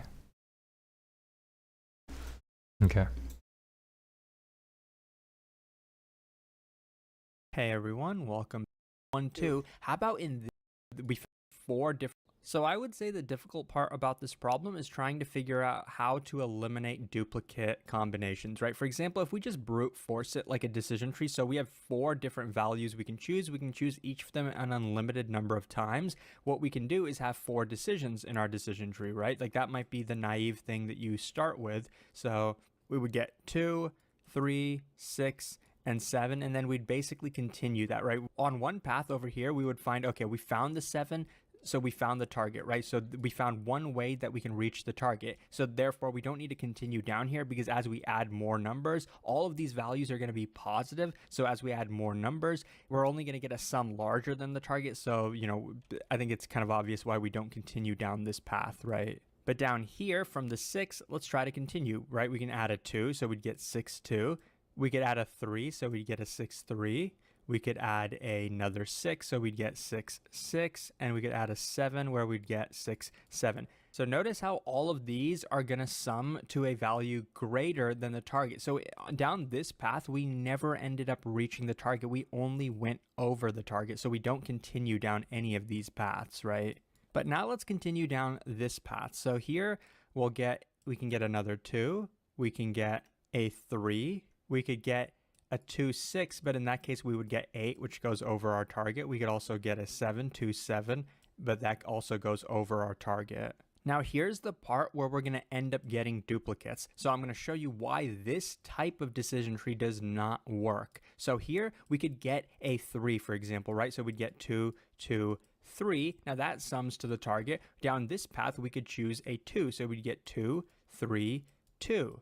Notice how both of these end up summing to 7, but they're the exact same. They're just in a different order. We have 2 2s and a 3. Here we also have 2 2s and a 3. So we ended up getting the same one twice. So this works in finding the combinations, but we end up getting duplicate combinations. So what kind of decision tree can we try that gets us the result that we want, but does not have these duplicates? Let me show you how we're going to do. Yeah, okay, so that's fair enough. The reason that what I did was,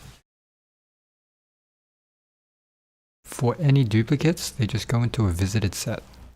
Or, sorry, for any of the results, they get added to a visited set, and we would always check to see if that is visited or not before adding. So that means we have to use a visited set here, but I guess this implementation he's suggesting doesn't even need that. Do that. Let's logically think about this. We know that we have one value in our candidates, 2, right? So we can try to get all combinations that include this 2 value, right?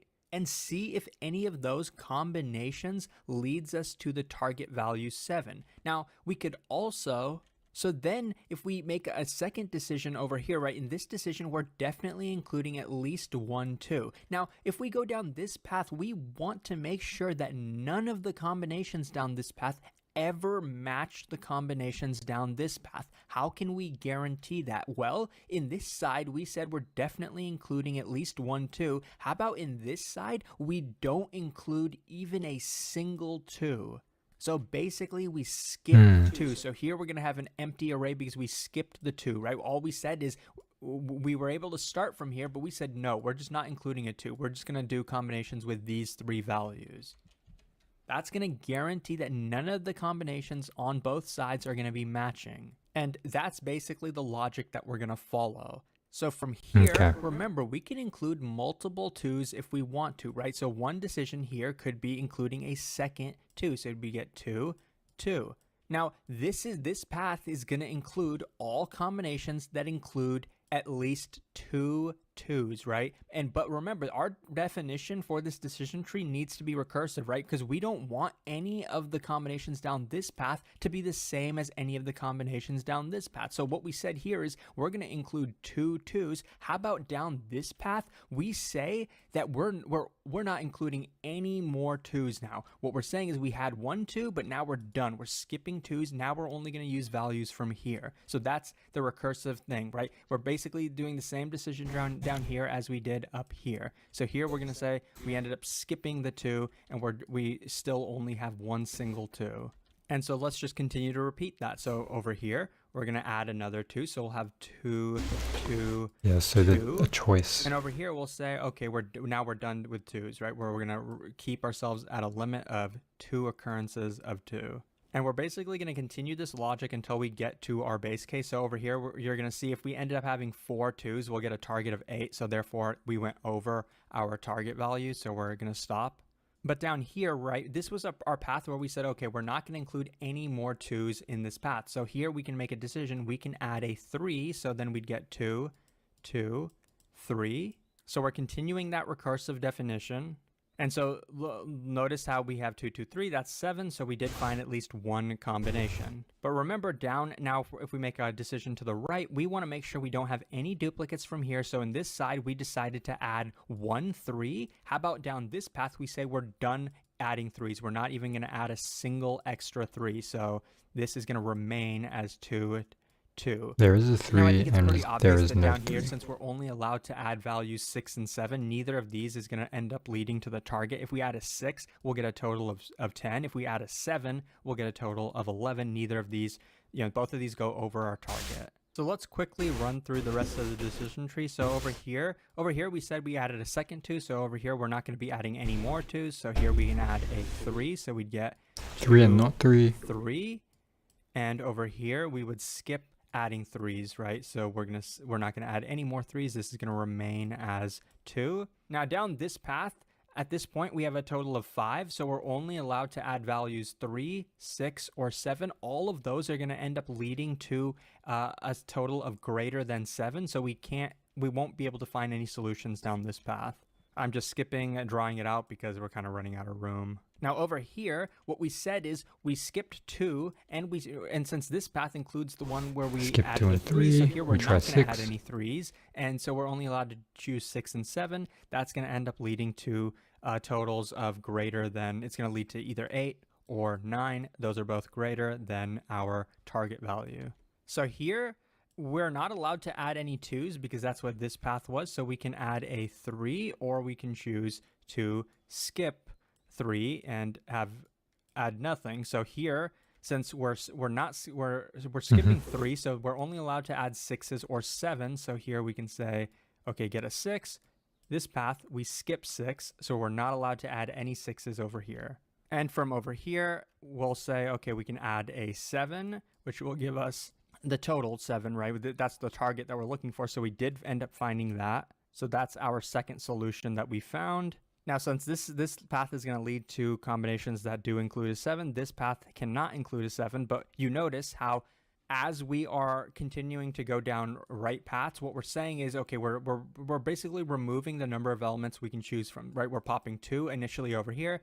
Then when we go down here, we're not allowing ourselves to choose 3. Over here, we can't choose 6. Then when we finally go down all the way over here, we're not even allowed to choose 7. So therefore, we have no choices left. So this is also going to be a base case because we ran out of elements. And the way we're going to be tracking which elements we can choose from is we're going to have a pointer. Let's call it I.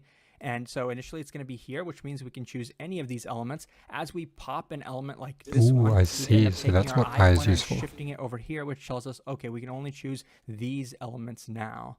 So that's the main idea. This is going to be a recursion tree. Each recursion step, we can make 2 decisions, and it's pretty easy to code up once you can kind of understand this logic. Let me show you how to do that. By the way, the time complexity of this, you can see that our decision tree, we're making 2 decisions each time. So it's going to be 2 to the power. What's the height of our decision tree going to be? Well, each value in this is going to be positive. It's going to be at least 1. So the height of the decision tree can be at most whatever the target value we're trying to make it. So 2 to the power of t, where t is the target value.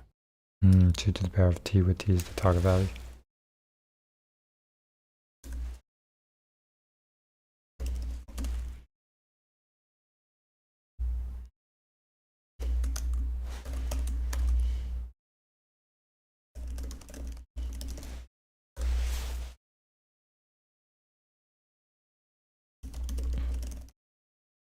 I'm going to take a photo of this. I suppose it's fine if I open this up on YouTube. Hey everyone, welcome. Go to here. Oops. Share. Start at. Copy.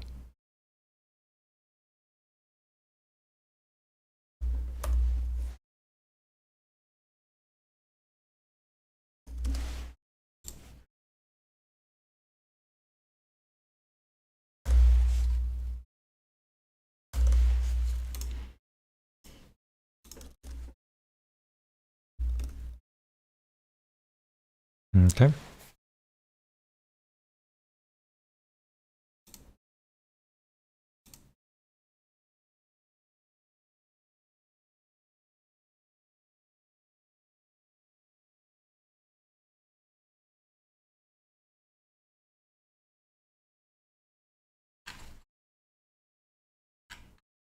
So I was just going to code up the solution. I might just watch this. Because I'm going to define a depth for search function inside of our outer function. So a few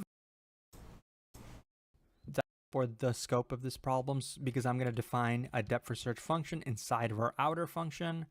So a few variables we're going to pass into here. We do want to maintain which of the candidates we're still allowed to choose. So like I said, we're going to have a pointer I that's going to determine that. We're also going to have a current variable. We're only going to have a single occurrence of this. It's just going to be a list that tells us what values we have added so far to the current combination. For example, like we could have 2, we could have 2, 2, right? 2, 2, 3, etc., etc.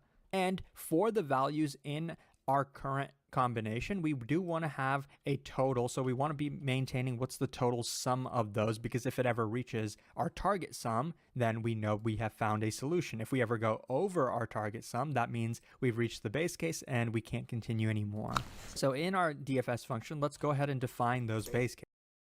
Okay, give me a sec. I have to star this one. Cases. We know the base case is if total ever ends up reaching target, that means we found the result. So what we're going to do is result.append.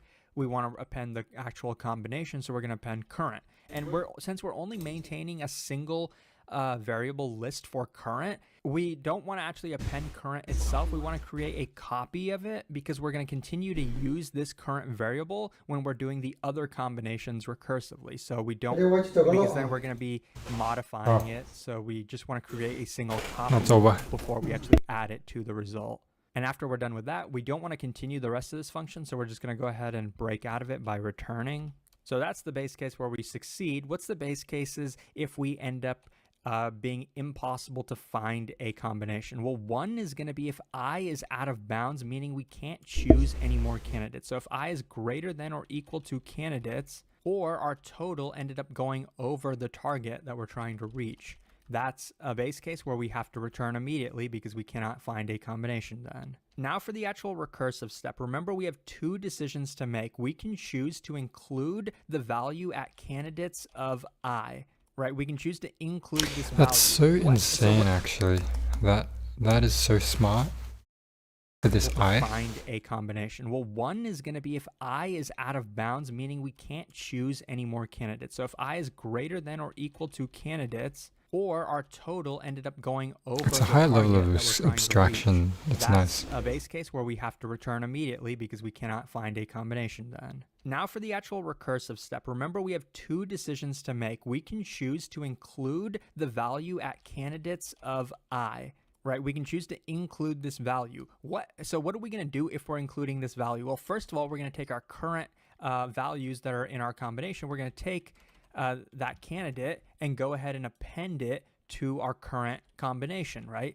We're going to do that before we end up actually calling our DFS function. So we're going to call DFS, and what are we going to pass in? Well, we're including this candidate so we can potentially continue to include it, right? So what we're going to say for our index I that we're passing in is I stays the same, right? We're not restricting which candidates we're allowed to choose from just yet. So I stays the same. We pass in current, because we just updated it right now, so we can go ahead and pass it in. And the total did end up changing, so we took our current total and added this candidate to it, right? So we can go ahead and pass in total plus candidates of I. So let me delete this line because we're not doing anything with it. But yeah, so this is going to be that first decision where we do include the candidate. Very nice. The next decision is going to be where we can't include it, but after we called this function, we want to clean up a little bit. We ended up adding this value to our current candidates, our current combination, so we want to go ahead and pop that before we go down the other decision. Yep. And so once we pop that, we can go down the other decision. That's if we're not ever going to include this candidate. So for the index, we're going to pass an I plus 1, indicating that we can't include any occurrences of I. And for current, we can just go ahead and pass in our current combination. Very smart. And total is going to stay the same because we didn't end up Whoever adding originally any came up with values, this right? algorithm. We left our current combination as the same as it was before when we actually called this function. And once that's done, we've basically made our two decisions, right? Can you see what's going on? Can you see that we called depth first search once and then we called it a second time? So we did create that two branch decision. And after we're done with that, we can go ahead and return. And in this case, we actually don't need to return. So that is the entire DFS function. Okay, but DFS total.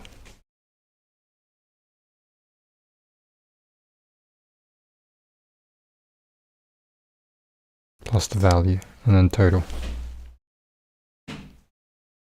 But not least, what we want to do is actually call it out here. So we're going to call it, passing in 0 as the beginning index, passing in an empty array as the current combination, and passing in 0 as the current total. And then once that is done, we will have updated our result, which we declared up here, and then we can simply go ahead and return that result. It should contain all of the combinations that end up totaling to the target. So you can see this problem isn't too bad to code. This backtracking approach isn't too bad once you kind of understand the two decisions that we're actually making. So I hope that this was helpful. If it was, please like and subscribe. Neat equals not in education. Wait, this is actually kind of interesting.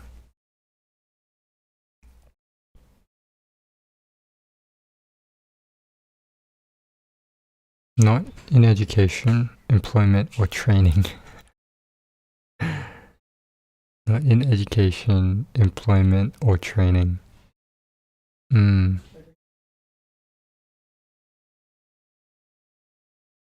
Interesting.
So I want to remember this as a boilerplate.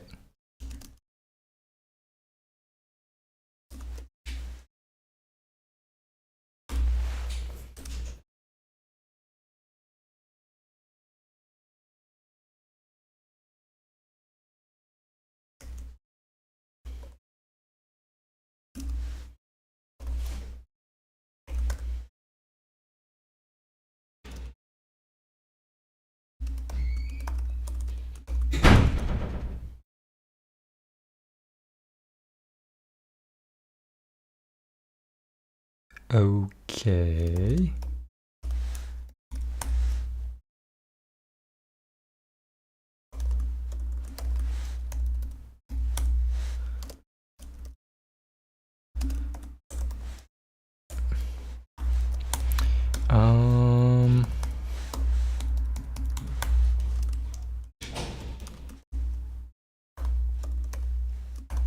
You know, there's some thoughts to this.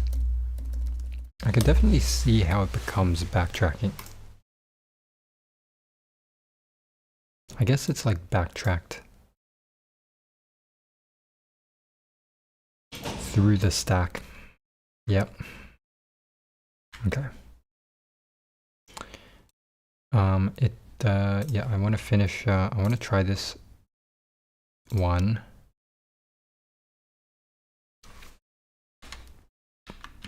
The way that it was intended.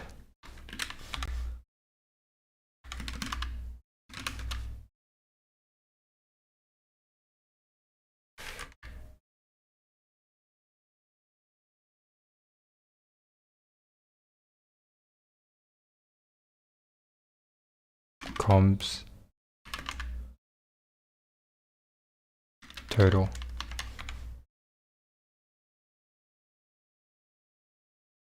Something. Return. DFS. Starting from 0 index. Combination of nothing with a total of 0. Return the result.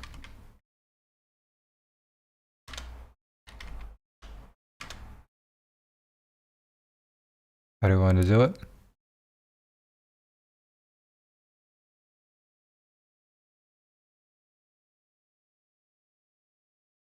Something about DFS. Taking the I. Combination. And the total.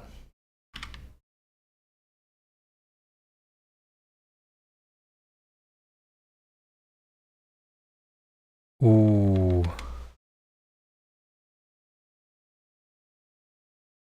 What do we think about it? So the combination.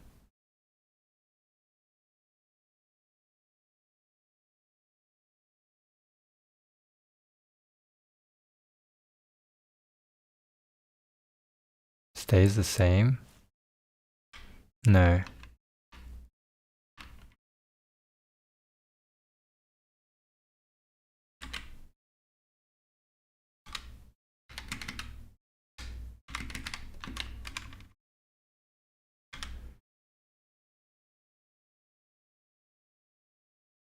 Plus what?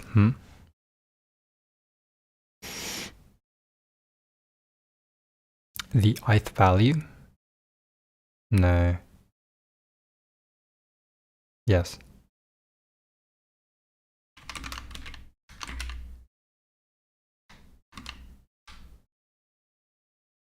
Total.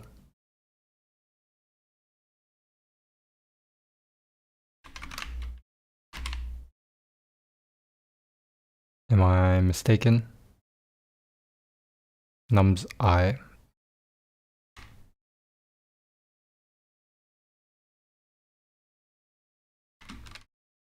If I is greater than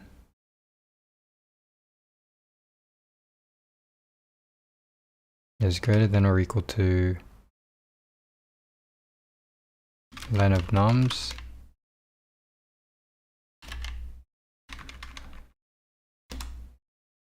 if it's equal to len of nums,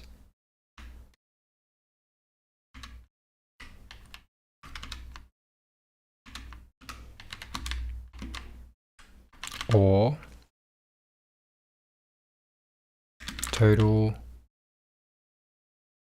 is greater than equal to the target, greater than the target,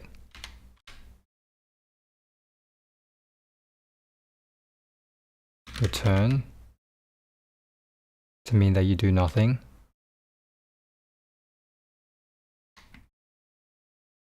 if there was something else above this that I forgot now. Anyway, DFS of I plus 1, where the combination stays the same and the total stays the same.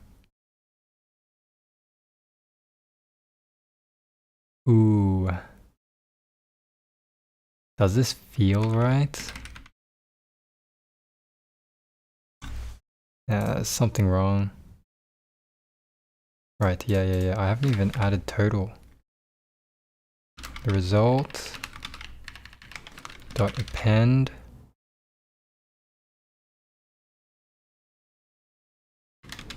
so if total is equal to target,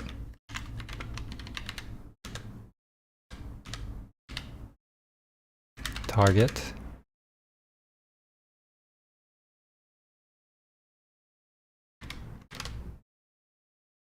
comb, let's add the combination.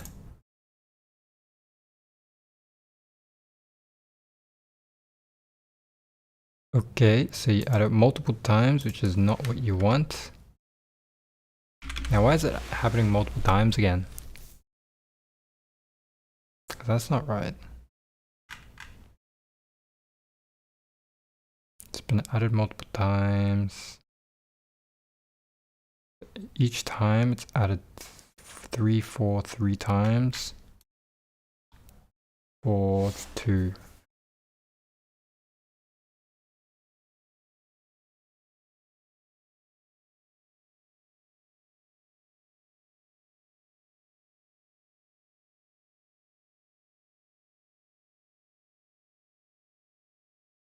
DFS. Alright, let's just look at the solution here.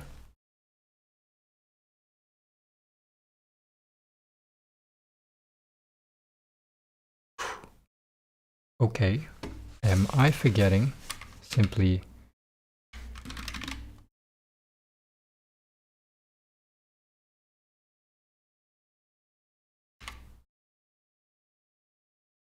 I'm sus of something at the moment.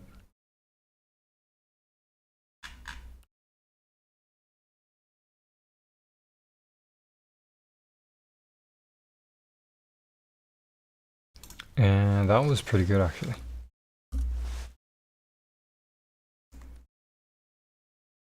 Endgame solution, I suppose.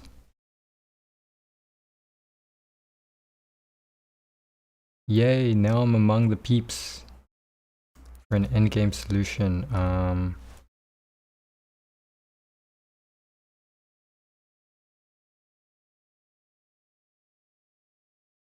Gotta check something.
Okay, I need to save this solution.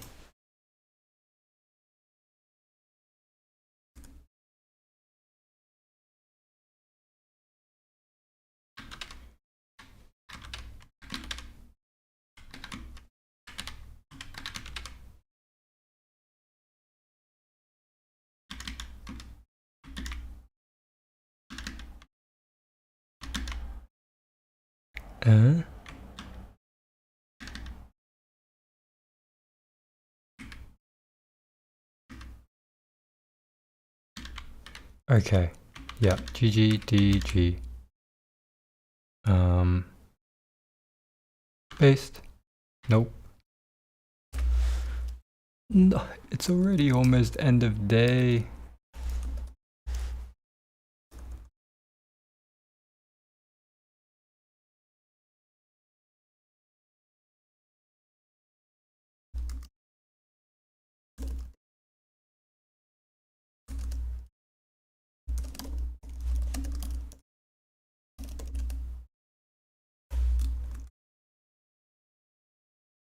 Okay, we got the correct backtracking solution. Among the best. That question took like 2 hours, to be honest. Can't believe it. But it's good. We get an idea.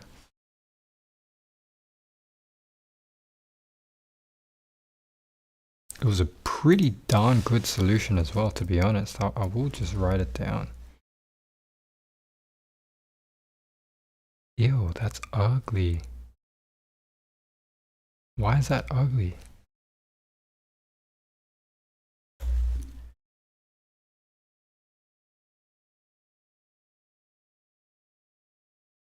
Why does that have to be ugly?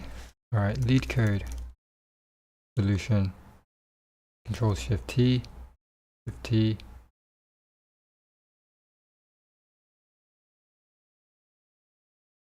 It's just ugly everywhere.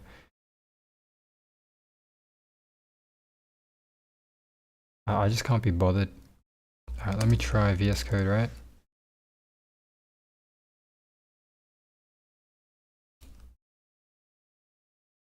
There we go. Okay.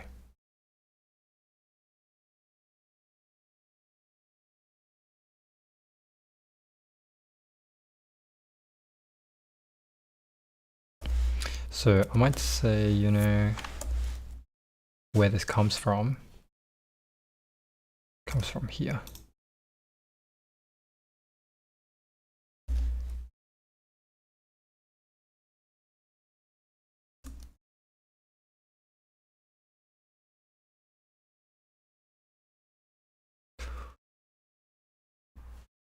And this one, yeah, I might just put also where this comes from. This one. Whoops, whoops, whoops. This comes from this.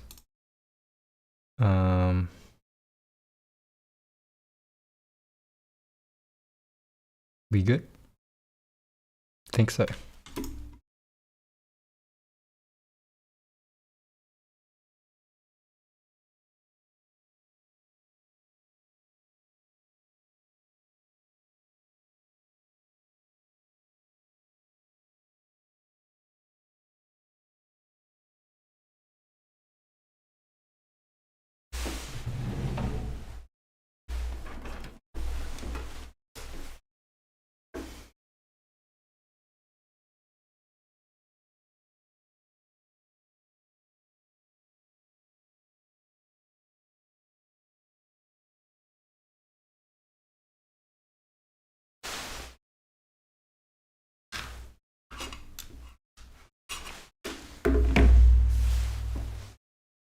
Okay. Am I done?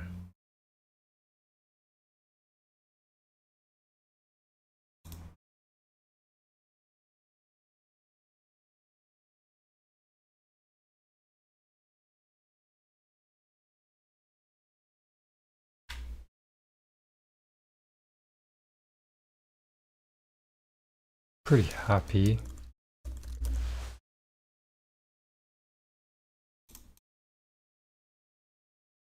I 8:34. Okay, I might call it a day, to be honest. Oh. But in terms of tomorrow, I have still quite a lot to do. still trying to think, right? Things to get done 100%. A lecture that I'm behind on. After reading about it. Doing at least... Oh man, investigate 3D modeling methods. So I'm looking at this here.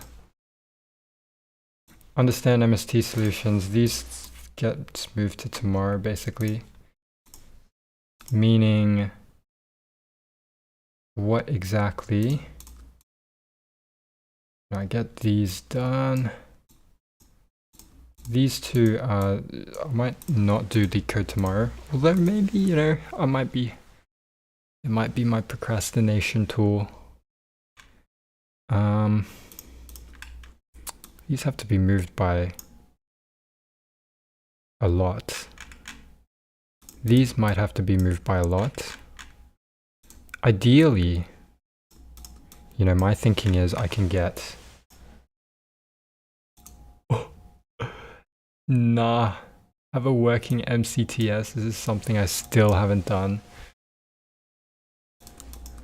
Ideally, we can get these two done. Okay? And understand MST solution. We'll have to still postpone this. I can do that. Okay. It looks okay. It looks somewhat doable. Still, I don't like the fact that there is still so much to do. Oof.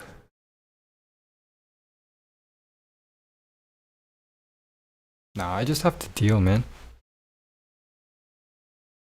Oh. Joyjit Codes, I was just scrolling through my feed and your video came up. Great going, man. Thank you. Thank you. I'm just about done anyway. It's been a long day.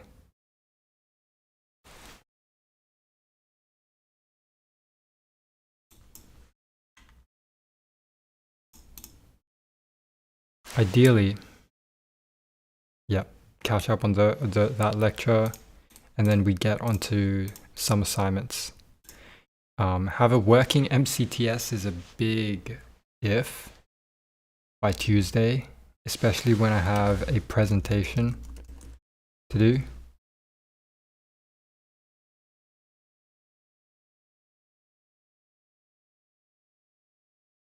Man, part of what I also need to do is understand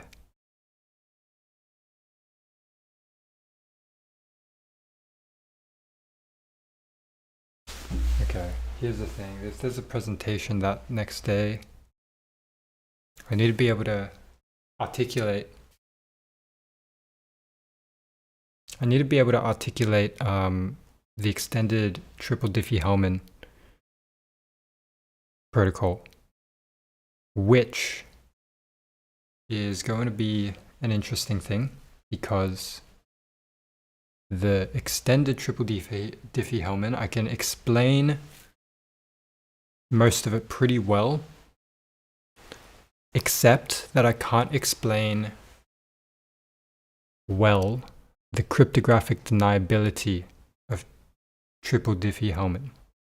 That I still don't understand, but to ensure forward secrecy, I can explain that by saying that we use one-time passkeys, one-time pre-keys in every new X3DH protocol run. And that's fine. You know, I can say that.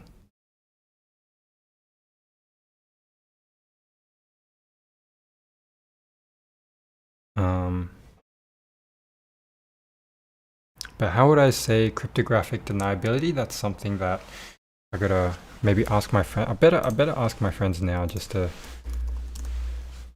make sure. How would you explain cryptographic deniability? Does anyone know how?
Wait, yeah, is the opposite of deniability repudiation?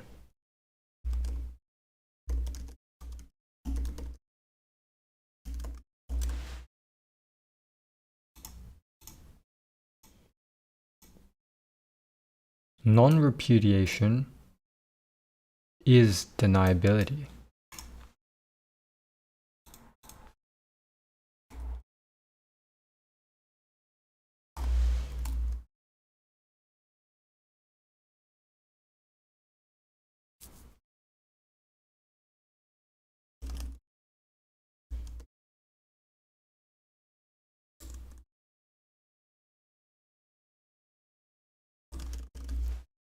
You cannot express. Okay, I know to say that X3DH provides forward secrecy due to the use of one-time prekeys, but I wouldn't know what to say for cryptographic deniability. I know that the opposite of deniability is non-repudiation, and that non-repudiation means you cannot, you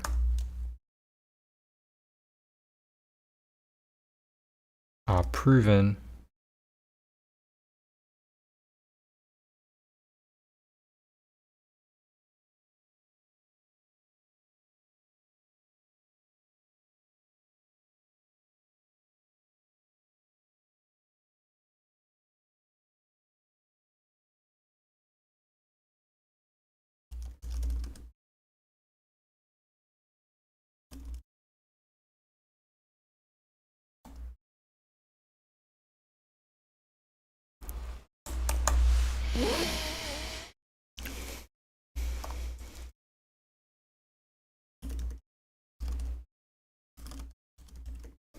So deniability means you can deny ever saying something.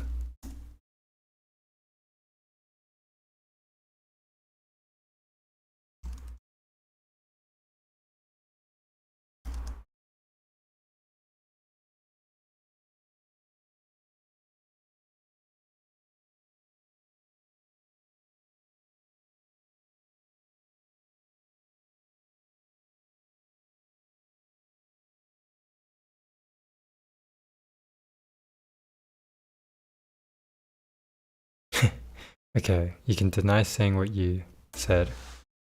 I didn't think that's a good argument, to be honest.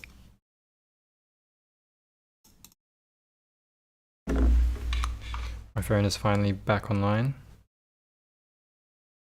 Okay, so I am signed into iCloud on this device, I see. Wait, can I just see? Yeah, you can, okay.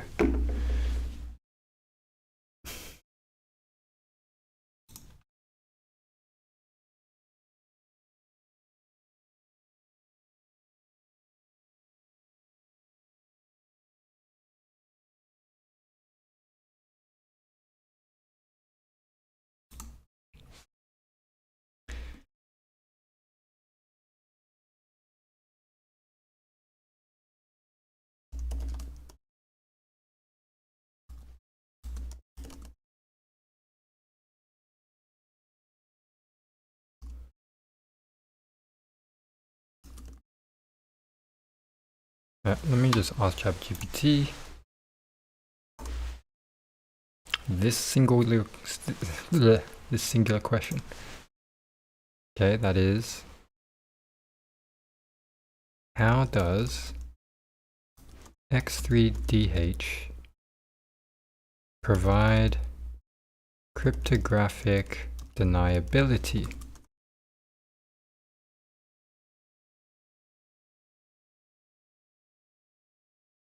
Through the use of ephemeral keys and the nature of Diffie-Hellman key exchange. So, ephemeral key exchange.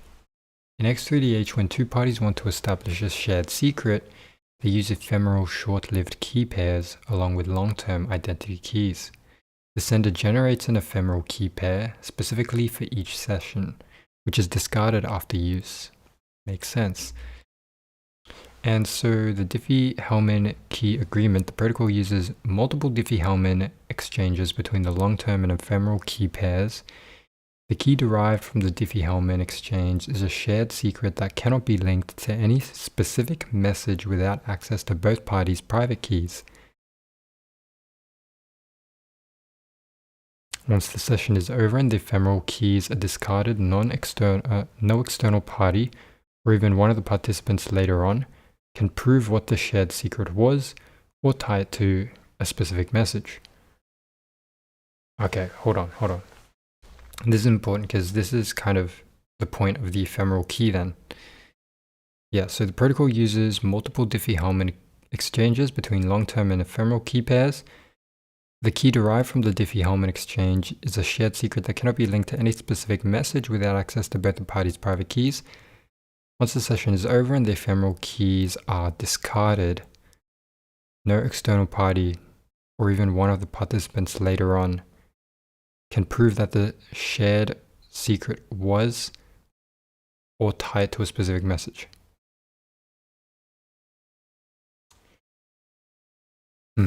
Yeah, so the ephemeral key being discarded. So non-authenticated transcript, unlike some protocols that provide a verifiable transcript of communication, e.g. by digitally signing messages, X3H does not provide a non-repudiable record of communication. So it does not provide a deniable record of communication, a non-deniable record of communication. So it provides a record of deniable communication. So this means though two parties communicated securely, there is no cryptographic proof left that would later be used to demonstrate that particular party sent or received specific messages. This makes it impossible to prove that any party participated in a particular conversation. I agree, that's very good. So forward secrecy, since X3H incorporates the use of ephemeral keys, even if the long-term identity keys are compromised in the future, past communications remain secure.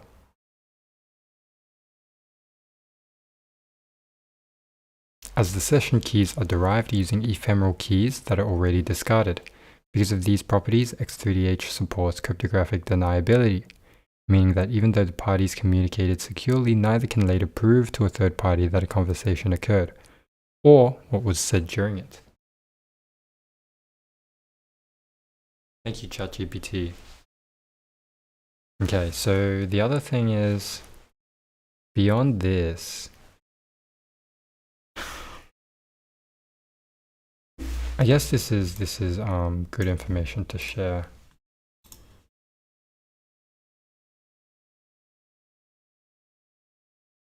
No, 7? Really? This is just enough words? That's crazy.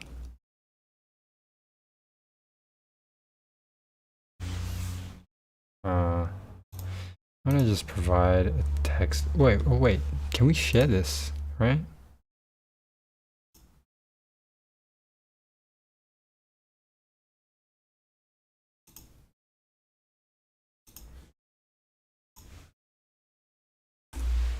I've never tried ChatGPT share. I actually wonder what it's like.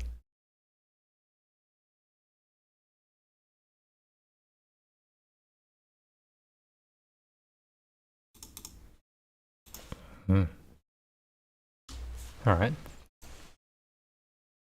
Okay, so last thing is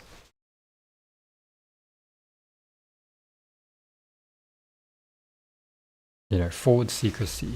How about forward secrecy?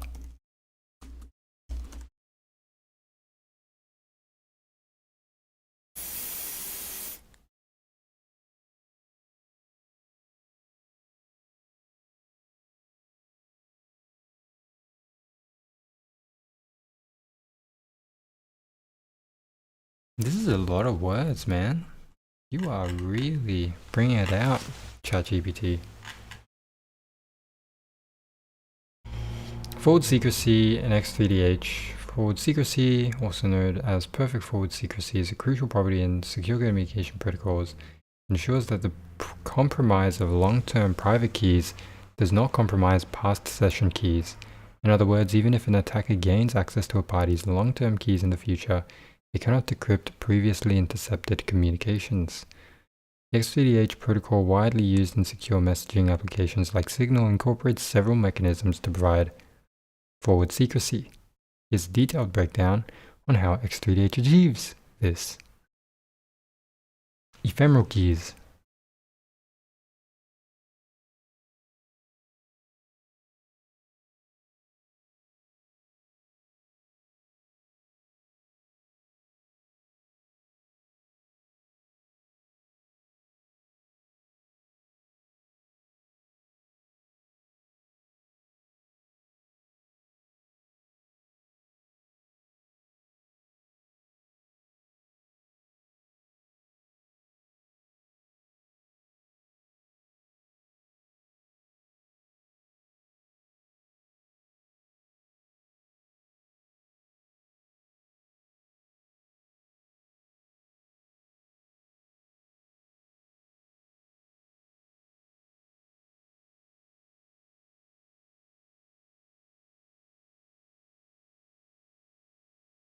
Okay.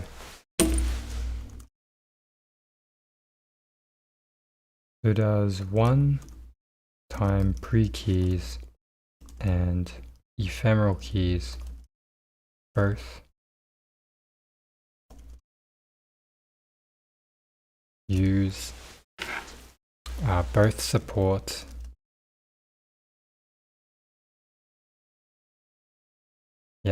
both support what?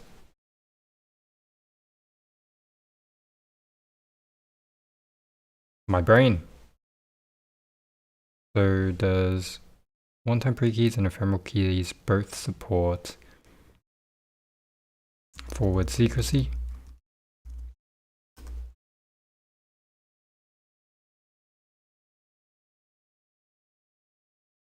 Should be an astounding yes.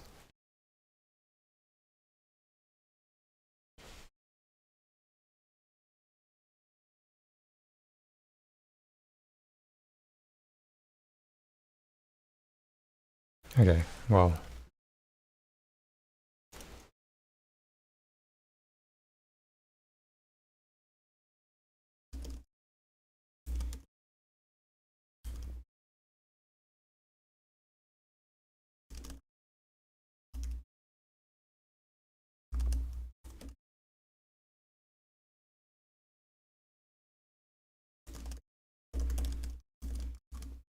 I need to listen to a soundtrack before I'm done today. Alright, so we're gonna play it while I finish typing this, because I just want to feel the epicness.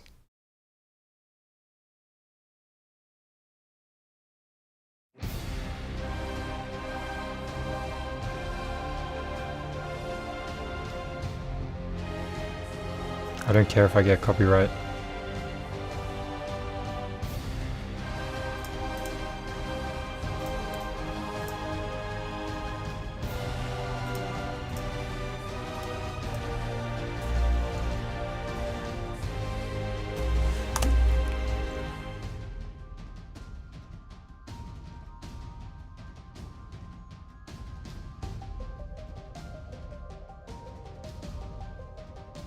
The main point is that we use an ephemeral key. By using such a key, when it gets deleted, that's when cryptographic deniability is satisfied. And the ephemeral key also helps in forward secrecy because of the fact that it is also unique for every session. Now then, the question is,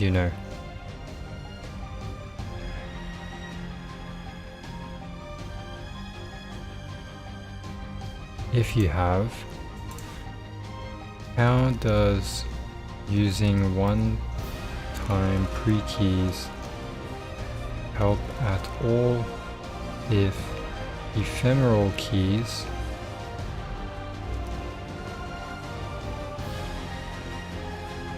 already provide the forward secrecy that we need?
Okay, there's lots to read. Summary enables offline communication, prevents key reuse.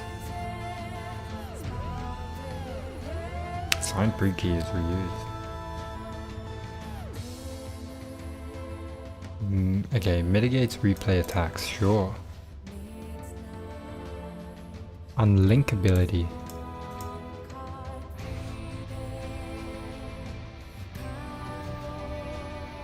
Okay, I need to write this stuff down, like...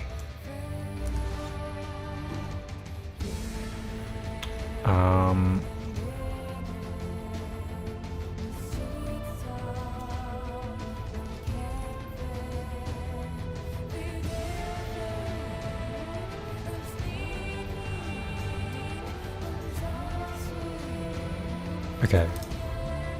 Go back.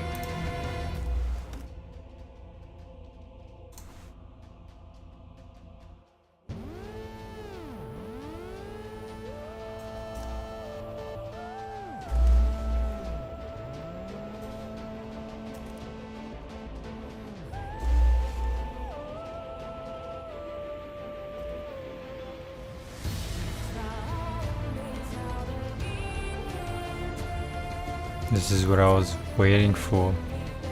This drop of a beat.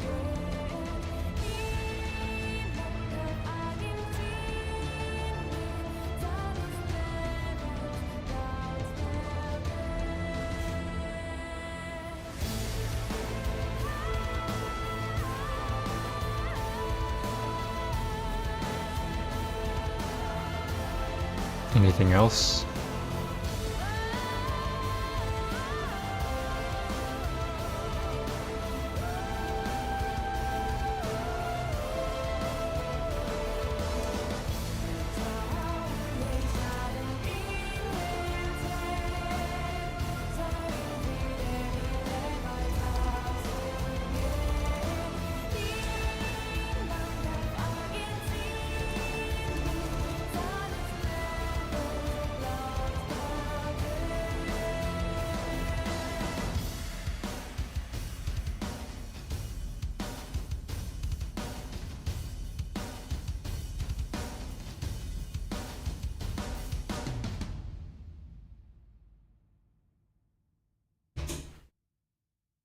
Alright, we're done.